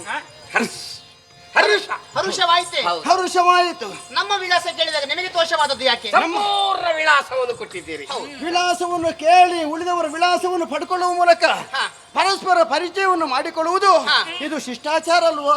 ಪರಿಚಯ ಮಾಡ್ಕೊಳ್ಳಿಲ್ಲ ನಮಗೆ ಸಮಸ್ಯೆ ಆಗ್ತದೆ. ನೀವು ನಿಮ್ಮ ಪರಿಚಯ ಹೇಳ್ತೀರಿ ಅಥವಾ ನಾವು ನಿಮ್ಮ ಪರಿಚಯ ಹೇಳ್ತೇವೆ. ನಿಮ್ಮಲ್ಲಿ ಕೇಳದಿದ್ದಾಗ ನಾವು ಮುಂದೆ ಹೋದಾಗ ನಾವು ತಲೆ ಮೇಲೆ ಕೈ ಇಡಬೇಕಾಗ್ತದೆ. ನಮ್ಮ ಪರಿಚಯವನ್ನು ಹೇಳಿದ್ದೇವೆ, ಆದ್ರೆ ಕೇಳಿದವರು ಯಾರಪ್ಪ? ಸ್ವಾಭಾವಿಕ, ಅದಕ್ಕಾಗಿ ಸರಿಯಾಗಿ ಮಾಡಿಕೊಂಡು. ಹಾಗಂತ ಕೆಲವರು ಪರಿಚಯ ಕೇಳಿದಂತಹ ಸಂದರ್ಭ ಹೆಣ್ಣು ಮಕ್ಕಳು ನೇರವಾಗಿ ಪರಿಚಯ ಹೇಳುವುದಕ್ಕೆ ಮುಂದಾಗುವುದಿಲ್ಲ. ಯಾಕೆ? ಉಡುಗೆ ತೊಡುಗೆ, ಭಾವ ಭಾವ ಗೌರವ ಇರುವುದಿಲ್ಲ. ಆದ್ರೆ ನಿಮ್ಮ ನಿಲುವನ್ನು ಕಂಡಾಗ, ಮಾತನ್ನು ಕೇಳಿದಾಗ, ಗೌರವವನ್ನು ಕಂಡಾಗ ನೇರವಾಗಿ ಪರಿಚಯ ಹೇಳಿದ್ದೇವೆ. ಆಗಲಿ, ನಾವು ಇಲ್ಲಿವರೆಗೆ ಬಂದದ್ದು ಹೌದು, ಆದ್ರೆ ನಾವು ಸೋತಾಯ್ತಲ್ಲ. ನೀವು ಹಾಗಿದ್ರೆ ನನಗೀಗ ಗೊತ್ತಾಯ್ತು. ನೀನು ಏನು ಹೇಳಿದ್ದು? ದಿಗ್ವಿಜಯವನ್ನು ಕೈಗೊಂಡಿದ್ದಾರೆ, ಎಲ್ಲರನ್ನು ಸೋಲಿಸಿದ್ದಾರೆ, ಪರಾಕ್ರಮಿಗೆ ಮೆರೆತಿದ್ದಾರೆ. ಹಾಗಾದ್ರೆ ಎಲ್ಲ ಕಡೆ ಹೆಣ್ಮಕ್ಳಲ್ಲೇ ಸೋತದ ಅಂತ ಇವರು. ಸೋತ ಅಂತ ಹೇಳಿದ್ರೆ ಅಲ್ಲಿ ಎಲ್ಲ ಕಡೆ ನಾನು ಗೆದ್ದಿದ್ದೇನೆ, ಈ ಪ್ರದೇಶದಲ್ಲಿ ಸೋತೇನಲ್ಲ. ಸೋತದಿಲ್ಲಿ ಇಲ್ಲಿ ಯಾವಾಗ ಕಾಳಗ ಮಾಡಿದ್ದು? ಯುದ್ಧ ಮಾಡ್ಲಿಲ್ಲ, ಮತ್ತೆ ಸೋತದಿ ಅಲ್ಲಿ ಅವರನ್ನು ನೋಡಿಯೇ ನಾನು ಸೋತದಲ್ವಾ? ಮನಸೋತೆ ನಾನು. ನಿಮ್ಮ ಹಿಂದೆ ಮುಂದೆ ಎಡ ಬಲ ಈ ಪೂರ್ವಾಪರ ವಿಚಾರವನ್ನು ಎಲ್ಲವನ್ನು ಕೇಳಿದಾಗ ನನಗೆ ಅಧಿಕ ಸಂತೋಷವಾಯಿತು. ಆದ್ರೆ ಒಂದು ಕೇಳಿದ್ರೆ ಬೇಸರ ಇಲ್ಲಲ್ಲ? ಬೇಸರ ಯಾಕೆ ಹೇಳಿ? ನನ್ನ ಮನಸ್ಸಿನ ಅಭಿಪ್ರಾಯ ಏನುಂಟು ಅದನ್ನು ನೇರವಾಗಿ ನಾನು ಹೇಳುವವ. ಆತ್ಮವಂಚನೆ ಮಾಡ ಕೂಡ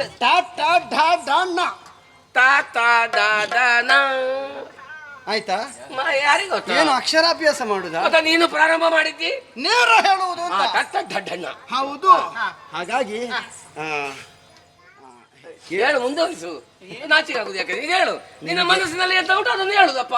ಹೇಳು, ಕೇಳು ಕೇಳು, ನೀನು ಕೇಳು ಕೇಳು, ನೀನು ಕೇಳ, ನೀನು ಕೇಳು, ಕೇಳು ಕೇಳು ನನ್ನ ಪರವಾಗಿ. ಆಯ್ತಾಯ್ತು. ನಿನಗೆ ಆಗಿದ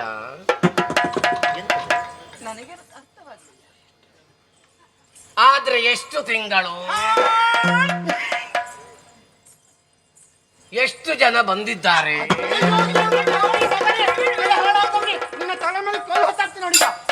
ಅಸಂಸ್ಕಾರಿ. ಎಂತ ಎಂತ ಸಂಸ್ಕೃತ ಸಂಸ್ಕಾರಿ ಯಾರು? ಸಂಸ್ಕಾರ ನಿನಗೆ ಯಾರು ಹೇಳಿದ ಸಂಸ್ಕಾರ? ಹೇಗೆ ಮಾತಾಡೋದಕ್ಕೆ ನಿಮಗೆ ಗೊತ್ತಾಗುದು ನಿನಗೆ? 4 ಮಕ್ಕಳಿದ್ದಾರೆ, ಸಂಸಾರ ಇಲ್ಲ ಅಂತ ಯಾರು ಹೇಳಿದ್ದು? ಸಂಸ್ಕಾರ ಸಂಸ್ಕಾರ ಅಂತ ಸಂಸಾರ ಅಲ್ವಾ? ಸಿಟ್ಟು ಬಂದದ್ದು ಯಾಕೆ? ನೀನ್ ಏನ್ ಹೇಳಿದ್ದು? ನಿನಗೆ ಆಗಿದ್ಯಾ? ಆಗಿದ್ಯಾ? ಎಷ್ಟು ತಿಂಗಳು? ಹೌದು. ಎಷ್ಟು ಜನ ಬಂದಿದ್ದಾರೆ? ಎಲ್ಲ ನೀವು ತಪ್ಪು ಕಲ್ಪನೆಯನ್ನೇ ಮಾಡಿ. ನಾನು ಕೇಳಿದಂಥದ್ದು ನಿಮಗೆ ಆಗಿದೆಯಾ? ಏನು? ನಿಶ್ಚಿತಾರ್ಥ ನೋಡಿ ಆಗಿದೆಯಾ? ಹೀಗೆ ಊಟ ಮಾಡುದು ನಾವು ಹೀಗಲ್ಲ. ನಿಶ್ಚಿತಾರ್ಥ ಆಗಿದೆಯಾ? ಎಷ್ಟು ತಿಂಗಳು? ನಿಶ್ಚಿತಾರ್ಥ ಆಗಿ ಎಷ್ಟು ತಿಂಗಳು ಆಯಿತು? ಎಷ್ಟು ಜನ ಬಂದಿದ್ದಾರೆ? ಯಾವ್ದಕ್ಕ? ನಿನ್ನನ್ನು ನೋಡು, ಕನ್ಯಾನ್ವೇಷಣೆಗೆ ನೋಡುದಕ್ಕೆ ಎಷ್ಟು ಜನ ಬಂದಿದ್ದಾರೆ? ಬಂದಿದ್ರೆ ಪ್ರಥಮದೋ ದ್ವಿತೀಯದೋ ತೃತೀಯದೋ ಒಪ್ಪಿಕೊಂಡದ್ದು ಯಾವುದು? ಇಬ್ಬರನ್ನು ಒಬ್ಬನೇ ನೋಡಿದ್ದ. ಇಬ್ಬರನ್ನು ಒಬ್ಬನೇ ನೋಡಿದ್ದ ಅಲ್ಲ, ಇಬ್ಬರು ಕೆಲವರನ್ನು ನೋಡಿದ್ದೀರಾ? ಅಲ್ಲ, ಕೆಲವರನ್ನೆಲ್ಲ ಬೇರೆ ಬೇರೆ ನೋಡಿದ್ದೀರಾ? ಹಾಗೆ ಎಲ್ಲ ವಿಷಯ ನಿಮ್ಮದು ಬೇಕು ಅಂತ. ಅಂದ್ರೆ ನಿಮಗೆ ಮದುವೆ ಆಗ್ಲಿಲ್ಲ ಎನ್ನುವುದಂತೂ ಸ್ಪಷ್ಟವಾಯಿತು. ಹಾಗಿದ್ರೆ ಮದುವೆ ಆಗುವಲ್ಲಿ ನಿಮಗೆ ಯಾರನ್ನಾದ್ರೂ ಹುಡುಗನನ್ನು ನಿಮ್ಮ ತಂದೆ ತಾಯಂದಿರು ನಿರ್ಧಾರ ಮಾಡಿದ್ದಾರಾ? ಮಾಡಿದ್ರೆ ಯಾರು? ನಿಮಗೆ ಮದುವೆ ಆಗ್ಲಿಲ್ಲ, ನಿಶ್ಚಿತಾರ್ಥ ಆಗ್ಲಿಲ್ಲ ಅಂತ ಆದ್ರೆ ನನ್ನ ಬಯಕೆಯನ್ನು ನಾನು ಸ್ಪಷ್ಟಪಡಿಸ್ತೇನೆ. ಅಲ್ಲ, ಅಪ್ಪ ಅಮ್ಮ ನಿರ್ಧಾರ ಮಾಡದಿದ್ರೆ ನೀವೆಲ್ಲಿಯಾದ್ರೂ ಕಣ್ಣು ಹಾಕಿದ್ದೀರೋ? ಅವರಿಗೆ ಒಂದು ಸ್ವಂತಿಕೆ ಉಂಟಲ್ಲ. ನಾವು ಕಣ್ಣು ಹಾಕುವುದಲ್ಲ, ನಮ್ಮ ಮೇಲೆ ಕಣ್ಣು ಹಾಕಿದ ಅವ್ರ ಕಣ್ಣು ತೆಗೆಯುವ ಜಾತಿಯವರು ನಾವು. ಕಾಶಿಪುರಾಧೀಶನಾದಂತಹ ಈ ದುರ್ಜಯ ನಿಮ್ಮೀರ್ವರನ್ನು ಬಯಸಿದ್ದಾನೆ. ನಿಮ್ಮ ಅಭಿಪ್ರಾಯ ಬೇಕು. ಏನೆಂಬುದಾಗಿ ಭಾವಿಸಿಕೊಂಡಿದ್ದೀರಿ? ಪಾಪದ ಹೆಣ್ಣು ಮಕ್ಕಳು ಕಾಡಿನಲ್ಲಿ ಸಿಕ್ಕಾಗ ಅವರನ್ನು ಮರಳು ಮಾಡಬೇಕು, ಅವರನ್ನು ಮದುವೆ ಹಾಕಬೇಕು, ಅವರಿಗೆ ಮೋಸ ಮಾಡಬೇಕು, ಅವರಿಗೆ ವಂಚನೆ ಮಾಡಬೇಕು ಎಂಬುದಾಗಿ ತಿಳ್ಕೊಂಡಿದ್ದೀರಾ? ನಿಮ್ಮನ್ನು ಬಿಡುತ್ತೆ.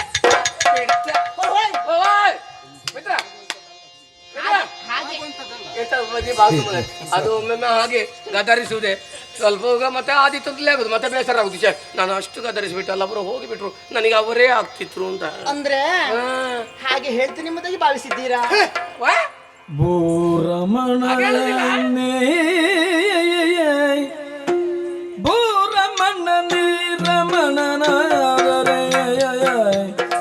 ಯಾರು ನಮ್ಮಯ ಭಾಗ್ಯ ಗೆಳೆಯು ಯಾರು ನಮ್ಮಯ ಭಾಗ್ಯ ಗೆಳೆಯರು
ಒಮ್ಮೆ ಬೇಜಾರಾಯಿತು.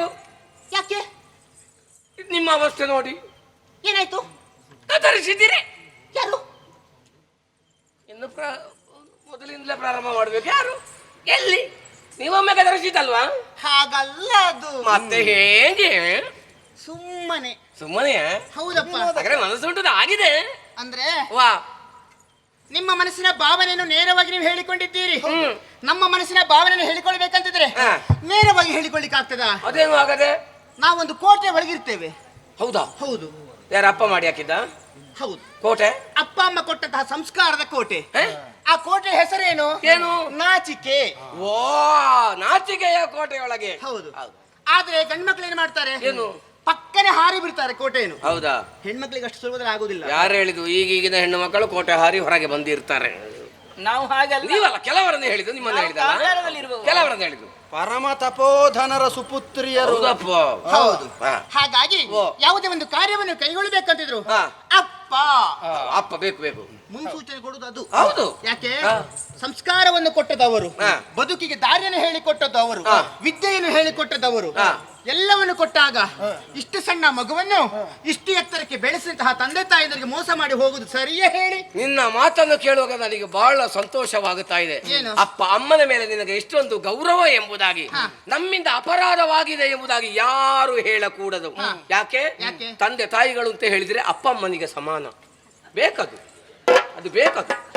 ಅಪ್ಪ ಅಮ್ಮ ಅಂತ ಹೇಳಿದ್ರೆ ಅಲ್ಲ, ಎಂತದ ಏನು ಹೇಳಿದ್ದು ಅಂತ ಗೊತ್ತಾಯ್ತಾ ನಿನಗೆ? ನೀನು ಮಾತಾಡೋದು ನಿನಗೆ ಅರ್ಥ ಆಗಿದೆಯಾ? ಗೊತ್ತಾಗಿದೆ. ಏನು? ಅಪ್ಪಮ್ಮನ ಮೇಲೆ ನಮಗೆ ಗೌರವ ಬೇಕು. ಅಪ್ಪಮ್ಮ ಅಂತ ಹೇಳಿದ್ರೆ ತಂದೆ ತಾಯಿಗಳಿಗೆ ಸಮಾನ. ತಂದೆ ತಾಯಿ ಅಂದ್ರೆ ಯಾರು? ಅಂದ್ರೆ ಯಾರು? ಅಪ್ಪ ಅಮ್ಮ ಅಂದ್ರೆ ಯಾರು?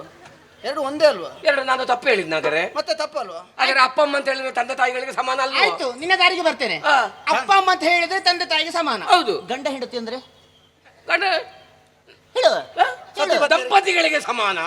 ಸತಿಪತಿಯರಿಗೆ ಸಮಾನ ಅಂತ ಹೌದು, ಹೇಳು. ಹೌದು, ಸತಿಪತಿ. ಎಲ್ಲದಕ್ಕೂ ನಿನ್ನ ಪುತ್ರ ಉಂಟು. ತಂದೆ ತಾಯಂದ್ರೆಂದರೆ ದೇವರಿಗೆ ಸಮಾನ. ದೇವರಿಗೆ ಸಮಾನ. ಹೌದು, ಹೇಗೆ ಹೇಳ್ಬೇಕು, ಸಂಸ್ಕಾರವನ್ನು ಕೊಡಬೇಕು. ಯಾಕೆ ಗೊತ್ತಾ? ಯಾಕೆ? ಕೆಲವೊಂದು ತಂದೆ ತಾಯಂದಿರು ಇರ್ತಾರೆ, ಮಕ್ಕಳು ಕೇಳಿದ್ದನ್ನೆಲ್ಲವನ್ನು ಒದಗಿಸಿ ಕೊಡ್ತಾರೆ. ಅವರಿಗೆ ಯಾವುದು ಬಟ್ಟೆ ಬೇಕೋ, ಆಭರಣ ಬೇಕೋ, ಅಥವಾ ತಿಂಡಿ ತಿನಿಸುಗಳು ಬೇಕೋ, ಎಲ್ಲವನ್ನು ಒದಗಿಸಿಕೊಟ್ಟಿರ್ತಾರೆ. ಆದ್ರೆ ಸಂಸ್ಕಾರವನ್ನು ಒದಗಿಸಿ ಕೊಡುವುದಿಲ್ಲ. ಹೌದು. ಹಾಗೆಂತ ಸಂಸ್ಕಾರವನ್ನು ಒದಗಿಸಿ ಕೊಡದೇ ಇದ್ರೆ ಏನಾಗ್ತದೆ ಪರಿಣಾಮ? ಅವರು ಸಮಾಜದ ಮುಂದೆ ತಲೆ ತಗ್ಗಿಸುವ ಆಗುತ್ತದೆ. ಹಾಗೆ ಅಂತ ತಂದೆ ತಾಯಂದಿರು ಎಳವೆಯಿಂದಲೇ ತನ್ನ ಮಗು ಹೀಗೆ ಬದುಕಬೇಕು ಎನ್ನುವಂತಹ ಸಂಸ್ಕಾರವನ್ನು ಕೊಟ್ಟರು ಅಂತಾದ್ರೆ ತುಂಬಿರುವಂತಹ ಸಮಾಜದ ಮುಂದೆ ತಲೆ ಎತ್ತಿ ಬದುಕುವುದಕ್ಕೆ ಕಾರಣ ಸಂಸ್ಕಾರ ಎನ್ನುವುದು. ನನಗೆ ಪ್ರಪಂಚದ ಕಡೆ ಕೆಲವು ಕಡೆ ಗಮನವನ್ನು ಹರಿಸುವಾಗ ನನಗೆ ಬಹಳ ಬೇಸರ ಆಗ್ತದೆ. ತಂದೆ ತಾಯಿಗಳು ದುಡಿದು ಸಂಪಾದನೆ ಮಾಡಿ ಮಕ್ಕಳನ್ನು ವಿದ್ಯಾಭ್ಯಾಸಕ್ಕೆ ಹಾಕಿರ್ತಾರೆ, ಒಂದು ಒಳ್ಳೆ ವಿದ್ಯೆಯನ್ನು ಕೊಟ್ಟಿರ್ತಾರೆ, ಉದ್ಯೋಗವನ್ನು ಕೊಟ್ಟಿರ್ತಾರೆ. ಉದ್ಯೋಗ ಸಿಕ್ಕಿದ ಮೇಲೆ ಮದುವೆ ಯಾರ ಮೇಲೆ ಆ ವಿದ್ಯೆ ಕಲಿಸಿದಂತ ತಂದೆ ತಾಯಿಗಳು ಎಲ್ಲಿಯೂ ಆಶ್ರಮದಲ್ಲಿ ಇರ್ತಾರೆ, ಬೀದಿಯ ಬದಿಯಲ್ಲಿ ಬಿದ್ದುಕೊಂಡಿರ್ತಾರೆ. ಆಗ ಕೂಡದು ಸಾಕಿದಂತ ತಂದೆ ತಾಯಿಗಳ ನೆನಪು ಎಲ್ಲಾ ಮಕ್ಕಳಿಗೂ ಬೇಕೇ ಬೇಕು. ಅದಕ್ಕೆ ಹೇಳುದು, ತಾನು ನಿಶ್ಚಯಿಸಿದ ಗಂಡಿನೊಂದಿಗೆ ಮದುವೆ ಆದ್ರೆ ತಂದೆ ತಾಯಂದಿರಿಗೆ ತೊಂದರೆ ಬರುವುದಿಲ್ಲ.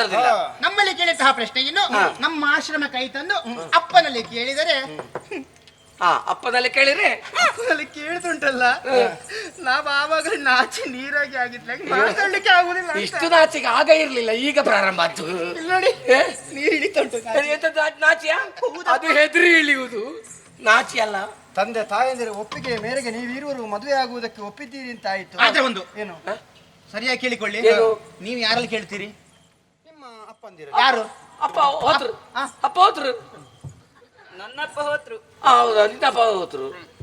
ನಿನ್ನಪ್ಪ ಸೋತ್ರು. ಅದು ಸರಿ ನೋಡ್ಕೊಳ್ಬೇಕು. ಹೋತ್ರು ಹೇಗಿದ್ದಾರೆ ಗೊತ್ತುಂಟಾ? ಹೋತ್ರು ಹೇಗಿದ್ದಾರೆ? ಇಷ್ಟು ಎತ್ತರ ಇದ್ದಾರೆ, ಹೋತ್ರು ಇಷ್ಟು ದಪ್ಪ ಇದ್ದಾರೆ. ಸೋತ್ರು ಕಡ್ಡಿಯಾಗಿದ್ದಾರ? ಬರ್ತೇನೆ. ಆಯ್ತು ಬರ್ತೇವೆ. ಅಲ್ಲಿ ಸಿಕ್ಕಿ ಮಿತ್ರ ಆಗ್ಲಿ, ಕನ್ಯರು ಒಪ್ಪಿದ್ದಾರೆ ಅಂತ ಆಯ್ತು. ಇವರನ್ನು ವಿವಾಹವಾಗುವ ಮೂಲಕ ತಂದೆ ಒಪ್ಪಿಗೆ ಉಂಟಾ ಅಂತ ಮತ್ತೆ ಕೇಳೋಣ. ವಿವಾಹವಾಗಿ ಸುಖ ಜೀವನವನ್ನು ಸಾಗಿಸಬೇಕು ಎನ್ನುವ ಹಾಗೆ ಯೋಚಿಸಿದ್ದೇನೆ. ಆ ದೇವರ ಸಂಪೂರ್ಣ ಆಶೀರ್ವಾದ ನನಗಿರಲಿ.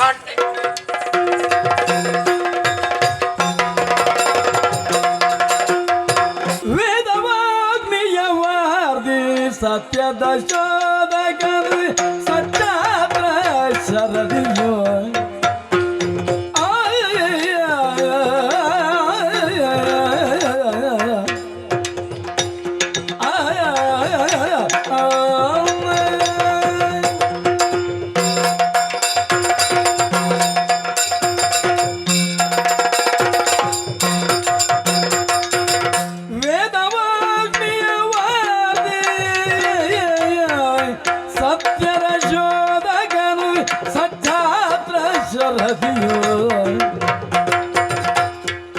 ಸತ್ಯದ ಶೋಧಕನು ಸಚ್ಚಾತ್ರ ಶರದಿಯು ಸಾಧಕ ಬುಧಿಚಂದ್ರ ತತ್ವ ಸುಮಾರಿ ಪಾರವಾರನು ಗೌರಮುಖನು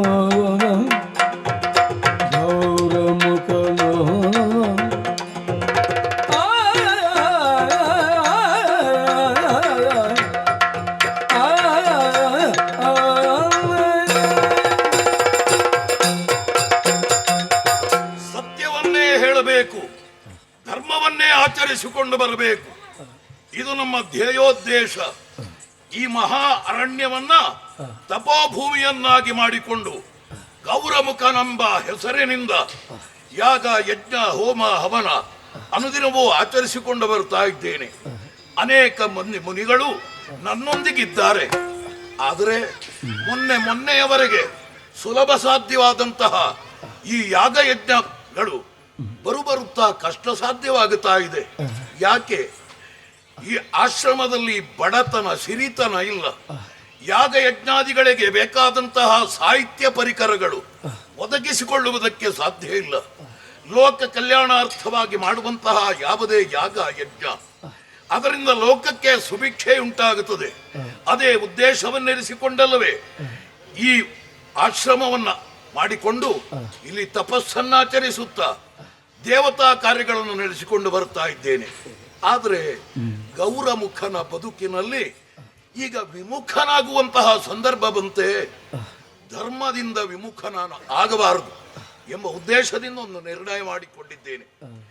ಮಹಾವಿಷ್ಣುವನ್ನ ತಪಸ್ಸಿನ ಮೂಲಕ ಮೆಚ್ಚಿಸಿ ಅವನ ಒಲುಮೆಯನ್ನು ಸಂಪಾದಿಸಿ ನನ್ನ ನಿತ್ಯ ಕರ್ಮಗಳನ್ನು ಸಾಂಗವಾಗಿ ನಡೆಸಿಕೊಂಡು ಬರಬೇಕು ಎಂಬ ಉದ್ದೇಶ ನನ್ನದ್ದು.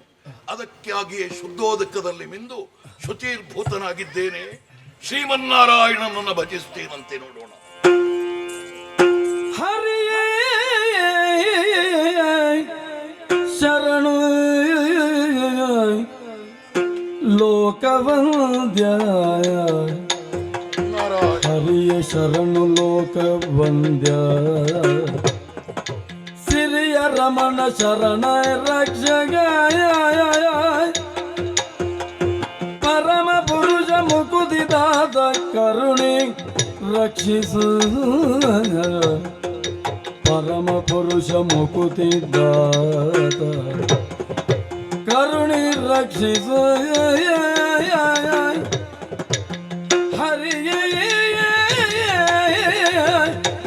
ಶರಣು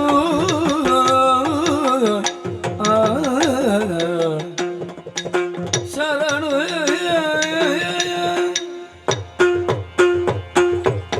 ಓಂ ನಮೋ ವೈಕುಂಠವಾಸಿಯೇ ನಮಃ. ಓಂ ನಮೋ ನಾರಾಯಣಾಯ ನಮಃ. ಓಂ ನಮೋ ಮಧುಸೂದನಾಯ ನಮಃ. ಓಂ ನಮೋ ಪದ್ಮನಾಭಾಯ ನಮಃ. ಜಯ ಜಯ ಜಯ ಜಯ ಜಯ ಜಯ.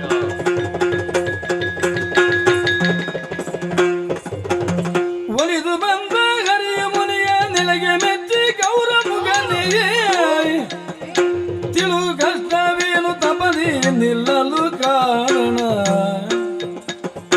ಒಲಿದು ಬಂದ ಹರಿಯು ಜಯ ಜಯ ಜಯ ಜಯ ಜಯ.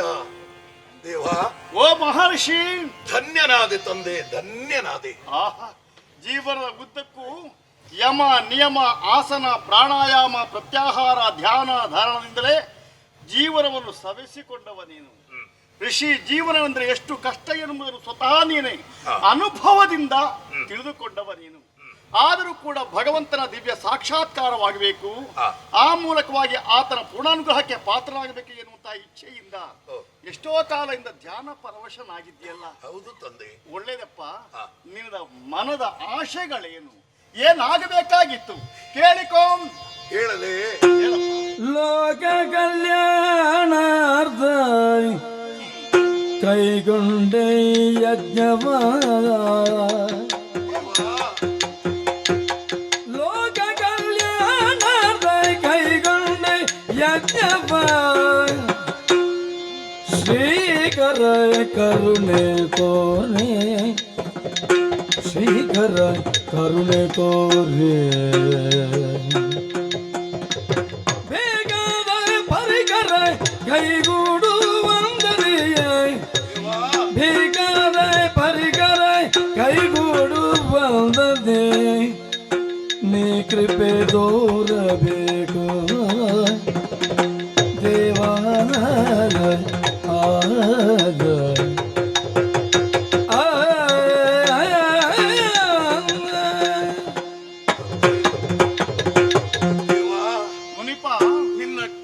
ನನ್ನ ಕಣ್ಣುಗಳು ಪಾವನವಾದವು. ನಿನ್ನ ದರ್ಶನ ಭಾಗ್ಯವನ್ನ ಪಡೆದ ನಾನು ಧನ್ಯನಾದೆ. ದೇವ, ನಿನ್ನನ್ನ ಕುರಿತು ತಪಸ್ಸನ್ನು ಆಚರಿಸುವುದಕ್ಕೆ ಕಾರಣ ಬೇರೇನು ಅಲ್ಲ. ಖಂಡಿತ ನನಗಾಗಿ ಏನು ಬೇಡ. ಲೋಕ ಕಲ್ಯಾಣಾರ್ಥವಾಗಿ ಮಾಡಬೇಕಾದಂತಹ ಯಾಗ ಅದನ್ನ ಕೈಗೊಂಡೆ, ಆದರೆ ಮುಂದುವರಿಸುವುದಕ್ಕೆ ನಾನು ಅಸಮರ್ಥನಾಗಿದ್ದೇನೆ. ಯಾಕೋ? ಅಂತಹ ಪರಿಕರಗಳನ್ನ, ಅಂತಹ ಸಾಹಿತ್ಯಗಳನ್ನ ಒದಗಿಸಿಕೊಳ್ಳುವುದಕ್ಕೆ ಆಶ್ರಮವಾಸಿಯಾದ ನನಗೆ ಕಷ್ಟವಾಗ್ತದೆ ದೇವ. ಲೋಕ ಕಲ್ಯಾಣಕ್ಕಾಗಿ ಮಾಡುವ ಯಜ್ಞಕ್ಕೆ ಅನುಕೂಲವಾಗುವಂತೆ ನನ್ನನ್ನು ಅನುಗ್ರಹಿಸಬೇಕು ತಂದೆ. ಜಯ ಜಯ ಜಯ ಜಯ. ಇದು ನಿನ್ನ ಇಚ್ಛೆಗಳಲ್ಲವೇ? ಕಂದು ಜನಗೆ ಇತ್ತು, ಕಂದು ಜನಗದ ಇತ್ತು ಚಿಂತ ಮಣಿಯ ಬೇಡ,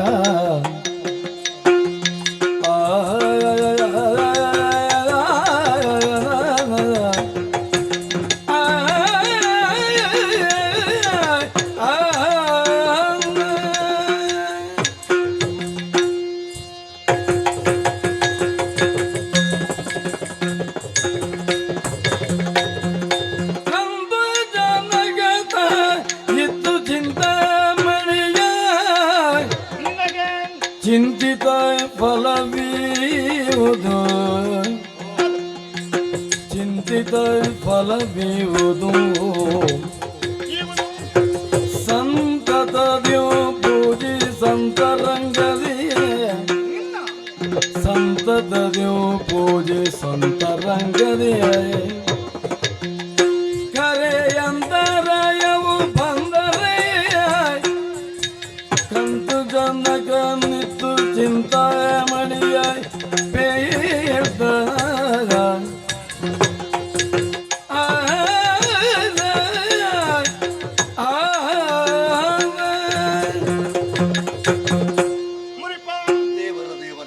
ಜೀವನದ ಉದ್ದಕ್ಕೂ ನಿಸ್ವಾರ್ಥ ಸೇವೆಯಲ್ಲಿ ಕಾಲ ಕಳೀತಾ ಬಂದವ ನೀನು. ಲೋಕದ ಕಲ್ಯಾಣವಾಗಬೇಕು, ಲೋಕದಂತಹ ಪ್ರತಿಯೊಬ್ಬರು ಕೂಡ ಸುಕ್ಷೇಮಿಗಳಾಗಿರಬೇಕು, ಆ ಮೂಲಕವಾಗಿ ಆ ಸಂತೋಷವನ್ನು ನಿತ್ಯವೂ ನಾನು ಕಾಣುತ್ತಾ ಇರಬೇಕು ಎನ್ನುವಂತಹ ವಿಶಾಲ ಹೃದಯವನ್ನು ಹೊಂದಿಕೊಂಡವ ನೀನು. ಹೌದು ತಂದೆ. ನಿನಗಾಗಿ ಪ್ರತ್ಯೇಕವಾಗಿರುವಂತಹ ಯಾವುದೇ ರೀತಿಯ ಆಶಯಗಳನ್ನು ನೀನು ಇರಿಸಿಕೊಂಡವನಲ್ಲ. ಮುನಿಯಾಗಿರುವಂತಹ ನೀನು ಸರ್ವ ರೀತಿಯ ಸುಖವನ್ನು ಅನುಭವಿಸಬೇಕು ಎಂದಾಗಿದ್ದರೆ ದೇವರ ಅನುಗ್ರಹದಿಂದಾಗಿ ಅದನ್ನು ಕೂಡ ಈ ಹೊತ್ತು ಸಂಪಾದಿಸಿಕೊಳ್ಳಬಹುದಿತ್ತು. ಆದರೆ ಎಲ್ಲವೂ ಈ ಪ್ರಪಂಚದಲ್ಲಿ ಶಾಶ್ವತವಾಗಿ ಉಳಿಯುವುದಂಥದ್ದಲ್ಲ. ಆದ್ದರಿಂದಲೇ ಶಾಶ್ವತವಾಗಿ ಭಗವಂತನ ದಿವ್ಯ ದರ್ಶನ ಅವನ ಅನುಗ್ರಹದಿಂದಾಗಿ ಮಾತ್ರ ದೊರಕಲ್ಪಡುತ್ತದೆ ಎನ್ನುವುದನ್ನು ತಿಳಿದುಕೊಂಡವ ನೀನು ಅಲ್ವೇ? ಉಳಿದವರು ಕೊಟ್ರೆ ಎಷ್ಟು ಅಲ್ವೇ? ಉಳಿದವರು ಕೊಟ್ರೆ ಮನೆ ತನಕ, ದೇವರು ಕೊಟ್ರೆ ಕೊನೆ ತನಕ. ಒಳ್ಳೇದಪ್ಪ. ನೀನು ಮಾಡುವಂತಹ ಪ್ರತಿಯೊಂದು ಯಜ್ಞ, ಯಾಗ, ಹೋಮ, ಹವನಾದಿ ಸತ್ಕರ್ಮಗಳು ನಿತ್ಯವೂ ನಡೀತಾ ಇರಬೇಕು. ಲೋಕದಲ್ಲಿರುವಂತಹ ಪ್ರತಿಯೊಬ್ಬ ಜೀವರಾಶಿಗಳು ಕೂಡ ನಿತ್ಯವೂ ಸಂತೋಷವನ್ನು ಅನುಭವಿಸುತ್ತಾ ಇರಬೇಕು. ಕಾಲ ಕಾಲಕ್ಕೆ ಮಳೆ ಉಂಟಾಗಬೇಕು, ಬೆಳೆ ಬೆಳೆಯಬೇಕು, ಸರ್ವ ಜೀವಿಗಳ ಜೀವನ ಕ್ರಮ ಸುಸೂತ್ರವಾಗಿ ನೆಮ್ಮದಿಯಿಂದ ಕಳೆಯುವಂತಾಗಬೇಕು ಎನ್ನುವಂತಹ ದೃಷ್ಟಿಯುಳ್ಳವನಾಗಿ ದೇವರನ್ನು ಈ ರೀತಿಯಾಗಿ ಮೆಚ್ಚಿಸಿಕೊಂಡೆ.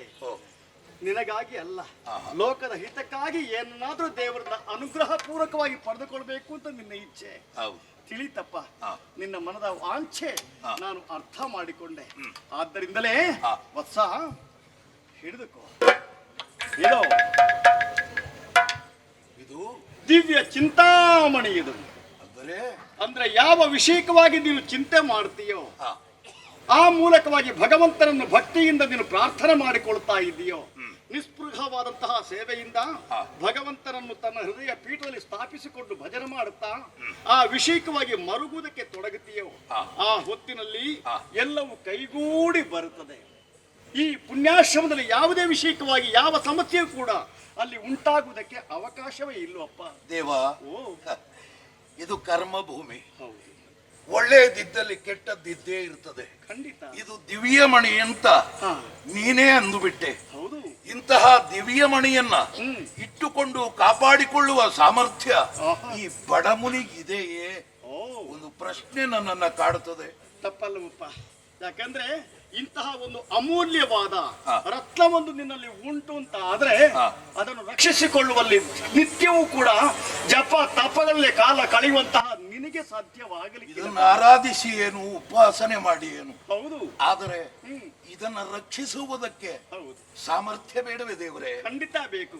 ಅದಕ್ಕಾಗಿಯೇ ಆ ಮಣಿಯ ಪೂರ್ಣ ರಕ್ಷಣೆ ಹೊಣೆಯನ್ನು ನನ್ನ ಕೈಯಾಯುಧವಾಗಿರುವಂತಹ ಈ ಸುದರ್ಶನಿಗೆ ಒಪ್ಪಿಸಿದ್ದೇನೆ. ಆ ಸುದರ್ಶನ ಆ ಮಣಿಯನ್ನು ರಕ್ಷಣೆ ಮಾಡಿಕೊಂಡು ಇರ್ತಾನೆ. ಮಾತ್ರವಲ್ಲ, ಅಂತಹ ಒಂದು ಸಂದರ್ಭದಲ್ಲಿ ದೇವ ಮೆಚ್ಚುವಂತಹ ಕೆಲಸಗಳು ನಡೀತಾ ಇದ್ರೆ ಪ್ರತಿಯೊಬ್ಬರನ್ನು ಕೂಡ ದೇವರು ಅನುಗ್ರಹ ಮಾಡ್ತಾನೆ. ದೇವನಿಗೆ ವಿರೋಧವಾಗುವಂತಹ ಒಂದು ಕೆಲಸ ನಡೆಯಿತು ಅಂತ ಆದ್ರೆ ಮೇಲಿಂದ ಮೇಲೆ ಈ ಸುದರ್ಶನನೇ ಮುಂದುವರಿತಾನೆ. ಅಂತಹ ದುಷ್ಟರ ಮಥನಕ್ಕಾಗಿ ಇಲ್ಲ, ಅಂತಹ ಸಂದರ್ಭದಲ್ಲಿ ದೇವರು ಬರಬೇಕು ಅಂತ ಆದ್ರೆ ನಾನೇ ಬಂದು ಈ ಮಣಿಯನ್ನು ರಕ್ಷಿಸುವುದರೊಂದಿಗೆ ನಿನ್ನನ್ನು ಈ ತಪೋಭೂಮಿಯಂತಹ ಸರ್ವ ಋಷಿವರೇಣ್ಯರನ್ನು ಅನುಗ್ರಹಿಸುವುದಕ್ಕೆ ಇದ್ದೇನೆ. ನಿತ್ಯವೂ ಭಕ್ತಿಯಿಂದ ಪ್ರಾರ್ಥನೆ ಮಾಡ್ತಾ ಇರು. ಅದರ ರಕ್ಷಣೆ ಅದಕ್ಕೆ ಇರುವಂತದ್ದು. ಧನ್ಯೋಸ್ಮಿ. ಶುಭವಾಗಲಿ.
ದಾರಿಯಲ್ಲಿ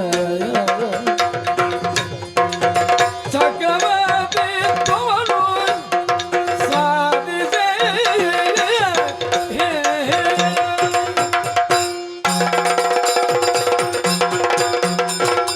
ವಿಕ್ರಮಾರ್ಜಿತ ಸತ್ವಸ್ಯ ಸ್ವಯಮೇವ ಮೃಗೇಂದ್ರತ. ಕಾಡಿನಲ್ಲಿರುವಂತಹ ಸಿಂಹವನ್ನು ಕೊಂಡು ಹೋಗಿ ಯಾರೂ ಪೀಠದ ಮೇಲೆ ಕುಳ್ಳಿರಿಸಲಿಲ್ಲ, ಯಾರೂ ಅದರ ತಲೆಗೆ ಕಿರೀಟವನ್ನು ಇರಿಸಲಿಲ್ಲ, ಯಾರೂ ಅಭಿಷೇಕವನ್ನು ಮಾಡಲಿಲ್ಲ. ಆದರೆ ಜನ್ಮನ ಸಿಂಹವೆಂಬುದು ಮೃಗ ರಾಜ, ಕಾಡಿಗೆ ರಾಜ. ಅಂತೆಯೇ ಚಕ್ರವರ್ತಿಯಾಗುವುದಕ್ಕಾಗಿಯೇ ಹುಟ್ಟಿಕೊಂಡವನಿದ್ದಾನೆ ಈ ದುರ್ಜಯ. ಆತ್ರೇಯ ಮುನಿಗಳ ವಿಗ್ರಹ ವಿಶೇಷದಿಂದ ಕಾಶಿ ದೇಶದೊರೆಯಾದಂತಹ ಸುಪ್ರತೀಕ ಮಹಾರಾಜರಿಗೆ ಕುಮಾರನಾಗಿ ಹುಟ್ಟಿದವನಿದ್ದೇನೆ ನಾನು. ಗುರುಗಳನ್ನದ್ದಾದಂತಹ ಭವಿತವ್ಯದ ಬೆಳವಣಿಗೆಯನ್ನು ಗುರುತಿಸಿಯೇ ನನಗೆ ದುರ್ಜಯ ಎಂಬ ಹಾಗೆ ನಾಮಕರಣ ಮಾಡಿದರು. ಯಾವನ ಯೋಧನಿರಲಿ ನನ್ನಲ್ಲಿ ಕಾಳಗ ಕಣಿಯಾದ ಅಂತಾದ್ರೆ ಅವನಿಗೆ ಗೆಲುವು ಅಸಂಭವ ಎಂಬ ಅರ್ಥದಿಂದ ನನಗೆ ಆ ಹೆಸರನ್ನು ಇರಿಸಿದರು. ಹಾಗಾಗಿ ವಿದ್ಯಾಬುದ್ಧಿ ಸಂಪನ್ನನಾಗಿ ಅರಮನೆಯನ್ನು ಸೇರಿದಂತಹ ಕಾಲಕ್ಕೆ ನಮ್ಮ ಅಯ್ಯ ನಮ್ಮನ್ನು ಪೀಠದಲ್ಲಿ ಕುಳ್ಳಿಸಿ ವಾನಪ್ರಸ್ಥಾಶ್ರಮವನ್ನು ಕೈಗೊಂಡರು. ಕೇವಲ ಪರಿಧಿಯಾತ್ಮಕವಾದಂತಹ ಕಾಶಿಯನ್ನು ಆಳುತ್ತಾ ಕಾಲ ಕಳೆದು ಆಯುಷ್ಯವನ್ನು ಪೂರೈಸುವ ಉದ್ದೇಶವಲ್ಲ ನನಗೆ, ಚಕ್ರವರ್ತಿಯಾಗಬೇಕೆಂಬ ಪ್ರೇರಣೆ. ಸಹೋದರನಾದಂತಹ ಸುದ್ಯುಮ್ನೊಂದಿಗೆ ಅಖಂಡ ಆರ್ಯಾವರ್ತವನ್ನು ಗೆಲ್ದು ಚಕ್ರವರ್ತಿಯಾದೆ. ಇನ್ನೇನು ಯುದ್ಧ ಮಾಡಬೇಕೆಂಬ ಹುಮ್ಮಸ್ಸು ಅಧಿಕವಾಗುತ್ತಾ ಇದೆ. ಕ್ಷತ್ರಿಯನಾದವನು ತೃಪ್ತನಾಗಿರಕೂಡದು, ಅತೃಪ್ತನಾಗಿರಬೇಕು. ಯಾರಲ್ಲಿ ಧುರ ಭೂಮಂಡಲದ ದೊರೆಗಳನ್ನೆಲ್ಲ ಗೆದ್ದದ್ದಾಗಿದೆ. ಇನ್ನಿದ್ದವ ಬಲಾರಿ ಎಂಬಂತಹ ಹೆಸರನ್ನು ಹೊಂದಿದಂತಹ ದೇವೇಂದ್ರ. ದೇವಲೋಕವಾದ್ರೇನು ಮತ್ತೊಂದು ಲೋಕವಾದ್ರೇನು, ಹೋಗೋಣ ಕಾಳಗಕ್ಕೆ ಅಂತ ಸೇನಾ ಸಮೇತನಾಗಿ ಮೇರುಗಿರಿಯದ್ದಾದಂತಹ ಸನು ಪ್ರದೇಶದಲ್ಲಿ ಕಾಲ ಕಳೆಯುತ್ತಾ ಇದ್ರೆ ದೇವೇಂದ್ರನೇ ದಾಳಿಯ ಸಾಗಿದಲ್ಲ. ಅಂತ ದೇವೇಂದ್ರನನ್ನು ಕಾಳಗದಲ್ಲಿ ಸೋಲಿಸಿ ಅವನಿಂದಲೇ ಹೊಗಳಿಸಿಕೊಂಡವನು ನಾನು. 1 ವರ್ಷದಲ್ಲಿ 3 ಲೋಕಕ್ಕೂ ದೊರೆ.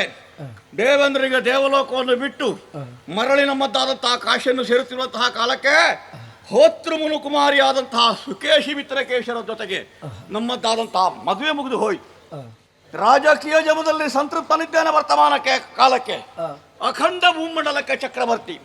ಸಾಂಸಾರಿಕ ಜೀವನದ ಬಗ್ಗೆ ಆಲೋಚನೆ ಮಾಡಿದರೆ ಸುಕೇಶಿ ಮಿತ್ರಕೇಶರದ್ದಾದಂತಹ ದಾಂಪತ್ಯ ಜೀವನದಲ್ಲಿ ಉಭಯ ಗಂಡು ಮಕ್ಕಳನ್ನು ಪಡೆದಿದ್ದೇನೆ. ಒಬ್ಬನಿಗೆ ಪ್ರಭಾವ, ಮತ್ತೊಬ್ಬನಿಗೆ ಸುದರ್ಶನ ಎಂಬ ಹೆಸರನ್ನಿರಿಸಿ ಸಾಕುತ್ತಾ ಸಲಹುತ್ತಾ ಬಂದವನಿದ್ದೇನೆ. ಚಕ್ರವರ್ತಿಯಾದ ಮೇಲೆ ಪ್ರಜೆಗಳ ಯೋಗಕ್ಷೇಮ ವಿಚಾರಿಸಬೇಕಾದಂತಹ ಕರ್ತವ್ಯ ಪ್ರಜ್ಞೆ ಉಳ್ಳವನಾಗಿ ಕಾಲ ಕಾಲಕ್ಕೆ ಸರಿಯಾಗಿ ಒಡ್ಡೋಲಕವನ್ನು ಕೊಡ್ತಾ ಇದ್ದೇನೆ.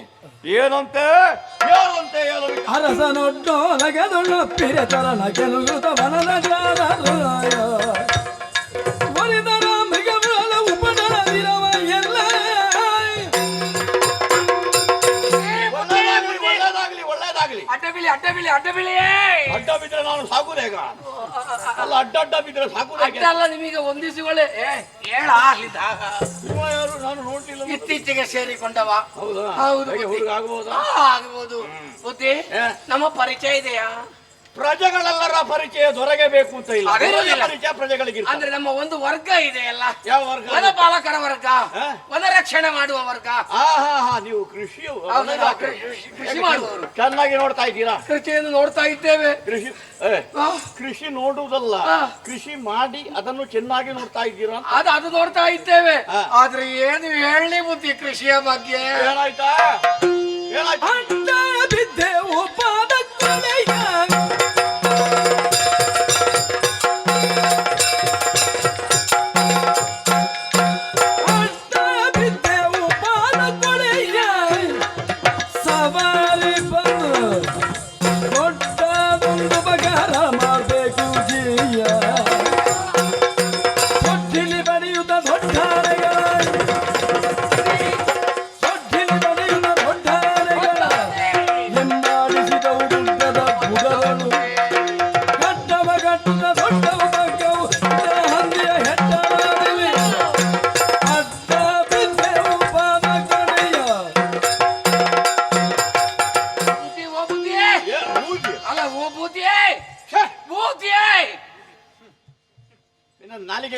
ನಮ್ಮ ಬುದ್ಧಿಯೇ. ನಿನ್ನ ಬುದ್ಧಿ ಕೆಟ್ಟಿದೆ. ನಮ್ಮೆಲ್ಲರ ಬುದ್ಧಿಯೇ. ಬುದ್ಧಿ ಅಲ್ಲ, ಬುದ್ಧಿ ಅಂತ ಹೇಳು. ಬುದ್ಧಿ ಅದೇನು ಹಾಗಾಗುದು ಜೀಯ! ಸ್ವರ ಬರುದು ಓ ಜೀಯ ಜಿಂಗಲ್ಲ ಜೀಯಾತೆ ಜೀಯ ಓಡೆಯ ಓಡೆಯ ಯಾರು ನೀವು ನಮ್ಮ ಓಡೆಯ ಈಗ ಎಲ್ಲಿ ದೀರ್ಘ ಎಲ್ಲಿ ಹೃಸ್ವ ಅಂತ ಗೊತ್ತಾಗುವುದಿಲ್ಲ ಓಡೆಯ ಅಂತ ಹೇಳುದಲ್ಲ ಒಡೆಯ ಅದೇ ಇನ್ನೊಂದು ಸರಿ ಮಾಡ್ಲಿಕ್ಕೆ ಆಯ್ತು ನನಗೆ ಒಡೆಯ ಮೂರ್ತಿ. ನಮ್ಮ ಕಷ್ಟವನ್ನು ಏನಂತ ಹೇಳಲಿ ಕಷ್ಟವ ಹೌದು ಈಗ ಬಂದು ವಾರ್ತಾವಾಹಕರು ಹೇಳಿದ್ರು ಎಲ್ಲರೂ ಸಮೃದ್ಧಿಯಲ್ಲಿ ಕಾಲ ಕಳೀತಾ ಇದ್ದಾರೆ ಹೌದೌದು ಪರಮ ಸಂತೋಷ ಆಯ್ತು ನನಗೆ. ಹೌದು ನೀನು ಆವಾಗಲೇ ಬಂದು ಹೇಳ್ತೀನಿ ನಮಗೆ ಕಷ್ಟ ಬಂತು ಕಷ್ಟವನ್ನು ಹೇಳ್ತಾ ಎಂತದು ಇದ್ದೀವಿ ಕಷ್ಟ? ಕಾರಣ ಇದೆ ಹೇಳುವುದಕ್ಕೆ ಬುದ್ಧಿ ನಮಗೊಂದು ಆಸ್ತಿಯನ್ನು ನೀವು ಕೊಟ್ಟಿದ್ದೀರಿ ಹೌದೌದು ಈ ಮೊದಲು ನಾವು ನಾಸ್ತಿಕರಾಗಿದ್ದೇವೆ ಛೆ, ಇಲ್ಲಿಗೆ ಬಂದು ನಿಮ್ಮ ಬಗ್ಗೆ ಸೇರಿದಾಗ ನಿನ್ನ ಶಬ್ದಕ್ಕೊಂದು ವ್ಯಾಖ್ಯಾನ ನಾಸ್ತಿಕ ಹತ್ರ ಆಗಲ್ಲ ಇಲ್ಲದವರು ನಾಸ್ತಿಕ ಅಂತ ಅಲ್ಲ ಸ್ಥಳ ನಮಗೆ ಇಲ್ಲದೆ ನಾವು ನಾಸ್ತಿಕರಾಗಿದ್ದೆವು ಓಹೋ. ನಿಮ್ಮ ಬಳಿಗೆ ಬಂದಾಗ ಕಷ್ಟ ಹೇಳಿಕೊಂಡಾಗ ಹಾ. ನೀವು ನಮಗೆ ಸ್ವಲ್ಪ ಸ್ಥಳ ಕೊಟ್ಟಿದ್ದೀರಿ ಹಾ. ನೀವು ಹೇಳಿದ ಮಾತಿಗೆ ಬೇಕಾಗಿ ನೀನು ಆವಾಗ ಆಸ್ತಿಕನಾದೆ ಸ್ವಲ್ಪ ಈಗ ಆಸ್ತಿಕ ನಾಸ್ತಿಕ ಶಬ್ದಕ್ಕೆ ವ್ಯಾಖ್ಯಾನ ಹಾಗ ಹಾಗಲ್ಲ ಸ್ವಲ್ಪ ಬೇಲಿಯನ್ನು ಹಾಕಿ ಹಾ. ಈಗ ನಾವು ಸ್ವಲ್ಪ ಆಸ್ತಿ ಮಾಡಿಕೊಂಡಿದ್ದೇವೆ ಈಗ. ಮತ್ತೆ ಈಗ ಆಸ್ತಿ ವಾರಾಗಿದ್ದೇವೆ. ವೃತ್ತಿ ಮಾಡಿಕೊಳ್ಳುದು ಹೌದೌದು ಅದು ಬಹಳ ಹಿಂದಿಂದಲೇ ಉಂಟು ಬೇಲಿ ಅಂತ ಹೇಳುದು ಹೌದು ಹಾಗೆ ನಾವು ಕೆಲವರೆಲ್ಲ ಕಟ್ಟುವ ಅವಸ್ಥೆ ನೋಡಿದ್ರೆ ಹಾ. ಹೋಗೋ ಬೀದಿಯಲ್ಲೇ ಮನೆ ಕಟ್ಟುದು ಹೌದು ಮತ್ತೆ ಸ್ವಲ್ಪ ಸಮಯ ಆಗುವಾಗ ಅವನ ನಾಯಕ ಯಾರಾದ್ರೂ ಬಂದು ಇದು ನಿನ್ಗೆ ಅಂತ ಬರ್ತದೆ ಮಾರ್ಗ ಇಲ್ಲ ಹೋಗ್ಲಿಕ್ಕೆ ಅಂತ ಹೌದು ಹಾಗೆ ಆಗಿದೆ ಬುದ್ಧಿ ಹಾ. ಬುದ್ಧಿ ನೀವು ಕೊಟ್ಟಂತಹ ಸ್ಥಳದಲ್ಲಿ ಬೆಳೆಗಳನ್ನು ಮಾಡಿ ಕೃಷಿಗಳನ್ನು ಮಾಡಿ ಜೀವನ ಸಾಧಿಸಿ ಒಳ್ಳೆದಾಗುತ್ತದೆ ಎಂಬುದಾಗಿ ನೀವು ಹೇಳಿದವರು ಹೌದು ಕೃಷಿ ಮಾಡ್ಬೇಕು ಕೃಷಿ ಮಾಡ್ಬೇಕು ಕೃಷಿತೋ ನಾಸ್ತಿ ದುರ್ಭಿರಿಕ್ಷಂ ಚಪಾತಿ ಜಾಸ್ತಿ ಪಾನಕಂ ಚಪಾತಿ ತಿಂದ್ರೆ ಹೆಚ್ಚು ಪಾನಕ ಕುಡಿಬೇಕಾ ಅಲ್ಲ ಮತ್ತೆ? ನೀವು ಹೇಳಿದ ಒಂದು ಮಾತು ನಮಗೆ ಉದಾಹರಣೆ ಹೇಳಿದ್ದು ಈಗ ನಾನು ಹೇಳಿದ್ದ ನೀನು ಹೇಳಿದ್ದ ಹೌದು. ನಾನು ಹೇಳಿದಾಗ ನೀನು ಹೇಳಲಿಲ್ಲ ಹೇಳಿದ್ದೆ ನಾನೇ ಇದೇ ಅಪಪ್ರಚಾರ ಅಲ್ಲ ನಾನು ಹೇಳುವುದನ್ನು ಏನಾದ್ರೂ ಅಪಭ್ರಂಶ ಮಾಡಿ ಹೇಳುದು ಮತ್ತೆ ಅವ ಇಂಥವರು ಹೇಳಿದ್ದು ತನಿ ಹೇಳು ನೀವು ಹೇಳಿದಲ್ಲ ಕೃಷಿತೋ ಜಾಸ್ತಿ ದುರ್ಭಿರಿಕ್ಷ ಕೃಷಿತೋ ನಾಸ್ತಿ ದುರ್ಭಿಕ್ಷಂ ಚಪಾತಿ ಜಾಸ್ತಿ ಪಾನಕಂ ಜಪತೋ ನಾಸ್ತಿ ಪಾತಕಂ ಪಾತಕಂ ಕಳುವ ನಾಸ್ತಿ ಮೌನತೋ ನಾಸ್ತಿ ಕಲಹ ಮೌಂತೋ ನಾಸ್ತಿ ಕಳುವಂ ಮೌನವಾಗಿರುವವನಿಗೆ ಕಲಹ ಇಲ್ಲ ಇಲ್ಲ ಜಪ ಮಾಡಿದವನಿಗೆ ಪಾತಕ ಇಲ್ಲ ಇಲ್ಲ ಕೃಷಿ ಮಾಡಿದ ಭೂಮಿಗೆ ಯಾವುದೇ ದುರ್ಭಿಕ್ಷ ಇಲ್ಲ ಇಲ್ಲ ಅಂತ ಹೇಳಿದ್ರು ಹೌದು ಹಾಗೆ ನಾವು ಒಳ್ಳೆ ರೀತಿಯಲ್ಲಿ ಬೆಳೆಗಳನ್ನೆಲ್ಲ ಏನೆಲ್ಲ ಬೆಳೆಸಿದ್ದೇವೆ. ಮಾಡಿದ್ವಿ ಸಲ ಇವತ್ತು ತೆಂಗು ಬೇಕಲ್ಲ ಕೃಷಿ ತೆಂಗು ಕಂಗು ಬಾಳೆ ಕಬ್ಬು ರಾಗಿ ಶೇಂಗಾ ಈರುಳ್ಳಿ ಹೀಗೆ ಬೇರೆ ಬೇರೆ ಯಾಕೆ ಹೇಳಿದ್ರೆ ಬೇರೆ ಬೇರೆ ಮಾಡಿದ್ವಿ ಹೌದು ಬೇರೆ ಬೇರೆ ಮಾಡಿದ್ದೇವೆ ಒಂದೇ ಬೆಳೆಯನ್ನು ನಂಬಿಕೊಂಡ್ರೆ ಇದ್ರೆ ಈ ಸಮಯದಲ್ಲಿ ಆಗ್ಲಿಕ್ಕಿಲ್ಲ ಪ್ರಧಾನ ಬೇಕು ಉಪವು ಬೇಕು ಹೌದು ಯಾಕೆಂದ್ರೆ ಯಾವಾಗ ಬೆಲೆ ಕುಸಿತ ಆಗುತ್ತದೆ ಅಂತ ಹೇಳಲಿಕ್ಕೆ ಆಗುದಿಲ್ಲ ಯಾವಾಗ ಬೆಲೆ ಏರ್ತದೆ ಅಂತ ಹೇಳಿ ಹೇಳಲಿಕ್ಕಾಗ ಅದೇ ಬೇರೆ ಬೇರೆ ಕೃಷಿಯನ್ನು ಮಾಡಿದ್ರೆ ಯಾವುದ್ರಲ್ಲಿ ಆದ್ರೂ ಒಂದರಲ್ಲಿ ಲಾಭ ಪಡಿಬಹುದಲ್ಲ ಹೌದಪ್ಪ ಹಾಗಾಗಿ ಈ ವರ್ಷ ಒಂದು ಅಡಿಕೆಗೆ ಒಂದು ಏನು ಕಡಿಮೆ ಆಗ್ಲಿಲ್ಲ ಅದೊಂದು ಯಥಾಸ್ಥಿತಿಯಲ್ಲಿ ಇತ್ತು ಹಾಗಾಗಿ ನಾವು ಒಂದು ಬದುಕಿದೆ ಇನ್ನ ತೆಂಗಿನಕಾಯಿ ಹೇಗೆ ಹೌದು ತೆಂಗಿನಕಾಯಿ ಒಳ್ಳೆ ಬರ್ತದೆ ಮಂಗಗಳ ಕಾಟ ಅದು ಅದು ಉಪದ್ರ ಓಡಿಸ್ಲಿಕ್ಕೆ ಆಗುದಿಲ್ಲ ನಿನಗೆ ಹೌದು ಜಿ ಏನಾದ್ರೂ ಪಟಾಕಿ ಸಿಡಿಸಿದ್ರೆ ಓಡ್ತದಂತೆ ಎಂತ ನಮ್ಮಲ್ಲಿ ಕೆಲವರದೆಲ್ಲ ಶಬ್ದ ನೋಡಬೇಕು ಆ ಮಂಗಗಳಿಗೆ ತಾಗುವುದೇ ಇಲ್ಲ ಅಲ್ಲ ಈ ಮಂಗಗಳನ್ನು ಈಗ ಮಂಗಗಳು ಕಲ್ತಿದ್ದಾವೆ ಶಬ್ದ ಮಾಡುವಾಗ ಓಡ್ತಿದ್ದು ಈಗ ಶಬ್ದಕ್ಕೆ ಹೆದರುದಿಲ್ಲ ದರ್ಪಣ ಬೆಳಕಿಗೆ ಹಿಡಿದ್ರೆ ಹೀಗೆ ಅದಕ್ಕೆ ಮುಖಕ್ಕೆ ಕಣ್ಣಿಗೆ ಹಿಡಿದ್ರೆ ಅವುಗಳಿಗೆ ಮೊದಲು ಓಡ್ತಿದ್ವು ಈಗ ಒಂದು ಗೆಲ್ಲನ್ನು ಹಿಡಿದು ಅಡ್ಡ ಹಿಡಿದು ಈಗ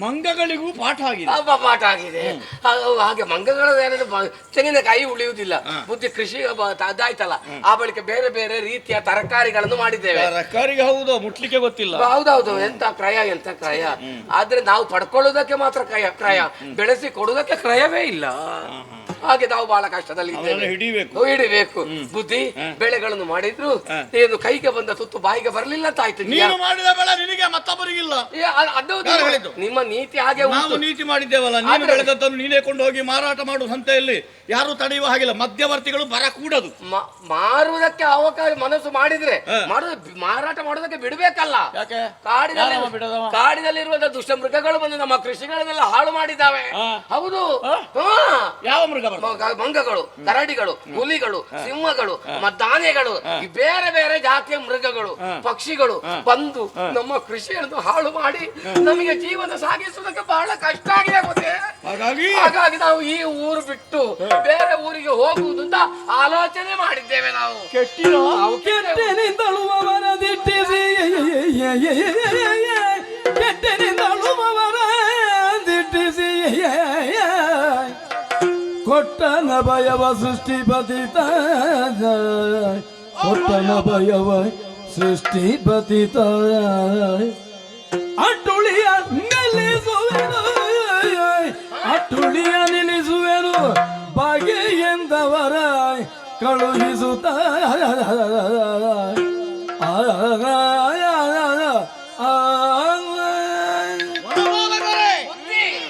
ನೀವೆಲ್ಲರೂ ನನ್ನ ನಾಡಿನದ್ದಾದಂತ ಆಸ್ತಿ ಇದ್ದ ಹಾಗೆ, ಅದಕ್ಕಿಂತಲೂ ಮಿಗಿಲಾಗಿ ನಾಡಿನ ಬೆನ್ನೆಲುಬು ಕೃಷಿಕನೇ.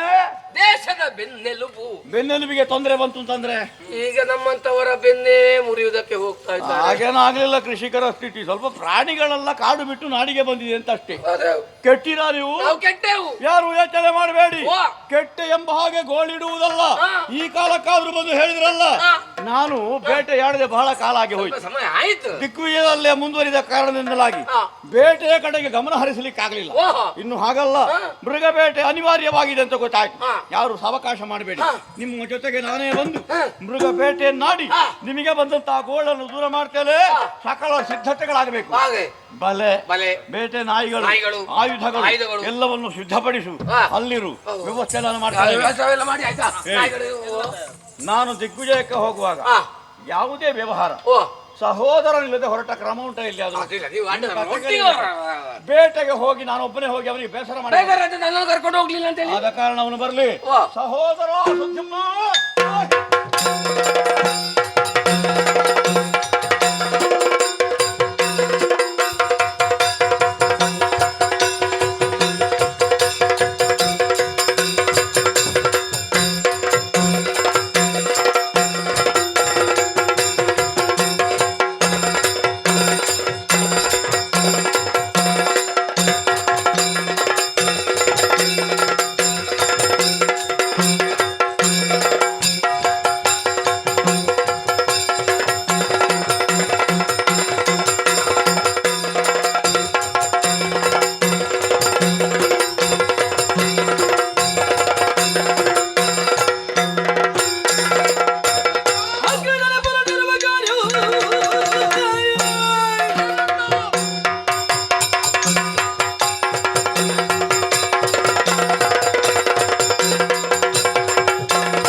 ಶುಭವಾಗಲಿ ನಿನಗೆ. ಮನಪಾಲಕರೆಲ್ಲ ಸೇರಿದ್ದಾರೆ.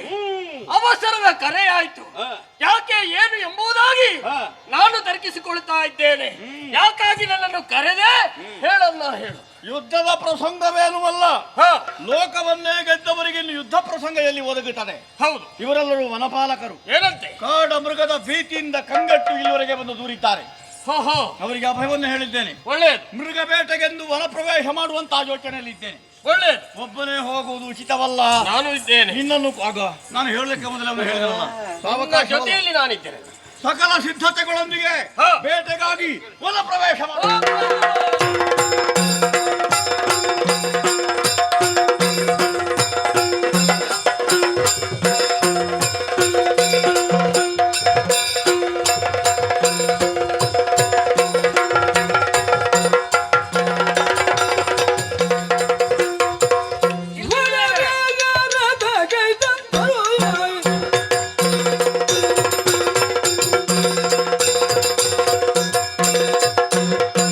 ಮೃಗ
ಗಾಳಿಪ ಬೆಳೆದಯ ತಂಪಿರಿವಾಯ್ ತರುಲತೆಗಳು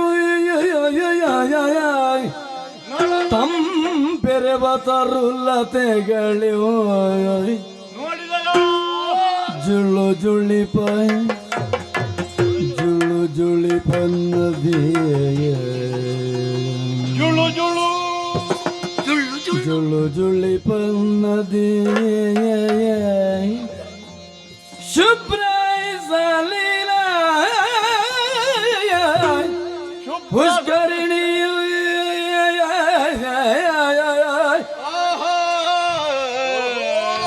ಕಲರ ಮಂಗಳ ಪಕ್ಷಿಕುಲ ಭೈರವರಿಯದ ಮೃಗಾಳಿಯು ರಂಜಿಸುತ್ತಿಗದ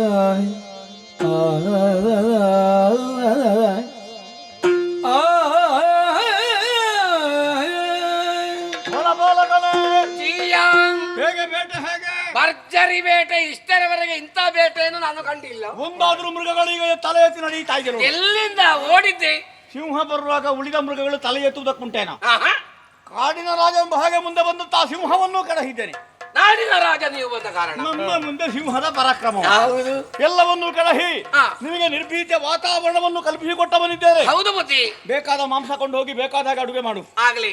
ಆವಾಗ ಯಾರೊಬ್ಬ ಹಂದಿ ಹಂದಿ ತಿಳಿಕೊಂಡಿದ್ದು ಅದು ಅವನಿಗೆ ಬೇಕು. ಬರುವಾಗಲೇ ಹೇಳಿದಾನೆ ಕಾಡಿನಲ್ಲಿ ಹಂದಿ ಸಿಗುವುದು ಅಂತ. ಹಂದಿ ಪ್ರಿಯ. ಹಂದಿ ಪ್ರಿಯ. ಬಿದ್ದ ಹಂದಿಯ ಕಾಲು ಹಿಡಿದು ಹೇಳಿದೆ, ಚರಣ ಹಿಡಿದು ಹೌದು. ಹೇಳಿದು ತೊಡಗಿದೆ. ಹೌದು. ಹಂದಿ ಮಾಂಸ ಕೊಂಡು ಹೋಗಿ ನಿನ್ನವರ ಜೊತೆಗೆ ಸಂತೋಷವಾಗಿ ಊಟ ಮಾಡು. ಆದೀತೇನೋ ಬೇಕಾದಂತ ಮೃಗ ಮಾಂಸವನ್ನು ಕೊಂಡು ಹೋಗಿ ಬೇಕಾದಂತ ಓಯ್ ಪ್ರದೇಶ ನೋಡಿದ್ದೇನು? ಯಾವ ಪ್ರದೇಶ ಇದು? ಪ್ರಶಾಂತವಾದಂತ ಪ್ರದೇಶ. ಮಧ್ಯ ಪ್ರದೇಶ, ಒಂದು ಕಾಡಿನ ಮಧ್ಯ ಒಂದು ಪ್ರದೇಶ ಇದು. ಮಧ್ಯ ಬಂದು ನಿಂತಿದ್ದೇವೆ. ಇಲ್ಲಿ ಎಲ್ಲಿಯಾದ್ರೂ ವಿರೋಧ ಉಂಟಾ ನೋಡಿದ್ದೇನೆ? ಅದೇ ನೋಡಿ, ಅಲ್ಲಿ ಒಂದು ಹಾವು ನೋಡಿ, ಮತ್ತೊಂದು ಮುಂಗುಸಿ ನೋಡಿ. ಅಲ್ಲಿ ಯಾವಾಗ ಹಾವು ಮುಂಗುಸಿ ದ್ವೇಷ ಅಲ್ವಾ? ಹೌದು. ಅಲ್ಲಿ ಆಟ ಆಡುದು ಪರಸ್ಪರ ವೈರವನ್ನು ಮರೆತು ವ್ಯವಹರಿಸುತ್ತಾ ಇದೆ. ಹೌದು. ನಮಗೆ ಕೊಲ್ಲುವುದಕ್ಕೆ ಮನಸ್ಸು ಬರುವುದಿಲ್ಲ. ಅನ್ಯೋನ್ಯವಾಗಿ ಆಟ ಆಡುವಾಗ ಹುಲಿ ಉಂಟು, ಹುಲ್ಲೆ ಉಂಟು. ಹೌದು. ಈ ಮೊದಲು ಹುಲಿಯನ್ನು ಕೊಲ್ಲಿಲ್ವ ನಾನು? ಹೌದು, ಹೊಂದಿದ್ದೀರಿ. ಬೇಟೆ ಆಡುವಾಗ ಇಲ್ಲಿ ಬಾಣ ಹೊಡಿಲಿಕ್ಕೆ ಮನಸ್ಸೇ ಬರುದಿಲ್ಲ. ಜೊತೆಯಾಗಿ ಆಡ್ತಾ ಇದೆ. ಪ್ರದೇಶ ನೋಡಿದ್ರೆ ಹಾ. ಅದು ಆಗಸದ ಎತ್ತರಕ್ಕೆ ಧೂಮ ಏರ್ತಾ ಇದೆ. ನೋಡಿದೆ ನೀನು? ಯಾವ ಧೂಮ? ಧೂಮ ಅಲ್ಲ, ಧೂಮ ಧೂಮ ಹೊಗೆ. ಆ ಹೊಗೆ. ಹಾ. ಹೌದು. ಅಲ್ಲಿ ಹೋಮ ನಡೀತಾ ಇದೆ ಅಂತ ಅರ್ಥ. ಹೋಮ? ಹೌದಪ್ಪ. ಅನುಗ್ರಹಿಸಿದ ಯಾರ್ದು ಹೆಣ ಸುಡ್ತು.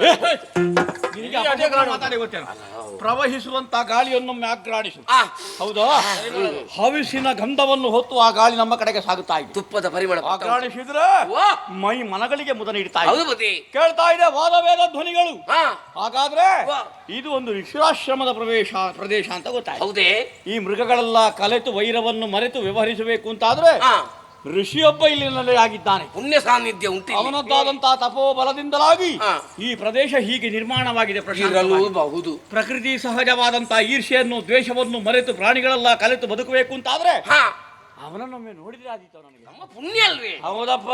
ಬೇಟೆಯಾಡಿ ಹಾಗೆ ಹೊರಟು ಹೋಗುದಾ? ಒಂದು ವೇಳೆ ಇಲ್ಲಿವರೆಗೂ ಆಗಮಿಸಿ ಅವರನ್ನು ನೋಡದೆ ಹೋದೆ ಅಂತಾದ್ರೆ ಮನಸ್ಸಿನಲ್ಲಿ ಬೇಸರ ಮಾಡಿಕೊಳ್ಳಿಕ್ಕಿಲ್ಲ. ಬೇಸರ ಅಲ್ಲ, ಇಲ್ಲಿ ಸ್ವಲ್ಪ ಊಟದ ವ್ಯವಸ್ಥೆ ಇದ್ರೆ ಅದು ಮಾಡಿ. ಹೋದಲ್ಲಿ ಅದೇ ಬಯಕೆ ಅಲ್ಲ, ಬೇಟಾಡಿದಲ್ಲ. ಹೋದಲ್ಲಿ ಎಲ್ಲ ಊಟ ಕೇಳುದಲ್ಲ, ಗೊತ್ತಾಯ್ತಾ? ಅಲ್ಲ, ಕೇಳುದಲ್ಲ. ನಮ್ಮ ಪರಿಸ್ಥಿತಿ ಅರ್ಥ ಮಾಡಿಕೊಂಡು ಅವರೇ ಕೊಡ್ಲಿ. ಅವರು ಊಟ ಅವರು ಕೊಡುವಾಗ ನೀನು ಮಾಡ್ತೀಯ ಏನಾದ್ರು? ಈಗ ಮಾಡ್ತಾರೆ. ಮೊದಲು ಅವರ ಆಶೀರ್ವಾದ. ನಾವೆಲ್ಲಿ ಊಟ ಸಿಗ್ತದೆ ಅಂತ ಕಾಯುದು.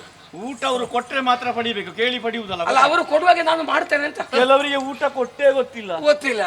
ಹಾಗೆ ಒಂದು ಸಣ್ಣ ಒಂದು ಪಾತ್ರೆಯಲ್ಲಿ ನೀರು ಕೊಟ್ಟು ಕಳಿಸು. ಹೌದು, ದೊಡ್ಡದಲ್ಲ. ಹಾಗಾಗಿ ನನ್ನನ್ನು ಅನುಸರಿಸಿ ಬರ್ತೀನಿ ಅಂತಾದ್ರೆ ಬರ್ಬೋದು. ಹೀಗೆ ಮಾತನಾಡಿದ್ರೆ ಬರಬಾರ್ದು. ಇಲ್ಲ, ನಾನು ಈಗ ಮಾತಾಡುದಿಲ್ಲ. ಶಿಸ್ತಿನಲ್ಲಿರ್ಬೇಕು. ಸಾಕಾಗುದಿಲ್ಲ. ಸಾಕಾಗುದಿಲ್ಲ. ಯಾವುದು? ಈ ಸಾಕಾಗುದಿಲ್ಲ. ಋಷಿಗಳಲ್ಲಿಗೆ ಹೋಗುದಲ್ಲ. ಇಷ್ಟಾದ್ರೂ ಬೇಕು. ಗಂಭೀರ ಶಿಸ್ತು ಇಷ್ಟು ಸಾಲದು, ಗಂಭೀರವಾಗಿರ್ಬೇಕು ಅಂತ ಹೇಳಿದಲ್ವಾ? ಸಂತೋಷ. ಎಲ್ಲವರು ನನ್ನನ್ನು ಅನುಸರಿಸಿ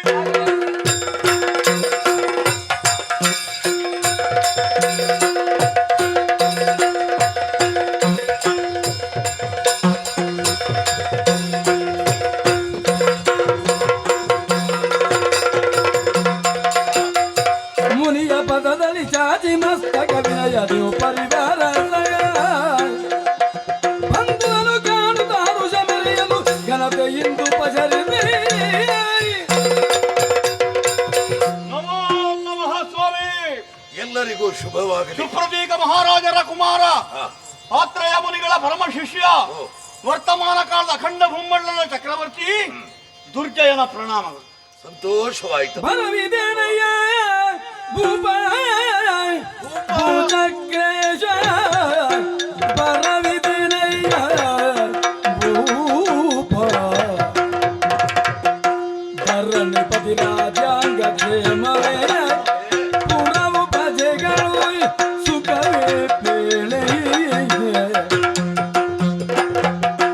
ತೆರಳಿ ಬಂದಿವು ದೇತ ಕರೆಯನು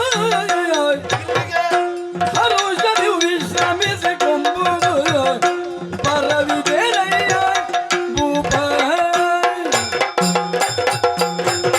ಭೂಪತಿ, ಮಹನೀಯ ನಿನ್ನ ರಾಜ್ಯವನ್ನ ಬಿಟ್ಟು ಈ ಕಾನನ ಪ್ರವೇಶ ಮಾಡಿಕೊಂಡಿದ್ದೀರಿ. ಕಾರಣ ಏನೋ ಗೊತ್ತಾಗಲಿಲ್ಲ. ಇದು ಬಂದ ನಿನ್ನ ಪರಿವಾರದವರೆಲ್ಲ ಕ್ಷೇಮಿಗಳೇ, ನಿನ್ನ ಪ್ರಜಾವರ್ಗದವರು ಕ್ಷೇಮಿಗಳೇ. ನಿನ್ನ ಊರಿನಲ್ಲಿ ವಿಶೇಷ ಏನು? ಇಲ್ಲಿಗೆ ಆಗಮಿಸುವುದಕ್ಕೆ ಕಾರಣ ಏನು? ಸ್ವಾಮಿ ಅವತರಿಸಬೇಕು. ಮುನಿಯ ಸುಕ್ಷೇಮಿಗಳು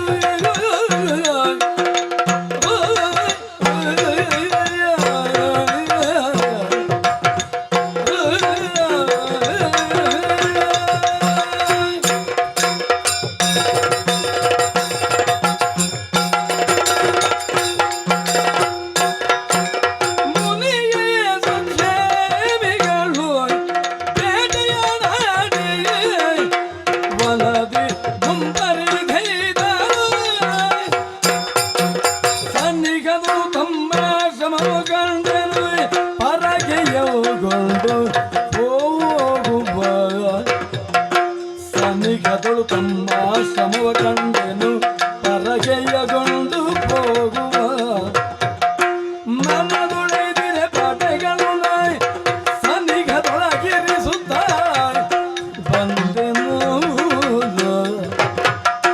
ಮುನಿಯ ಸುಖೇಮಿಗಳು. ಮುನಿಮತಿಯೇ ಭೂಪತಿ, ಪರಮಾನಂದವಾಯಿತು ಸ್ವಾಮಿ.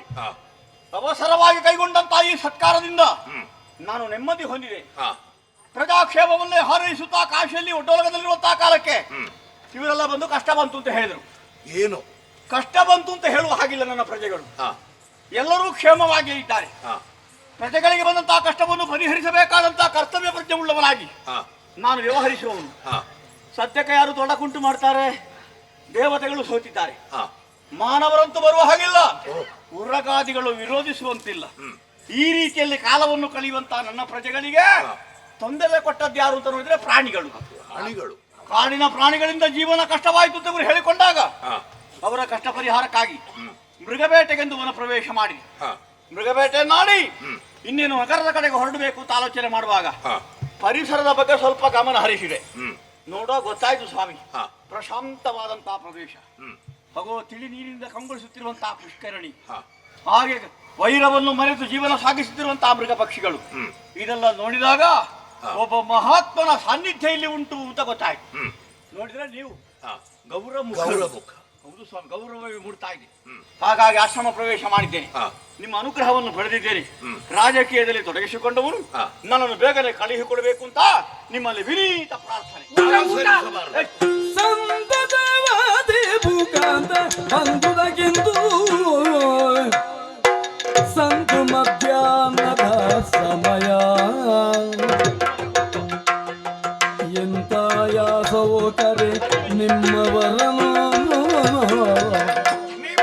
ಎಂತ ಯಾಸವೋ ಕರೆ ನಿಮ್ಮವರನು ಹಸಿವು ತಣಿಸುವುದು ಸುಧರ್ಮ.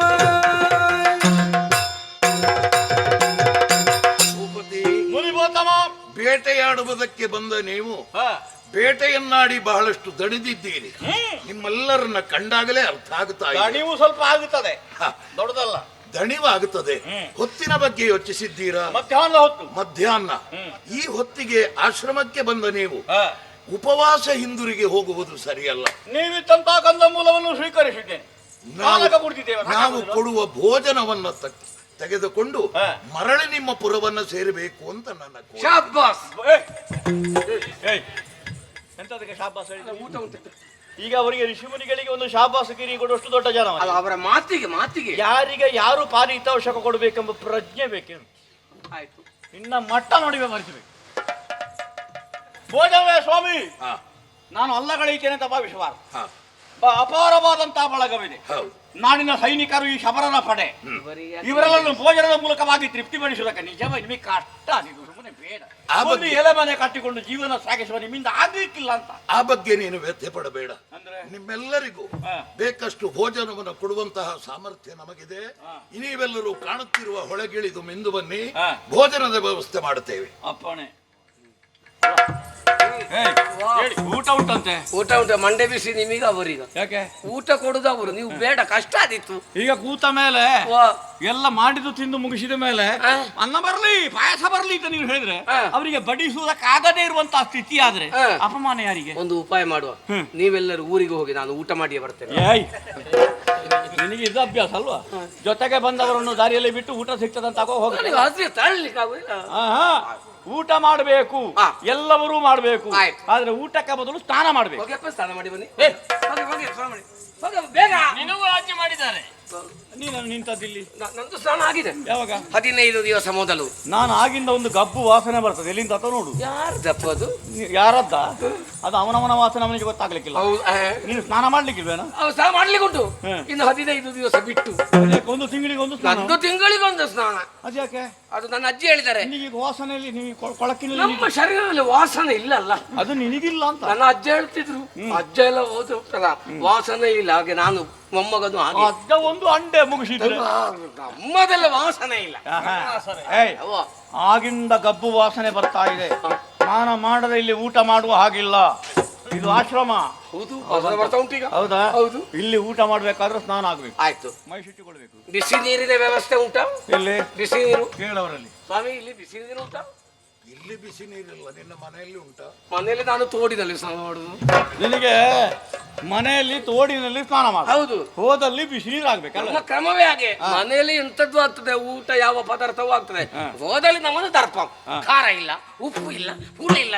ಎಂತ ಕರ್ಮ ಇದು ಅಂತ ನಮ್ಮದು ಹೋದಲ್ಲೆಲ್ಲ ತೋರಿಸುದು. ಬಿಸಿ ನೀರಿನಲ್ಲಿ ಸ್ನಾನ ಮಾಡುವವರೆಲ್ಲ ಋಷಿಮುನಿಗಳು. ಅವರು ನದಿ ಬದಿಯಲ್ಲೇ ಬಿಡಾರ ಮಾಡಿಕೊಳ್ಳುವುದು ಯಾಕೆ? ಸುಲಭ ಆಗ್ತದೆ ಹೇಳಿ. ಸ್ನಾನ ಸಂಧ್ಯಾ ವಂದನೆಗಳಿಗೆ ಸರಿಯಾಗುತ್ತದೆ. ಹೌದು. ನೀನು ಸುಲಭ ಅಂತ ಹೇಳಿದ್ದು. ಸುಲಭ ಅಂತ ಅದೇ ಸ್ನಾನ ಮಾಡ್ಲಿಕ್ಕೆ. ಹಾಗೆ ಹೇಳು. ಹೌದು. ಅದಕ್ಕಾಗಿ ಅಲ್ಲಿ ನಿರ್ಮಿಸಿಕೊಳ್ಳುವುದು. ಆದ ಕಾರಣ ಕಾಣ್ತಾ ಇದೆ ನದಿ. ಹೌದು. ಸ್ನಾನ ಪೂರೈಸೋಣ.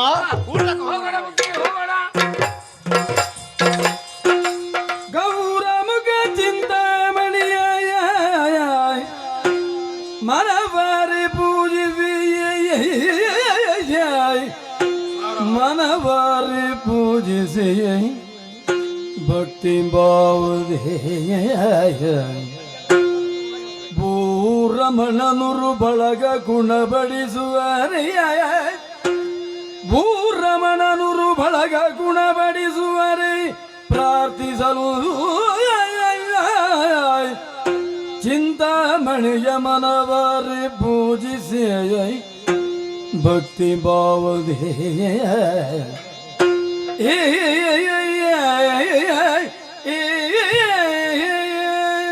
ಚಿಂತಾಮಣಿಯೇ, ಬಂದ ಭೂರಮಣನ ಬಳಗಕ್ಕೆ ಉಣಬಡಿಸುವುದಕ್ಕೆ ಅನುಗ್ರಹಿಸು ಅನುಗ್ರಹಿಸು ಅನುಗ್ರಹಿಸು. ಹಂಡೆಯಲ್ಲಿ ತುಂಬಿರುವ ಪಾಯದ ಮಂಡಳಿಗೆ ಪರಿಮಳಿಪ ಭಕ್ಷ್ಯಗಳು ಮುಂದೆ ಹೋಳಿ ತಟ್ಟಿ ಚಿಂತಾನೆಗಳು ಮೊಸರನ್ನ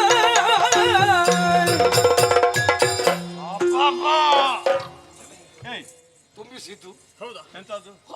ಹೊಟ್ಟೆಗೆ ಅವರು ಹಂಡೆಯಲ್ಲಿ ಪಾಯಸ ತುಂಬಿತು ಅಂತ ಹೇಳಿದ್ರು. ನೀನು ಹಂಡೆ ಹಣ್ಣೆಲ್ಲ ನನಗೆ ಬಡಿಸಿದ್ದೆಲ್ಲ ತುಂಬಿಸಿದ್ದೆ. ಕಾಯಿ ರಸ, ಸಂಡೆ. ಹೌದು. ಅಲಸಂಡೆ, ಅಲಸಂಡೆ, ಏಳೇಳು ಪಲ್ಯ, ದೊಂಡೆ ಎಲ್ಲ ಇತ್ತು. ಹೌದಾ?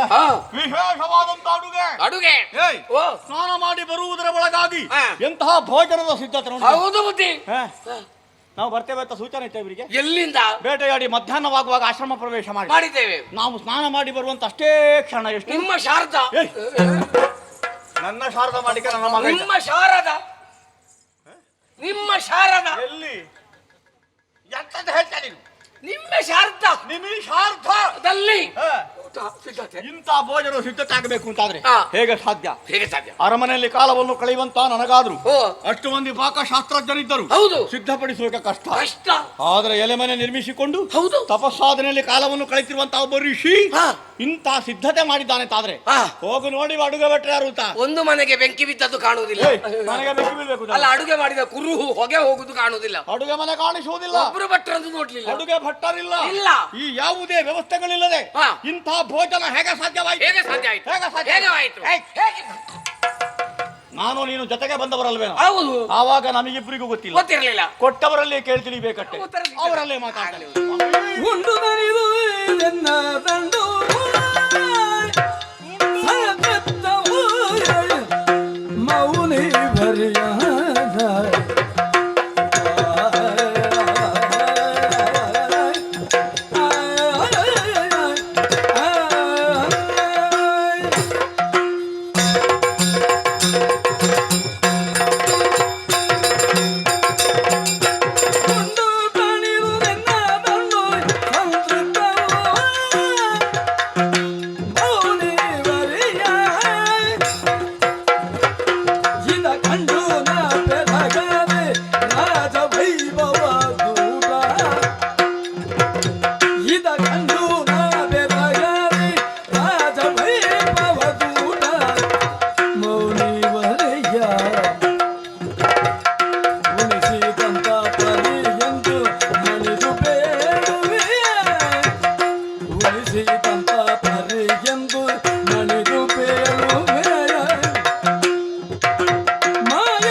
ಎಲ್ಲವರು ಉಂಡು ದಣಿದಿದ್ದಾರೆ.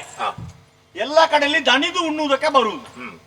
ಇಲ್ಲಿ ಉಂಡು ಉಂಡು ದಣಿದಿದ್ದಾರೆ. ಅಷ್ಟು ತುಂಬಿಸಿದ್ದೇವೆ, ಅಷ್ಟು ಬಗೆ, ಅಷ್ಟು ರುಚಿಕರವಾದಂತಹ ಊಟ. ಎಲ್ಲ ಕಡೆಯಲ್ಲಿ ಊಟ ಮಾಡ್ಲಿಕ್ಕೆ ಅಲ್ವ ಸಮಸ್ಯೆ. ಹೌದು, ಊಟಕ್ಕೆ ಸಿದ್ಧತೆ ಹೇಗೆ ಅಂತಲ್ವ. ಹೌದು, ನಾಳಿನ ಮಟ್ಟಿಗೆ ಏನು ಮಾಡುದು? ಏನು ಮಾಡುದು? ಆದ್ರೆ ಇಲ್ಲಿ ಹಾಗಲ್ಲ. ನಮಗೆ ಊಟ ಆದ ಮೇಲೆ ಸಮಸ್ಯೆ ಬಂತು. ಹೇಗೆ ಸಾಧ್ಯವಾಯಿತು? ಎಲೆಮನೆ ನಿರ್ಮಿಸಿಕೊಂಡು ತಪಸ್ಸಾಧನೆಯಲ್ಲೇ ಕಾಲವನ್ನು ಕಳೆತಿರುವಂತಹ ನಿಮಗೆ ಸಾವಿರ ಸಾವಿರ ಮಂದಿಗಳದ್ದಾದಂತಹ ಈ ದಂಡನ್ನು ತೃಪ್ತಿಪಡಿಸುವುದಕ್ಕೆ ಹೇಗೆ ಸಾಧ್ಯವಾಯಿತು? ಎಂತ ಶೀಕರಣ, ಎಂತ ಪಾಕ, ಎಂತ ರಸಾಯನ, ಎಂತ ಭಕ್ಷ್ಯ, ಈ ರೀತಿಯಾದಂತಹ ಭೋಜನ ಅರಮನೆಯಲ್ಲಿರುವಂತಹ ನನಗಾದ್ರೂ ಒಂದು ವೇಳೆ ನಿರ್ಮಿಸುವುದಕ್ಕೆ ಕಷ್ಟವಾದೀತು. ಕಾಡಲ್ಲಿರುವಂತಹ ನೀವು ಕ್ಷಣಾರ್ಧದಲ್ಲಿ ಮಾಡಿ ಪೂರೈಸಿ ನಮ್ಮೆಲ್ಲರೂ ಸಂತೋಷ ಪಡಿಸಿದ್ದೀರಿ ಅಂತಂದ್ರೆ ನನಗೆ ತಿಳಿಯುವ ಕುತೂಹಲ. ಹೇಗೆ ಸಾಧ್ಯವಾಯಿತು? ಯಾರು ಅಡುಗೆ ಭಟ್ರು? ಎಲ್ಲಿತ್ತು ಸೋಪಸ್ಕರಗಳು? ಹೇಳ್ತೀರಾ ಸ್ವಾಮಿ? ನಾರಾಯಣನ ಅನುಗ್ರಹ. ಆದರಾಲಿಸು ಭೂಪ ಪೂರ್ವದಿಯೇ ಶ್ರೀಧವನ ಮೆಚ್ಚಿಸುತ್ತಾಯಿ ಪಡೆದೆನು. ಶ್ರೀಧವನ ಮೆಚ್ಚಿಸುತ್ತಾಯಿ ಪಡೆದೆನು. ಸಾಧನೆಯ ಚಿಂತಾಮಣಿಯಾಯ್, ಸಾಧನೆಯ ಚಿಂತಾಮಣಿಯಾಯ್, ಯಜ್ಞಾರ್ಥ ವಿಧಿನ ದೇಯ ಆಧರಿಸಬೇಕೆಂದು ಬೇಡಲ್ ಕಾದುದಿಯೇ ಪರಿಠವಣೆ. ದೈವ ಪ್ರಸಾದವಿದು, ದೈವ ಪ್ರಸಾದವಿದು, ಶುಭಬಹುದು ಶುಭಬಹುದು ಹೋಗಿನೇ ಭೂಪಾಯ್.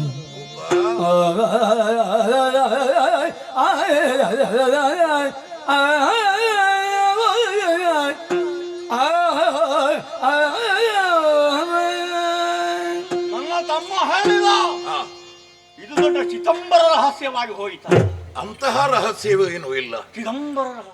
ಈ ಮೊದಲು ನಾನು ಹರಿಯನ್ನ ಕುರಿತು ತಪಸ್ಸನ್ನ ಆಚರಿಸಿ ಅವನನ್ನು ಒಲಿಸಿಕೊಂಡು ಯಾಗ ಯಜ್ಞಾದಿಗಳನ್ನ ಮಾಡುವುದಕ್ಕೆ ಅನುಕೂಲವಾಗುವುದಿ ಎಂಬುದಾಗಿ ಪ್ರಾರ್ಥಿಸಿಕೊಂಡಾಗ ಆ ದೇವನೊಲಿದಿತ್ತಂತಹ ಚಿಂತಾಮಣಿ, ಈ ಚಿಂತಾಮಣಿಯ ಪ್ರಭಾವದಿಂದ ನಿಮ್ಮೆಲ್ಲರಿಗೂ ಇಂತಹ ಭೋಜನದ ವ್ಯವಸ್ಥೆ ಮಾಡುವುದಕ್ಕೆ ಸಾಧ್ಯವಾಯಿತು. ವಿಷಯ ತಿಳಿಯಿತಲ್ಲ, ಎಲ್ಲರೂ ನಿಮ್ಮ ನಿಮ್ಮ ಊರಿಗೆ ಹೋಗಿ ಬನ್ನಿ. ಯಾವ ಮಣಿ? ಚಿಂತಾಮಣಿ. ಮುನಿಯ ನುಡಿದ ಕೇಳಿ ಬೆರಗಿನ ಜನಪದಿ ಮುಖ ತಾಳಿ, ಬೆರಗಿನ ಜನಪದಿ ಮುಖ ತಾಳಿ, ಮಣಿಯ ಮೈಮೆಗೆ ಕನದರ ಶಕ್ತಿಗಳು ಮನುಜರ ಕಷ್ಟವ ಅನುದಿನ ಕಳೆವು. ಮುನಿ ನುಡಿದ ಕೇಳಿ ಬೆರಗಿನ ಜನಪದಿ ಮುಖ ತಾಳಿ.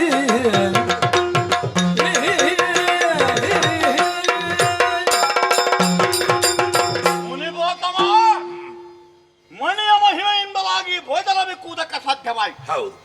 ಕೇವಲ ಭೋಜನ ಅಂತಲ್ಲ, ಯಾವುದೇ ಕಾಮಿತವನ್ನಾದರೂ ಈಡೇರಿಸಬಲ್ಲಂತ ಚಿಂತಾಮಣಿ. ಹೌದು.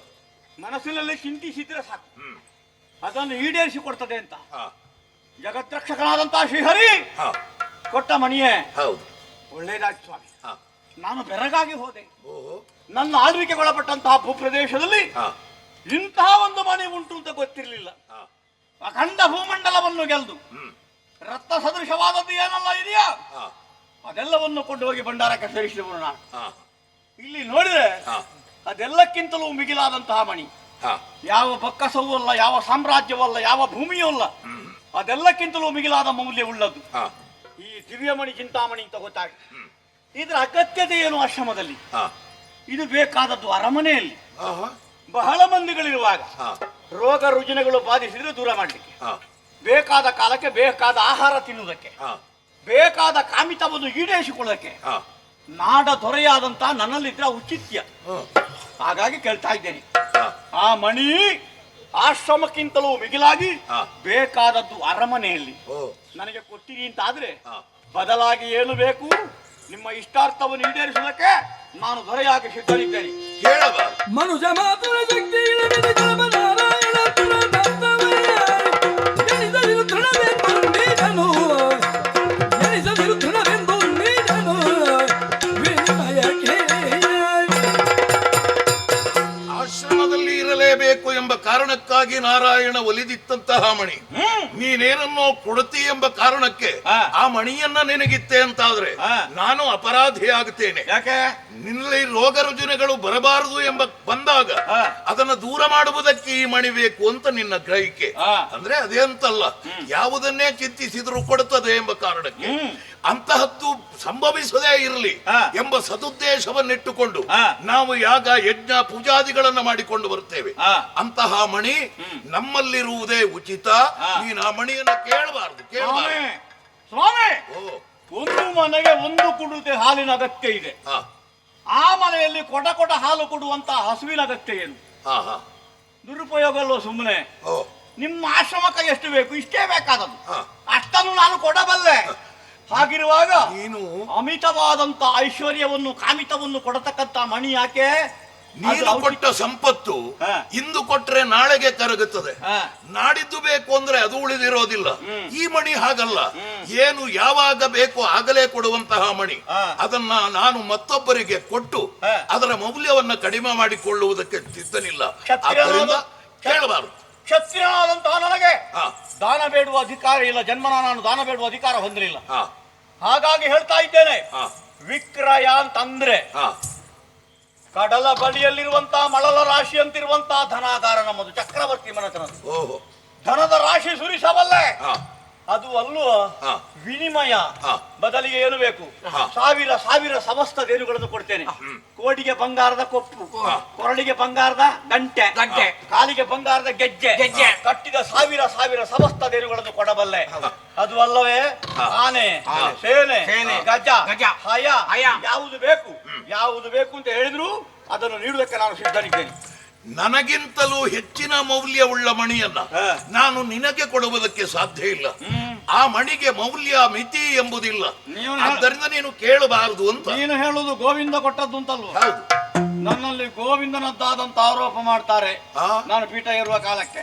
ಮಾವಿಷ್ಣು ಪೃಥ್ವೀಪತಿ ಅಂತ ಹೇಳಿದ್ದಾರೆ. ಓ. ಪೃಥ್ವೀಪತಿ ಆದಂತ ನನ್ನಲ್ಲಿ ತ್ರಿಮೂರ್ತಿಗಳ ಸಾನ್ನಿಧ್ಯವಿದೆ. ಭೂಮಿಯಲ್ಲಿ ನಾನೇ ವಿಷ್ಣುವಿನಂತೆ. ಆದ ಕಾರಣ ವಿಷ್ಣು ಕೊಟ್ಟದ್ದನ್ನು ನಾಡ ದೊರೆಯಾದಂತ ನಾನು ವಿಷ್ಣುವಾಗಿ ಕೇಳ್ತಾ ಇದ್ದೇನೆ, ಕೊಡು. ನಿನ್ನಲ್ಲಿ ವಿಷ್ಣುವನ್ನು ಆರೋಪಿಸ್ತಾನೆ ಬಿಟ್ರೆ ನೀನೇ ವೈಕುಂಠವಾಸಿ ವಿಷ್ಣು ಅಲ್ಲ. ಮಣಿ ಕೇಳಬೇಡ, ಕೊಡು. ಕೊಡೋದಿಲ್ಲ.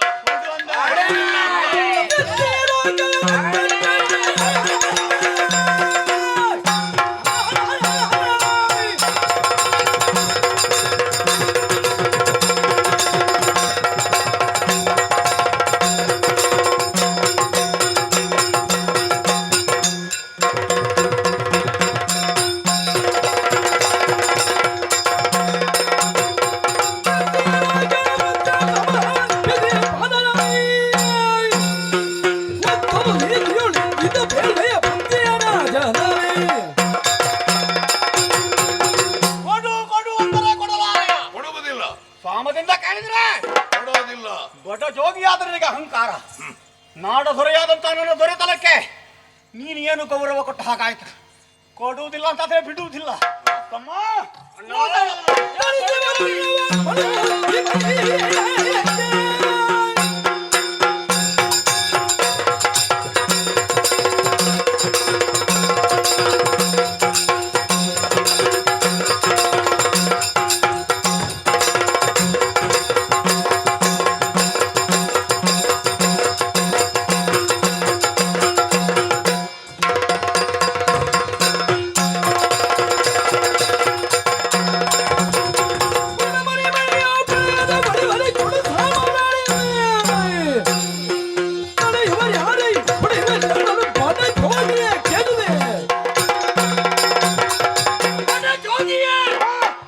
ಏನು ಅಹಂಕಾರವು ನಿನಗೆ? ಯೋಗಿ ಗರ್ವವು ತಲೆಗಡರಿತ ನಿನಗೆ.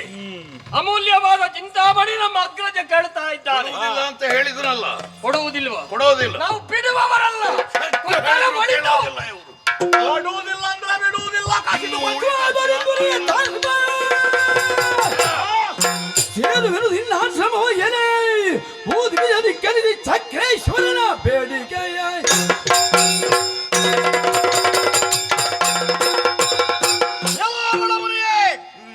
ಆಶ್ರಮ ಬೇಕೆ ನಿನಗೆ? ಬೇಕು. ಈ ಪ್ರದೇಶದಲ್ಲಿ ಯಜ್ಞ ಮಾಡಬೇಕೆ? ಹೌದು. ಇಲ್ಲಿ ತಪಸ್ಸು ಮಾಡಬೇಕೆ? ಹೌದು. ಮಾಡಬೇಕಂದ್ರೆ ನಾನು ಅನುಮತಿ ಬೇಕು. ಹಾ. ನನಗೆ ಸಂತೋಷ ಬೇಕು ಆ ವಿಚಾರದಲ್ಲಿ. ಅಂದ್ರೆ ನಾನು ಸಂತೋಷವಾಗಿ ಒಪ್ಪಿಗೆಯನ್ನು ಕೊಡಬೇಕು ಅಂತಾದ್ರೆ ನನಗೆ ಆ ಮಣಿಯನ್ನು ಕೊಡುವುದು. ಚಕ್ರೇಶ್ವರನಾದಂತ ನನ್ನ ಮಾತನ್ನು, ನನ್ನ ತೀರ್ಮಾನವನ್ನು ವಿರೋಧಿಸಿ ಬದುಕಬಲ್ಲ ನೀನು? ಬದುಕಬಲ್ಲೆ ಎಂಬ ವಿಶ್ವಾಸ ನನಗಿದೆ. ನನಗೆ ಕೊಡಬೇಕಾದದನ್ನು ಕೊಡದೆ ವಿರೋಧಿಸಿದೆ ಅಂತಾದ್ರೆ ನಿನ್ನ ಆಶ್ರಮವನ್ನ ಸುಟ್ಟು ಸ್ವೀಕಾರಿ ಮಾಡಿ. ದುಷ್ಟನ ಮನವವು ತಿದ್ದಲು ಕಷ್ಟವಿನು ತರಿದು ಮುನಿಪವು ಹರಿಯೋ ನೆನೆದ ಇಷ್ಟನ ಪ್ರದಾಯಗೈ ಹೊರೆ ಸಂಕಷ್ಟವ ಕಳೆದಿಗಳೆಂದು ಯೋಗದಿಯು ನಿಂದವು. ನಾರಾಯಣ, ಎಷ್ಟು ಹೇಳಿದ್ರು ಇವರು ನನ್ನ ಮಾತುಗಳನ್ನು ಕೇಳುವುದಕ್ಕೆ ಸಿದ್ಧರಿಲ್ಲ. ಮಣಿಯನ್ನು ರಕ್ಷಿಸ್ತೇನೆ ಅಂತ ಅಂತೂ ನೀನೇ ಹೇಳಿದ್ದಿ. ಇವತ್ತು ನೀನೇ ಬಂದು ಕಾಪಾಡಬೇಕು. ಜಯ ಜಯ ಜಯ ಜಯ ಜಯ ಜಯ. ನೋಡಿದ್ಯಾ? ಹೌದು. ಮಣಿ ಕೊಡು ಅಂದಾಗ ಕಣ್ಣು ಮುಚ್ಚಿ ಧ್ಯಾನ ಮಾಡ್ಲಿಕ್ಕೆ ತೊಡಗಿದ್ದಾನೆ. ಇವನನ್ನು ಯಾರು ಕಾಪಾಡ್ತಾರೆ ಅಂತ ನೋಡ್ಬೇಕು. ಹೌದು. ಹೌದಾ? ನಮಗೆ ಬೇಕಾದದ್ದು ಮಣಿ, ನಮಗೆ ಗಣ್ಯವೇ ಅಲ್ಲ. ಲಕ್ಷ್ಯ ಅದರಲ್ಲಿ. ಆದ ಕಾರಣ ಏನು ನೋಡ್ತಾ ಇದ್ದೀರಿ ಸೇವಕರೇ? ಅವಕಾಶ ಮಾಡಬೇಡಿ. ಹೋಗಿ ಆ ಮುನಿಯನ್ನು ಸೆಳೆದು ಅವನ ಕೈಯಲ್ಲಿರುತ್ತ ಮಣಿಯನ್ನು ಸ್ವಾಧೀನಪಡಿಸಿದ.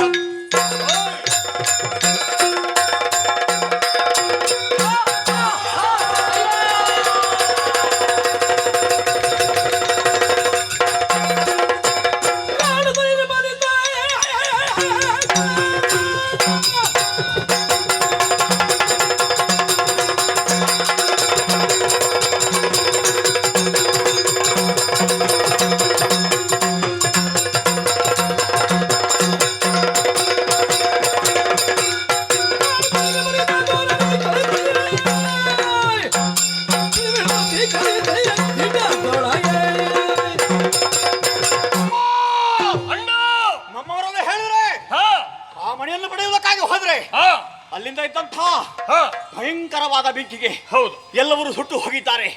ಇನ್ನು ಹಾಗಲ್ಲ, ಮಣಿ ಪಡೆಯಲೇಬೇಕು. ಹೌದು, ಉಭಯರ ಜೊತೆಯಾಗಿ ಅದನ್ನ ಬಳಿಗೆ ಸಾಗಿ ಮಣಿಯನ್ನು ಕಾಸಿದುಕೊಳ್ಳ.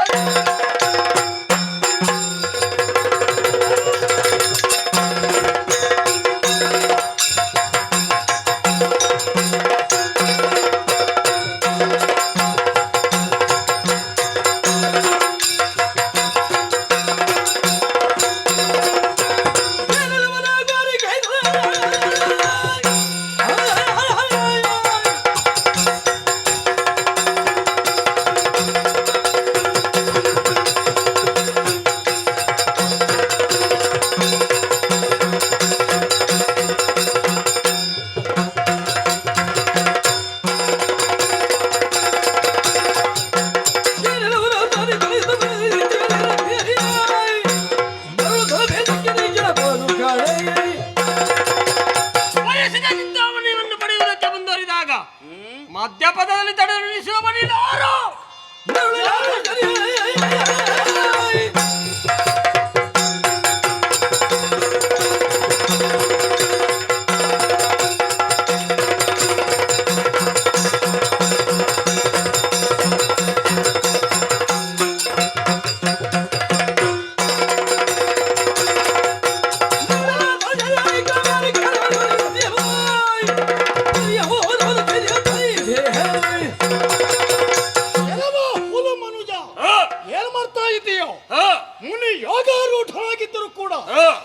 ಕೆಣಕುವುದಕ್ಕಾಗಿ ಮುಂದುವರಿದೆ. ಹೌದು, ಅವರ ತಪೋಜ್ವಾಲೆಯ ಪರಿಣಾಮವಾಗಿ ನಿಮ್ಮಿಂದ ಕಳು ಹೊರಬಿಡುತ್ತಾ ಈ ಚದುರಂಗ ಸೇನೆ, ಆ ಖಡ ರಕ್ಕಸರ ಹಿಂಡು ಎಲ್ಲವೂ ಸರ್ವನಾಶವಾಗಿ ಹೋದರೂ ಕೂಡ ಆ ಸತ್ಯವನ್ನು ಅರಿಯದೆ ಕೆಣಕುವುದಕ್ಕಾಗಿ ಮುಂದುವರಿತಾ ಬಂದಿದೆಯಲ್ಲ, ಆ ಚಿಂತಾಮಣಿನ ಕೊಟ್ಟ ನಾರಾಯಣ ದೇವ ನಾನು ನಾರಾಯಣ ನನ್ನನ್ನು ವಿರೋಧಿಸಿದ್ರೆ ನಿನ್ನ ನಾಶವಾಗಿದೆ.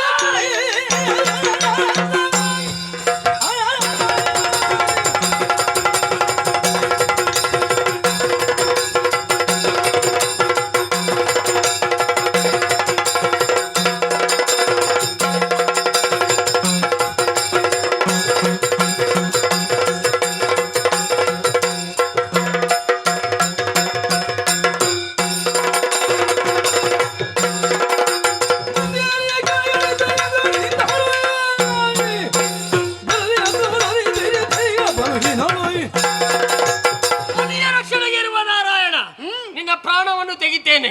ಆ ಬಳಿಕ ಮಣಿಯನ್ನು ನಾವು ಖಚಿತಗೊಳ್ಳುತ್ತೇವೆ.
ನನ್ನ ಬಗ್ಗೆ ಗೌರವ ಇಲ್ಲ ಅವನಿಗೆ.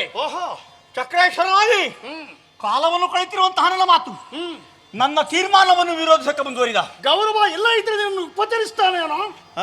ಆ ಉಪಚಾರ ಮಾಡಿದ್ದು ನಿಮಗೆ ಹೆಚ್ಚಿಗೆ ಆಯ್ತದು. ಉಪಚಾರ ಮಾಡಿದ್ದೆ ದೊಡ್ಡಸ್ತಿಗೆ. ನನ್ನಲ್ಲಿ ಒಂದು ಮಣಿ ಇದೆ, ಮಣಿಯ ಪ್ರಭಾವದಿಂದ ಉಪಚಾರ ಮಾಡ್ತೇನೆ. ಅದು ದೇವರ ಪ್ರಸಾದ. ಎಲ್ಲವರು ಉಂಡು ತೃಪ್ತರಾಗಲಿ, ದೇವರ ಅನುಗ್ರಹ ಆಗಲಿ ಎಂಬಂತಹ ವಿಶಾಲ ದೃಷ್ಟಿ ಅವನದ್ದು. ನನಗೆ ಹಾಗೆ ಕಾಣಲಿಲ್ಲ. ನಿನಗೆ ಹಾಗೆ ಕಾಣಲಿಲ್ಲ. ನನ್ನ ದೊಡ್ಡಸ್ತಿಗೆ ತೋರಿಸುವುದಕ್ಕಾಗಿ ಮಾಡಿದ. ತಿಳಿದ ಕೂಡಲೇ ಬೇಕು ಅಂತ ಆಯ್ತು ನನಗೆ. ಮೂಡಿದ ಬಯಕ ಈಡೇರಿಸಕ್ಕೆ ಮುಂದುವರಿದಿದ್ದೇನೆ. ಹೌದು, ಈ ಕಾಲಕ್ಕೆ ಅವನ ರಕ್ಷಣೆಗಾಗಿ ಮುನಿಯನ್ನು ಕೆಣಕಿದ ಕಾಲಕ್ಕೆ ನೀನು ಬಂದ್ಯ. ಹೌದು, ಹರಿಣಿ ಬಂದರು ಬಿಡ್ಡೆನು, ನನ್ನನ್ನು ನಿನ್ನನ್ನು ನಿವಾರಿಸಿ ಮನೆ ಪಡೆಯುತ್ತ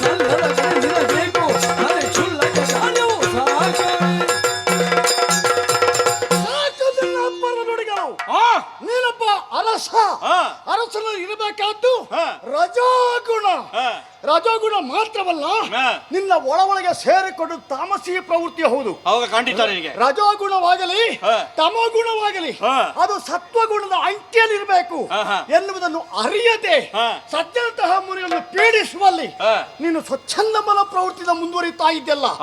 ಆದ್ರೆ ಮುನಿಗಳು ಬರುತ್ತಹ ಯಜ್ಞ ಆಗಾದಿಗಳಿಗೆ ಯಾವತ್ತೂ ಈ ದೇವ ಅನುಗ್ರಹ ಮಾಡ್ಲಿಕ್ಕೆ ಇರುವವ.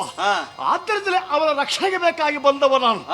ಎಲ್ಲವೋ ದುರ್ಜಯ, ನೀನು ಅರಸಲ್ಲ, ನೀನು ದುರ್ಜಯ ಸುರನೇ ಹೌದು. ನೀನು ವೈಕುಂಠ ಲೋಕದವನಲ್ವೇ? ಹೌದು. ನಿನಗೆ ಈ ಲೋಕದ ವಿಷಯ ಯಾಕೆ? ಭೂಲೋಕಕ್ಕೆ ಸಂಬಂಧಪಟ್ಟ ವಿಚಾರ ನಿನಗೆ ಯಾಕೆ? ಆದ್ರೆ ನೀನು ವೈಕುಂಠ ಲೋಕದಲ್ಲಿ ನಾಯಕನಾಗಿದ್ರೆ ನಾನು ಭೂಲೋಕಕ್ಕೆ ನಾಯಕ ಎಂದು ಕಾಣುವುದು, ಎಂದು ತಿಳಿಯುವುದು ಅದು ನಿನ್ನ ಬ್ರಹ್ಮ ಅಂತ ತಿಳ್ಕೊ.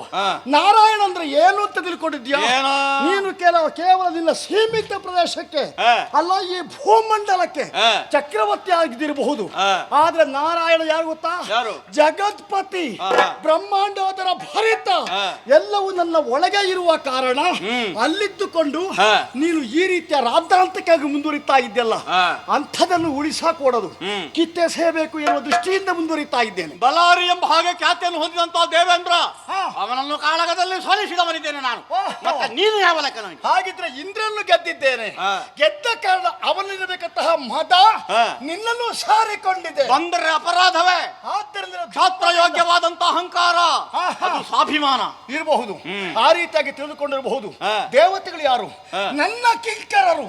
ಅಂತಹ ಸುರರನ್ನು ಆ ರೀತಿಯಾಗಿ ಕೊಳ್ಳಬಡಿದ, ಸುರಲೋಕವನ್ನು ಆ ರೀತಿಯಾಗಿ ಹಾಳ್ಗೆಡಹಿದ ನಿನ್ನಂಥವನು ಭೂಮಿ ಭಾರಕನಲ್ಲದೆ ಮತ್ತೇನು ಹೇಳು. ಆದ್ದರಿಂದಲೇ ನೀನು ವಧಾರ್ಹ ಎನ್ನುವ ನೆಲೆಯಲ್ಲಿ ಈ ಹೊತ್ತು ನಾನು ಪ್ರಕಟಗೊಂಡವರಿದ್ದೇನೆ. ನನ್ನನ್ನು ವಧಿಸುವ ಸಾಮರ್ಥ್ಯ ನಿನಗಿದೆಯೇ? ಇಲ್ಲವೇ? ನಿನ್ನ ಕೈಯಲ್ಲಿದೆ ಚಕ್ರ. ಹೌದು. ನೀನು ಚಕ್ರ ತಿರುಗಿಸುವ ಹಾಗೆ ನಿನ್ನನ್ನು ನಾನು ತಿರುಗಿಸ್ತೇನೆ. ಈ ಚಕ್ರ ನಾನು ಚಕ್ರೇಶ್ವರ. ಚಕ್ರ ನಾನು ತಿರುಗಿಸುವುದಲ್ಲ, ಚಕ್ರ ವಕ್ರವಾಗಿ ಅದೇ ತಿರುಗುತ್ತಾ ತಿರುಗುತ್ತಾ ಮುಂದುವರಿಯುತ್ತದೆ. ವಕ್ರವಾಗಿ ಬರುವಾಗ ನಿನ್ನತ್ತ ತಿರುಗಿಸುವುದನ್ನು. ಅದರಿಂದ ಎಷ್ಟು ಕೂಡುತ್ತದೆ ಅನ್ನುವುದನ್ನು ನಾನೊಂದ್ಸಲ ಮಾಡಿ ತೋರಿಸಲ್ಯೋ? ನಾನು ಸುಮ್ಮನೆ ಕೂತ್ಕೊಳ್ತೇನೆ ಭಾವಿಸಿದ್ಯೋ? ನೀನು ಏನು ಅಪ್ಪರಿಸಿದರೂ ಕೂಡ ಅದು ಮಾಡುವ ಕೆಲಸ ಮಾಡಿಯೇ ಮಾಡ್ತದೆ. ನಾನೊಮ್ಮೆ ಮೈ ಕೊಡ ಎದ್ದು ನಿಂತೆ ಅಂತ ಆದ್ರೆ ತ್ರಿಭುವನಗಳು ಲೆಕ್ಕವಲ್ಲ ನನಗೆ. ಹೌದಲ್ಲ? ಅಂತಹ ತ್ರಿಭುವನಗಳು ಇರುವುದು ನನ್ನಲ್ಲಿ ಎಂಬುದು ನೆನಪಿಟ್ಟುಕೊಳ್ಳು. ಯಾರ ಅಂಕೆಯಲ್ಲಿ ಎಂಬುದು ಮಾತಿನ ಮೂಲಕವಲ್ಲ, ಕಾರ್ಯದ ಮೂಲಕ ತೋರಿಸೋಣ.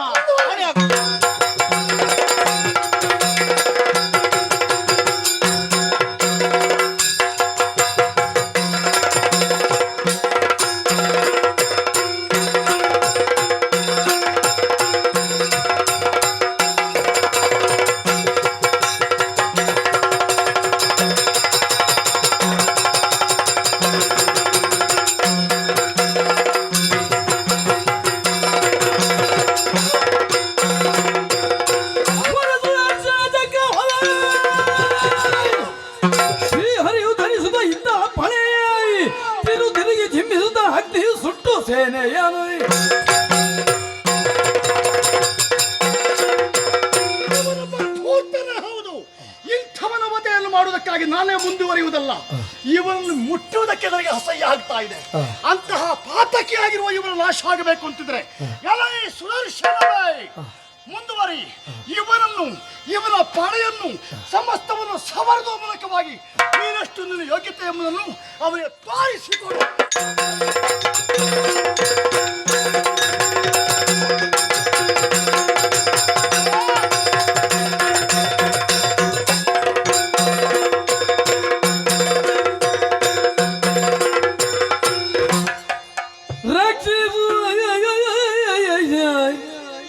ಸರ್ವೇಕ್ಷಣ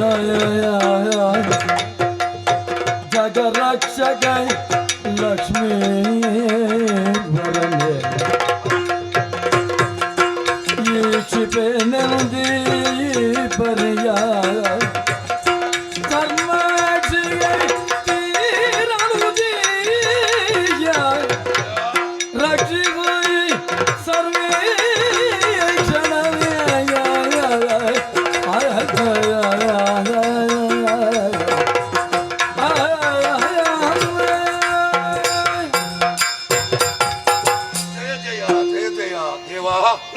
ದುಷ್ಟನನ್ನ ಶಿಕ್ಷಿಸಿದೆ, ನಮ್ಮನ್ನ ರಕ್ಷಿಸಿದೆ. ಪ್ರಭೋ, ಇಂತಹ ಮದಾಂಧನ ಪ್ರವೇಶ ಇಲ್ಲಿಗಾಗುತ್ತದೆ ಅಂತ ಗೊತ್ತಾಗಲಿಲ್ಲ. ಅವನ ಬಾಯಿಂದಲೇ ವಿನೀತನಾಗಿ ಮಾತನಾಡಿದ. ಅವ ಹೇಳಿದ್ದನ್ನೆಲ್ಲ ಕೇಳಿದಾಗ ಒಳ್ಳೆವ ಅನಿಸಿತ್ತು. ಆತ್ರೇಯರಿಂದ ಅನುಗ್ರಹಿಸಲ್ಪಟ್ಟು ಆವಿರ್ಭವಿಸಿದವ ಅಂಥವನಿಗೆ ಇಂಥ ಬುದ್ಧಿ ಯಾಕೆ ಬಂತೋ ನನಗೆ ಗೊತ್ತಾಗುತ್ತಾ ಇಲ್ಲ. ಯಾಕೆ ದೇವ್ರೆ ಹೀಗೆಲ್ಲ? ಇದು ನಿನ್ನ ಸಂಶಯ ಅಲ್ಲವೇ? ತೋಷವಾಯಿತು ಮುನಿಯೇ, ಅವನಿಗೆ ದೋಷ ಆಯಿತು. ತೋಷವಾಯಿತು ಮುನಿಗೆ. ಓ ಮುನಿಯೇ, ವೈ ಮನಸ್ಯರಿಂದ್ರಿಪನು,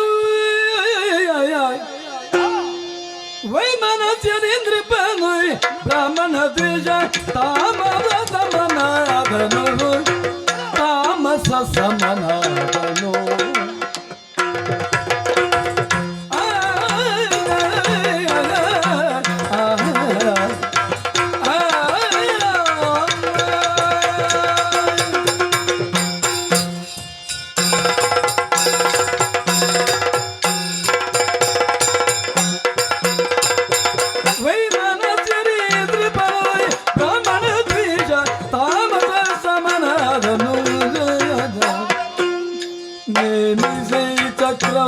ನಿಮಿಷದಿ ಕಡಿದುಕೋ,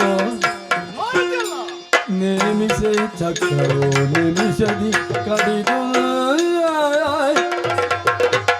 ನೇಮಿಷ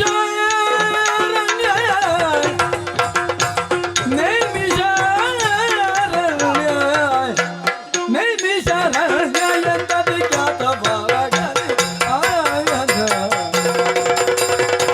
ಯಾಗ ಯೋಗವು ಯಜ್ಞವು, ಯಾಗ ಯೋಗವು ಯಜ್ಞವು ಸಾಗಲಿ ನಿತ್ಯದಿ. ತೋಷವಾಯಿತು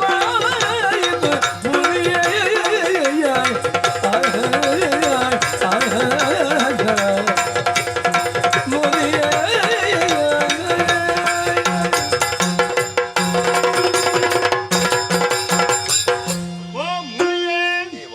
ಗೌರವಮುಖ, ದೋಷವಾಯಿತು ಸಂತೋಷವಾಯಿತು ಎಂದು ಹೇಳ್ತಾ ಇರುವುದು ಯಾರು ಗೊತ್ತಾಯಿತಾ? ಅಂಬರ ಪತ್ರದಲ್ಲಿ ನಿಂತು ನೋಡುವ ದೇವತೆಗಳು. ಮಾತ್ರವಲ್ಲ, ಈ ಹೊತ್ತಿನಲ್ಲಿ ನಮ್ಮ ಕಾಲಬುಡಕ್ಕೆ ಬಂದು ನಮಿಸುತ್ತಾ ಇದ್ದಾನೆ ದೇವೇಂದ್ರ. ಅಪರಾಧವಾಯಿತು, ತಪ್ಪಾಯಿತು, ಕ್ಷಮಿಸಬೇಕು ಎಂದು ಅವನು ಕೂಡ ಕೇಳಿಕೆಯನ್ನು ಮಂಡಿಸುತ್ತಾ ಇದ್ದಾನೆ. ಈ ಹೊತ್ತು ಆ ದುಷ್ಟನ ವಧೆಯಾಯಿತು, ಅವನನ್ನು ಅನುಸರಿಸಿಕೊಡುವಂತಹ ದುಷ್ಟ ಶಕ್ತಿಗಳ ದಮನವಾಗಿ ಹೋಯಿತು ಎನ್ನುವುದರಿಂದ ದೇವತೆಗಳು ಸಂತೋಷಗೊಂಡದ್ದು ಯಾಕೆ ಗೊತ್ತಾ? ಈ ದುರ್ಜಯನಿಂದಲೇ ಪದಚ್ಯುತನಾದವ ಈ ದೇವೇಂದ್ರ. ಅವ ಮಾಡಿದಂತಹ ಒಂದು ಸಣ್ಣ ಅಪರಾಧದಿಂದಲಾಗಿ ಮುನಿಯ ಶಾಪವಾಕ್ಯ ಸತ್ಯವಾಯಿತು. ಇಂದ್ರನಲ್ಲಿ ಇದ್ದಂತಹ ಮದಗಳೆಲ್ಲ ಉದುಗಿ ಹೋಯಿತು. ಆ ಮದ ನೇರವಾಗಿ ಈ ದುರ್ಜಯನನ್ನು ಸೇರಿಕೊಂಡಿತ್ತು. ಆದ್ದರಿಂದಲೇ ಕ್ಷತ್ರಿಯನಾಗಿದ್ದುಕೊಂಡು ಮದಾಂತನಾಗಿ ಈ ರೀತಿಯಾಗಿ ಬ್ರಾಹ್ಮಣರನ್ನು ಹಿಂಸಿಸುವುದಕ್ಕಾಗಿ ಮುಂದುವರಿದ. ಪರಿಣಾಮ ಅವನ ಸಾವಿಗೆ ಅವ ದಾರಿ ಮಾಡಿಕೊಂಡ. ಹಾಗಿದ್ರೆ ಈ ದುರ್ಜಯ ಹೀಗೆ ಯಾಕಾದ? ಅದೇ ಪ್ರಶ್ನೆ. ಒಂದು ಪ್ರಶ್ನೆ ಬರ್ತದೆ ಅಲ್ಲ. ಹಿಂದಕ್ಕಾದ್ರೆ ಕಾಶಿಯ ಅರಸನಾಗಿರುವಂತಹ ಸುಪ್ರತೀಕ ಮಹಾರಾಜನು ಮುನಿಗಳಾಗಿರುವಂತಹ ಆತ್ರೇಯರ ಸನ್ನಿಧಾನವನ್ನು ಸೇರಿಕೊಂಡು ಅವರ ಸೇರಾವ ಪ್ರವೃತ್ತಿಯಲ್ಲಿ ದಿನ ಕಳೆಯುತ್ತಾ ಇದ್ದ. ಹಾಗೆ ಅರಸನ ಮನದ ಇಂಗಿತವನ್ನು ಅರಿತುಕೊಳ್ಳುವಂತಹ ಆತ್ರೇಯ ಮುನಿಗಳು ಅವರಿಗೆ ಒಂದು ಸತ್ಸಂತಾನವಾಗಬೇಕು ಎನ್ನುವಂತಹ ದೃಷ್ಟಿಯಿಂದ ಅನುಗ್ರಹಿಸುವುದಕ್ಕಾಗಿ, ದಿವ್ಯ ಅನುಗ್ರಹಕ್ಕಾಗಿ ಅವರು ಸಿದ್ಧರಾಗಿದ್ದರು. ಅದೇ ಹೊತ್ತಿಗೆ ದೇವೇಂದ್ರ ಆನೆ ಮೇಲೆ ಏರಿಕೊಂಡು ಆ ಆಶ್ರಮದ ಸನಿಹದಲ್ಲಿ ಬರ್ತಾ ಇದ್ದ. ಮೂರು ಲೋಕಾಧೀಶನಲ್ಲವೇ, ಅವನ್ನು ಆದರಿಸಬೇಕಾದ್ದು, ಸತ್ಕರಿಸಬೇಕಾದ್ದು ಆ ಮುನಿಗಳ ಆಶ್ರಮ ಧರ್ಮ ಎಂದು ತಿಳಿದುಕೊಂಡು ಅವರನ್ನು ಸ್ವಾಗತಿಸುವುದಕ್ಕೆ, ಉಪಚರಿಸುವುದಕ್ಕೆ ಮುಂದುವರಿದರು. ಆದರೆ ಇವರ ಉಪಚಾರ ಆ ಇಂದ್ರನಿಗೆ ಆಗಲಿಲ್ಲ. ಅವ ಆನೆಯ ಮೇಲೆ ಕುಳಿತದ್ದು ತಾನೆ ಅಹಂಕಾರಿಯಾದ. ಮುನಿಗಳನ್ನು ಅವಾಚ್ಯ ಶಬ್ದಗಳನ್ನು ನಿಂದಿಸಿದ, ಉಪೇಕ್ಷಿಸಿದ ಮತ್ತು ಅವ ಉದ್ಧಟನಾಗಿ ಮುಂದುವರಿದರ ಪರಿಣಾಮವಾಗಿ ಆತ್ರೇಯ ಮುನಿಗಳಿಗೆ ಕೋಪೋದ್ರಿಕ್ತನಾಗಿ ಮುನಿಗಳ ಶಾಪವಾಕ್ಯದಿಂದ ಮುಂದಕ್ಕೆ ಒಬ್ಬ ಸಾಮಾನ್ಯ ಮನುಷ್ಯನಿಂದಲೇ ನೀನು ಪದಚ್ಯುತನಾಗಬೇಕು ಎಂದು ಮುನಿಗಳ ಶಾಪವಾಕ್ಯ. ಮಾತ್ರವಲ್ಲ, ಅಷ್ಟು ಹೇಳಿದ ಕೂಡಲೇ ದೇವೇಂದ್ರ ಅಂತೂ ಗರ್ವಿಷ್ಠನಾಗಿ ಮುಂದುವರಿದ.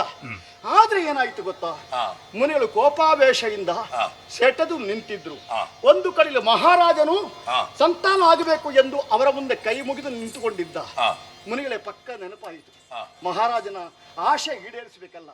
ಅದೇ ಹೊತ್ತಿನಲ್ಲಿ ಅವನನ್ನು ಅನುಗ್ರಹಿಸಿದರು. ಆ ಕಡೆಯಿಂದ ಇಂದ್ರನಿಗೆ ಶಾಪ, ಈ ಕಡೆಯಿಂದ ಹೌದು ಮಹಾರಾಜನಿಗೆ ವರ, ಸಂತಾನ ಪ್ರಾಪ್ತಿಗಾಗಿ ಅನುಗ್ರಹ. ಹೌದು.